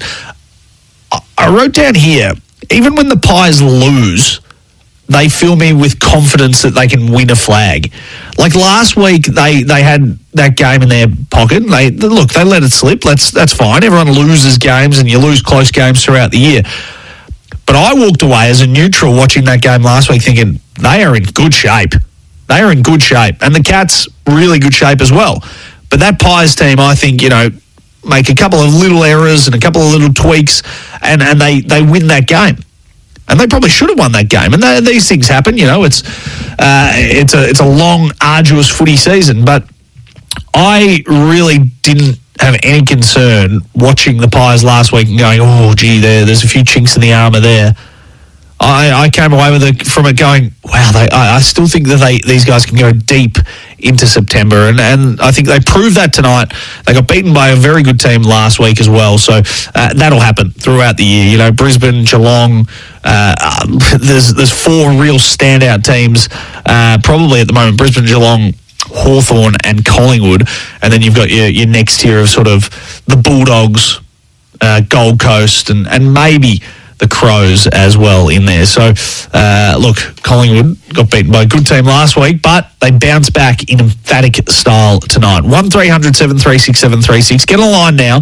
Plenty of lines available. If you are a Pies fan, your turn to give your thoughts on what you saw tonight. This is the post-game show on AFL Nation for Hyundai Priya fees is on now. Don't wait for offers across a wide range of Hyundai models today. 1300 736 736. You're listening to AFL Nation for Elders. Open an Elders Rural Products prepayment account to win. And 4 and 20 pies. You can't have footy without a 4 and 20 pie. When being on the road is your business, keeping your truck in top shape is everything. With stores right across the country, Truckline stocks over 70,000 parts for North American, Japanese and European trucks and trailers. So that means you can get the quality parts and expert service you need to keep your business moving. Truckline, the truck parts you need Australia-wide. Visit truckline.com.au today. In footy, you've got one guarantee each week. It's not the win or loss. It's not the coach's spray. And it's not the cry of... It's the 4 and 20 pie. That classic taste of 100% Australian meat in delicious gravy wrapped in golden pastry. Like coming back to win from 10 goals down. Nothing beats the aroma and taste of a 4 and 20 pie. There's a win in every bite. 4 and 20, Australia's original fan food. G'day, Merv Hughes here. New Farm's been there for Aussie growers for 100 years. Through prosperity and heartache, drought and flame. Through the unprecedented and through innovation. New Farm's high-quality crop protection products are formulated right here in Australia because Aussie growers are tougher together through choosing Australian. New Farm understands local conditions and the importance for Aussie growers to have the right products at the right time. New Farm, Australian through and through. To learn more, visit newfarm.com.au. It's the OMF Mate Sale and we're looking after you like a true mate would. Get up to 60% off selected mattresses like the Revivify Support Mattress for under $800 or the Mornington Mattress for under $1,200 and get up to 40% off selected Manchester and up to 20% off selected bedroom furniture. Plus this week get an extra 10% off Aussie made mattresses. Mate, we're not mucking around. OMF's Mate Sale ends Sunday at the home of mattress, bedroom, bedding and furniture. Are you an electrical contractor?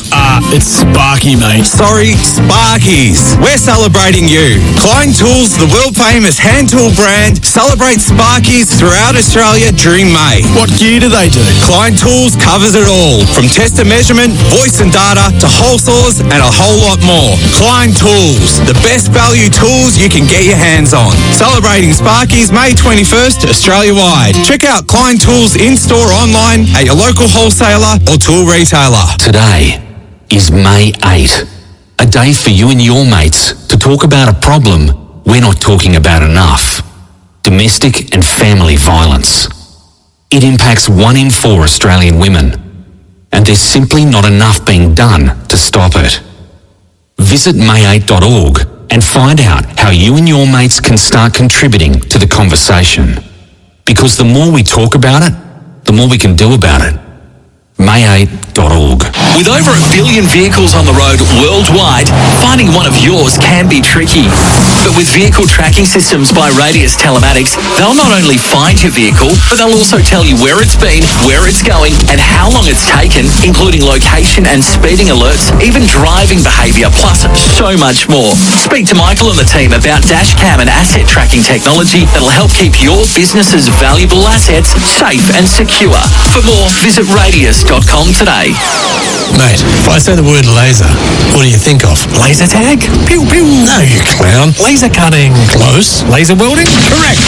Roofing and Sheet Metal Centre can laser weld stainless steel in gauges down to 1.2 mil. Stainless steel roofing and rainwater products have a longer lifespan, are more resistant to corrosion, plus they look great. And with a lighter gauge stainless steel, you can get these benefits for less. Visit rscentre.com.au/stainless steel.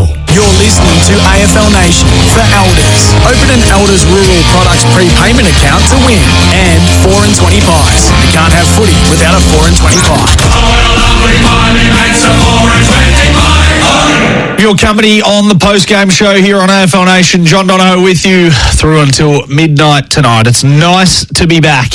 And we're really getting into the groove of things. Round 9 of the AFL season now, where we're sort of weeding out the bad teams and really finding a lot out about the good teams. And one of those is at the Collingwood Footy Club. 1300 736 736 0433 98 11 16.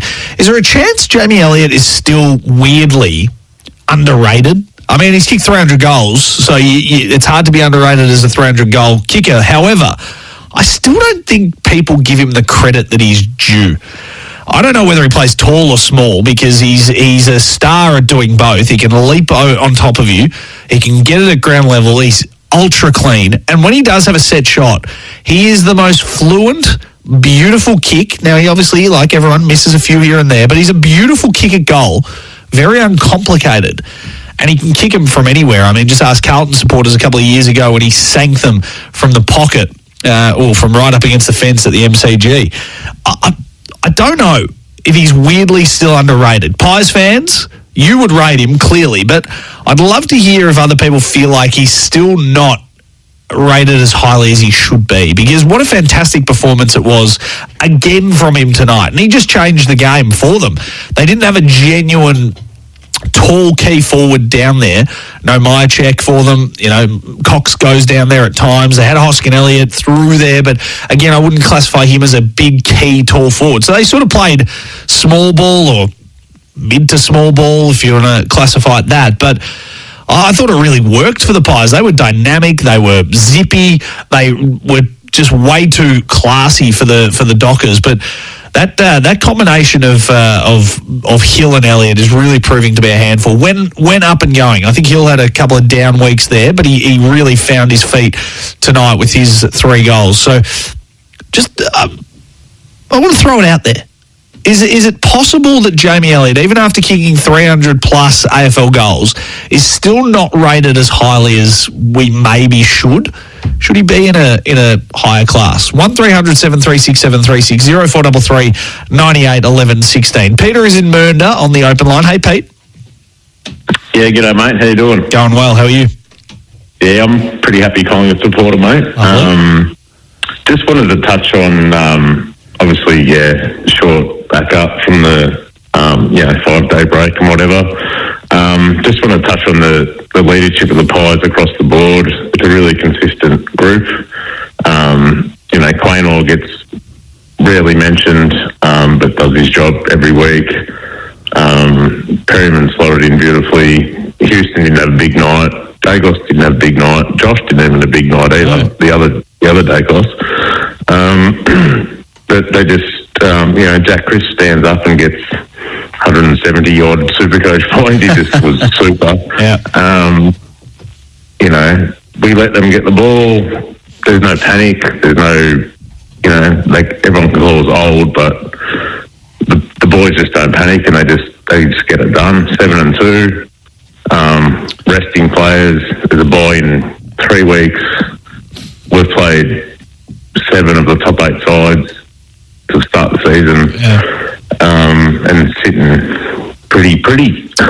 Sitting very pretty, Peter. Hey, I got a question for you before we let you go. So you rested 4 key guys tonight. I think it was over 1,000 games of experience, and Scott Pendlebury takes up a quarter of that, and with 411 or whatever it is. So Pendlebury, Myercheck. Pendlebury's out of our side. We might be one of the youngest teams. Yeah, exactly right. So Pendlebury, Myercheck, DeGoey, and Maynard come out. Ed Allen, Lockie Sullivan get their opportunity. Oleg Markov was the sub tonight.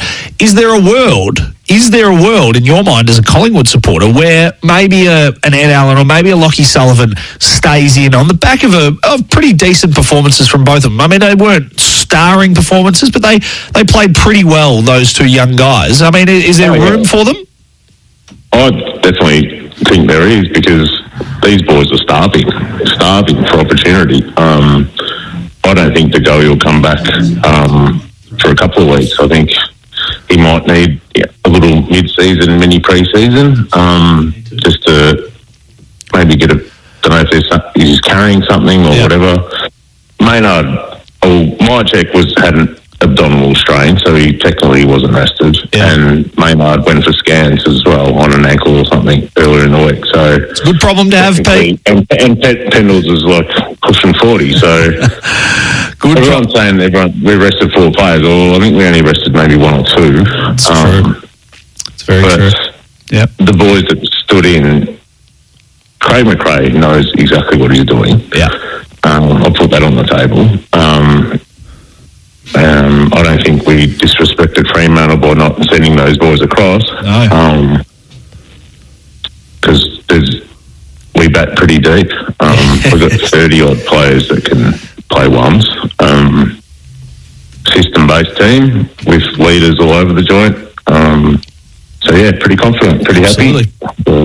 Absolutely. Good problem to have for the Pies, Pete. And it is. It's a very happy team at the moment. Good on you, Pete. Appreciate that. We might dip in. Are we taking Eddie? Are we going to take the Fox coverage here of the presser? Let's dip into a little bit of Craig McRae's press conference before we get to Jim in Mildura. Break sitting there, you're losing all the key stats except for the scoreboard. So, what are you trying to say to them to get that last score, the start of that last quarter, especially out of them? Yeah, it was right back to where we started tonight. Like, some of that contest and fight stuff that we take great pride in. Funny enough, you don't tell the players some of the data. To win a game with 34 inside 50s, that's not sustainable. But it just shows how good our backs were, and then how good our forwards were when we got the territory. We scored such a high rate when we went inside 50, and then our backs were just had an incredible intercept night. Darcy Moore and Howie. So we had to win a different way. And so at that 3/4 time huddle was like, come on, we just got to fight to the last. This is what we do. We fight to the last seconds here. And then you get the brilliance of Jamie Elliott to step up when we need big moments. And amongst other things. When you've left a lot of the scene, you got to home, to have him be able to be that leader when it really mattered, how important is that? Yeah, it's super critical. Like, he's having a great year, Jamie. Like, he's kicked 5 goals a few weeks ago and Anzac Day, but he's now in the leadership group, and just seeing a young man as happy as I've ever seen him. And I remember when he first got drafted, and I was lucky enough to be his development coach at the time, and to see a man now that's just really happy, and then the happiness is expressing himself in his footy, and he's just handling the big moments, as he always has. As a coach, you've never lost flying west.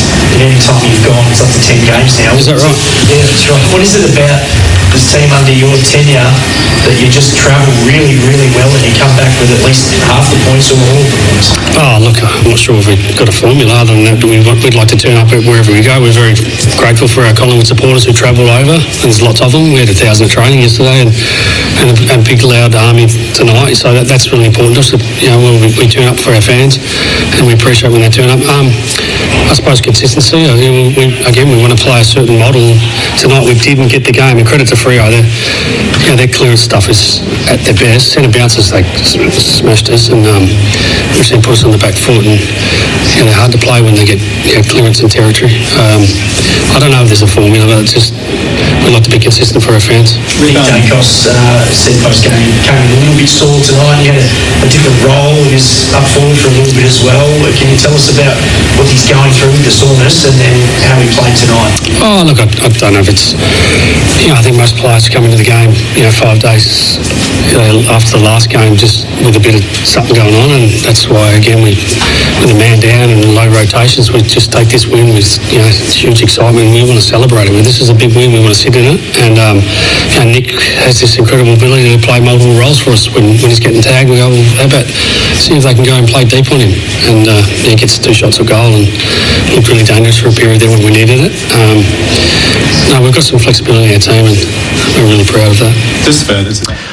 A very happy Craig McRae there after the Pies get the job done by 14 points over the Dockers.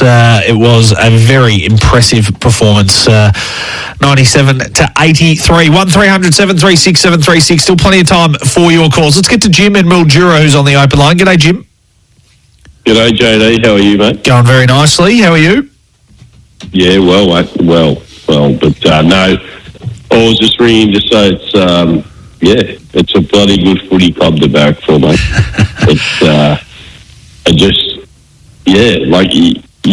You almost sort of look at it tonight and you go, righto, well, they've stuck to a plan, and whichever way it goes, they're going to back that plan, and then they're a really good footy club to back for. There's a reason, Jim, that they're the biggest team in town, and have been for some time. They're like the fact that I'm getting texts in here, all right, from Carlton supporters saying it's hard to hate that team I saw win tonight, even as a Blues supporter. Absolute toughness, heart and efficiency. Beautiful football. That's from JB in St Kilda. The fact that even Carlton supporters are jumping on board, Jim, means that the Pies are sexy. Like they are a sexy footy team right now, and I think they've gone full circle from a team that everyone hated because of how good they were a few years ago, and everyone wanted to be Collingwood, to a team that really everyone likes watching. I love watching them. I don't go for Collingwood. I love watching Collingwood play because you just know you're going to get 100% effort. You're going to get a fight the whole time. And they're just a really exciting team to watch. So, yeah, I can imagine you'd be a happy man tonight going to sleep. No, look, absolutely. And I think, and look, I actually don't know the inside of the footy club and actually who was in charge of selecting Craig McRae as the coach. But, like, you kind of like, wow, what a decision. And, and it's sort of I've barracked for all my life, and I'm in my 40s. It's a different footy club to barrack for now.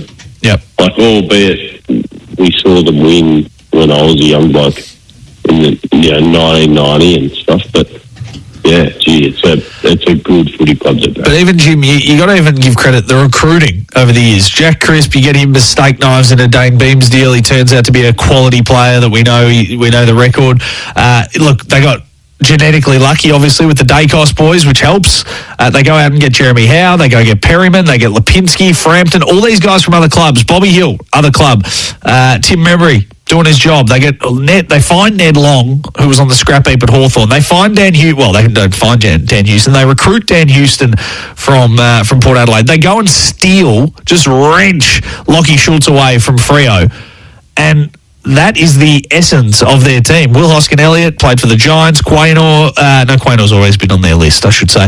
But the fact that they've been able to recruit some high-quality, highly talented players is a credit to them as well.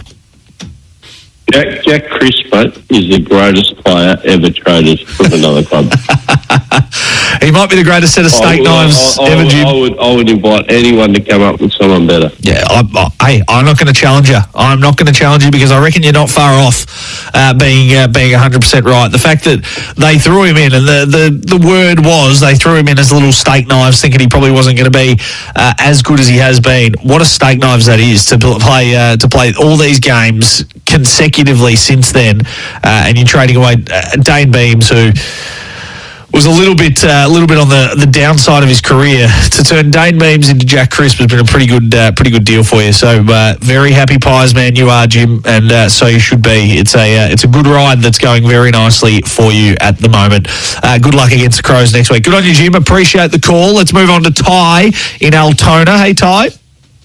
I'm good. How are you? Going very nicely, mate. That's good, mate. I just wanted to say, like I'm not a Collingwood fan. I'm a St Kilda supporter. But how Lachie Schultz, when he went for the ball and got knocked out, and he didn't need a stretcher. So they're being coached to. They're a tough team. Yeah. They're a very, very tough team.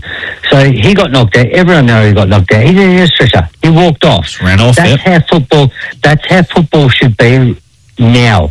Like, we don't need stretchers to come out. Everyone knows what's happened with the issue and stuff. I just hope the media doesn't blow it up and go, oh, he should have been like stretched off.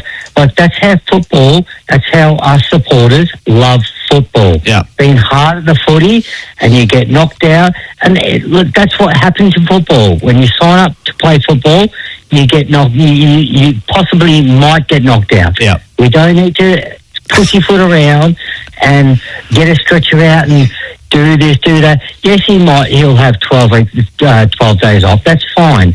But he's gone out and put his body on the line and got knocked out, and he didn't need a stretcher. He went off. That's why I just hope the media don't blow this shit up about having to get, if they need a stretcher out or anything like that. That's football. Yeah. That's what you sign up to be. And that's why I love watching Collingwood play football, because they're coached well. They're tough, they're hard at it, and they're just... Yeah, absolutely, Ty. Sorry, we've got to keep on moving. Look, it's an interesting way of looking at things. I guess, if you're lying flat on the ground and you can't get up and run off, not everyone's as lucky as Lachie Schultz is to be able to get up and walk off. And maybe it was a slightly minor concussion, if there is such a thing as that. But tough man is Lachie Schultz, and he did run off, but he probably will miss the next couple of weeks. So, but yeah, look, I mean, if you're lying flat on the ground and you've been knocked out cold, I think there's a reasonable case that you need a stretcher. You can't just say, hey, Champa, up you get, walk off. We don't want to make a scene here and have you on the stretcher. But look, interesting take on things there from you, Ty. Before we get to a break, hi John, I'm a Bulldogs supporter and my brother is a Magpie supporter. Great performance from the Pies tonight. Would be a great grand final if we played each other. Our match at the G was really good, and we were stiff to lose. Hoping we get it done up north against Gold Coast. Go Bulldogs. So good text there. Put your names to these. 587 sends that through. Jack Crisp is a star, but not the greatest trade ever. A guy called Chris Judd went okay. Andrew from Ankle Sore Podcast. Check it out. I'm sure it's going gangbusters. Andrew from the Ankle Sore Podcast. Yeah, Chris Judd was pretty handy, but I think we all knew what Chris Judd was going to be. I think what our caller was trying to insinuate was the fact that no one really knew that Jack Crisp would be the player that he has turned out to be. So I think that's the point he was trying to make. But Chris Judd, point well taken. That is a reasonable retort there. Eddie, let's dip in a little bit to Justin Longmuir before we get to a break, and we'll come back and wrap it up on the other side. I'd imagine reasonably positive. Going into attack, what would you like to have seen differently?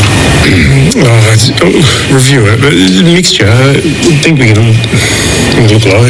There's a few in the last quarter where we're running through the corridor, and you get defenders in those situations who are pressing, and you just need to. It looks enticing to kick 50 metres to a one-on-one, but quite often the options are 20 metres away, and it's a short kick, and you look to connect. At worst, we've got to give our tall forwards more of a chance than a defender, and what I mean by that is we're a bit haphazard with the way we kick the ball in there at times, and down the other end, the maturity that they show just to take the extra step, scan the ground, and look to, at worst, get it to their tools' advantage. We just need to find a little bit more consistency in that area of the game. And then I thought we became unpredictable with our long kicks inside 450 at times, and then that doesn't allow you to defend behind them as we would have liked. So there's a bit to work on. Clearly, 63 inside 50s for I think it was 6 marks. It's not making the most out of the opportunities, is it? So there's Justin Longmuir. He's looking at the bright side of things from a Dockers perspective. We're going to take a break. I see an old great friend of mine when I kick things off here at SEN. He's on the line. I haven't spoken to him in a few years. He's a Collingwood fan from the other side of the world, and I tell you what, I'm looking forward to speaking to him on the other side of this. You're listening to AFL Nation for Elders. Open an Elders Rural Products prepayment account to win. And 4 and 20 pies. You can't have footy without a 4 and 20 pie. An important message from when insuring one of your biggest assets, you can ask, can I choose my repairer? Well, it might cost a few bucks more. There's a reason your insurance company doesn't want you to. Choice of repairer means exactly that. You can choose a repairer. Conveniently close and not miles away, genuine parts, an accident replacement vehicle, and a lifetime guarantee. Your choice of repairer, not your insurance companies. Choose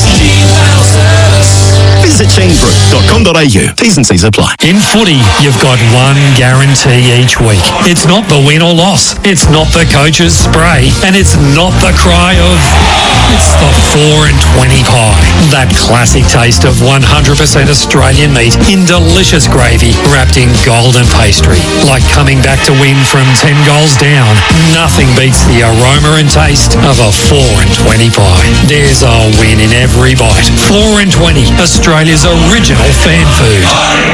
Through 100 years, New Farm has gone through thick and thin with Australian farmers. Through protection, through innovation, through growth. All so that Australian farmers are there for Australia.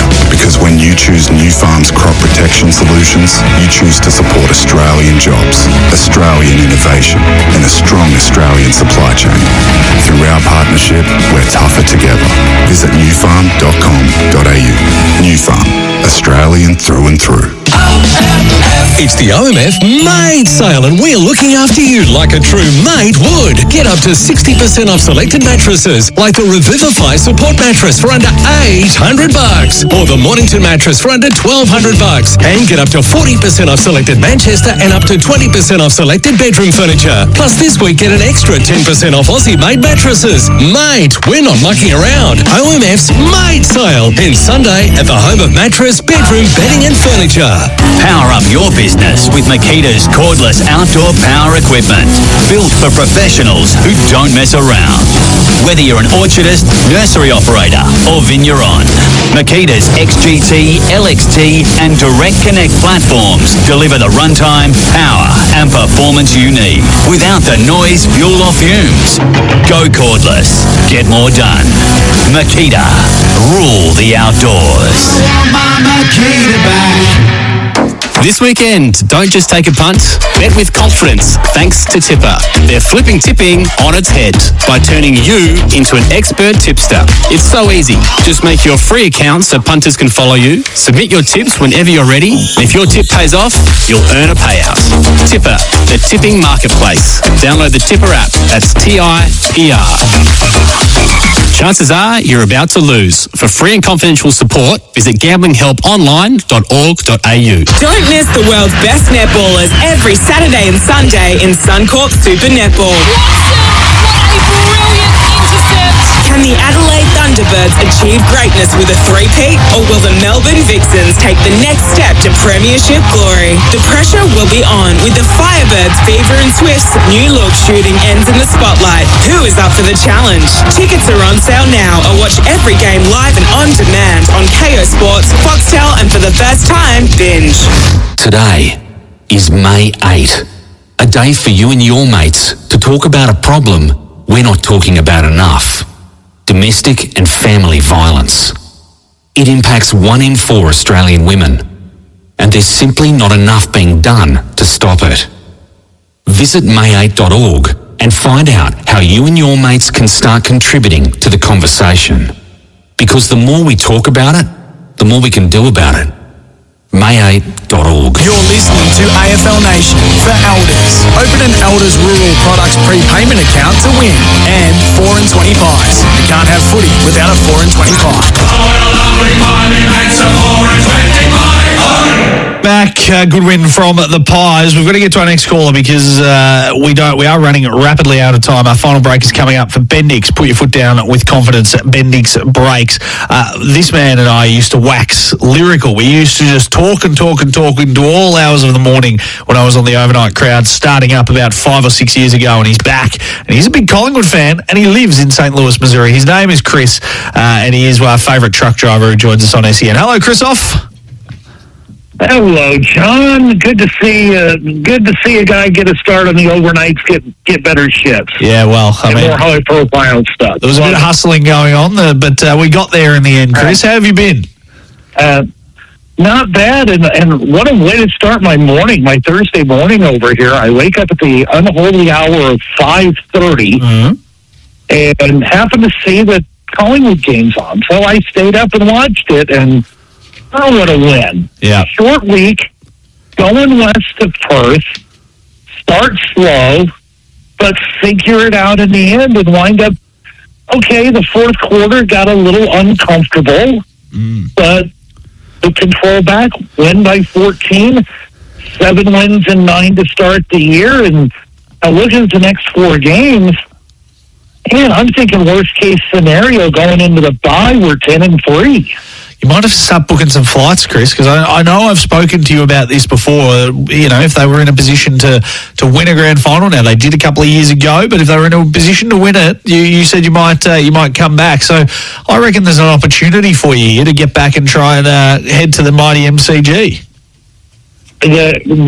Never say never. Let's put it that way. You know, if the Pies can get to the grand final, I'll do everything I can to get there, but man, on short notice, to make a trip down, it's not the easiest thing in the world to do. It's not. Let's be honest. But hey, the game tonight, Jamie Elliott, 6 goals. I mean, this is a fantastic win. Absolutely. Absolutely. Hey, I know we used to talk long times when we were on the overnight crowd, but before we let you go, because we are about to run out of time, I need a quick word on a couple of what's been going on in the NBA playoffs and the NHL playoffs. Wild in the NBA over the last couple of days. The NHL's been pretty exciting as well. I know you are a big hockey man, so in let's say 200 words or less, just summarise both of them for me. Let's see. I had my heart ripped out on Sunday night when the Blues got knocked out. Yes. Up 2 goals with 2 minutes to go and lost in double overtime. Winnipeg scored with a second on the clock or something. Yeah. After they pulled their goalie, that was painful. That was a painful Sunday night. Yeah. Let's see. The Boston Celtics. My Knicks. I'm not going to say they choked the last 2 games against the Knicks, but I did hear rumors that Dr. Heimlich was being paged to their locker room. Back at the Garden where it all started, and away we go with a 2-0 lead, Chris. Look, I don't want to get ahead of myself, but the brooms, it's time to get the brooms out. We'll breeze past Boston. I reckon we'll breeze past Indy or Cleveland. I mean, whoever it is, it doesn't matter. And then just, maybe we'll take 6 games to get past OKC or whoever it is on the way to a title. Somebody marked this tape when he's talking about brooms against Boston, because when Boston comes back and wins the next 4, which is very possible. That is true. He needs to be reminded of this. That is a good point. I just wanted you to bring up the Knicks so I could gloat a bit. Chris, I wish we had more time, mate. Always a pleasure. Make sure you give us a call again in the future, and we'll talk very soon. Have a good night, man. That's our man, Chris, over there in the US.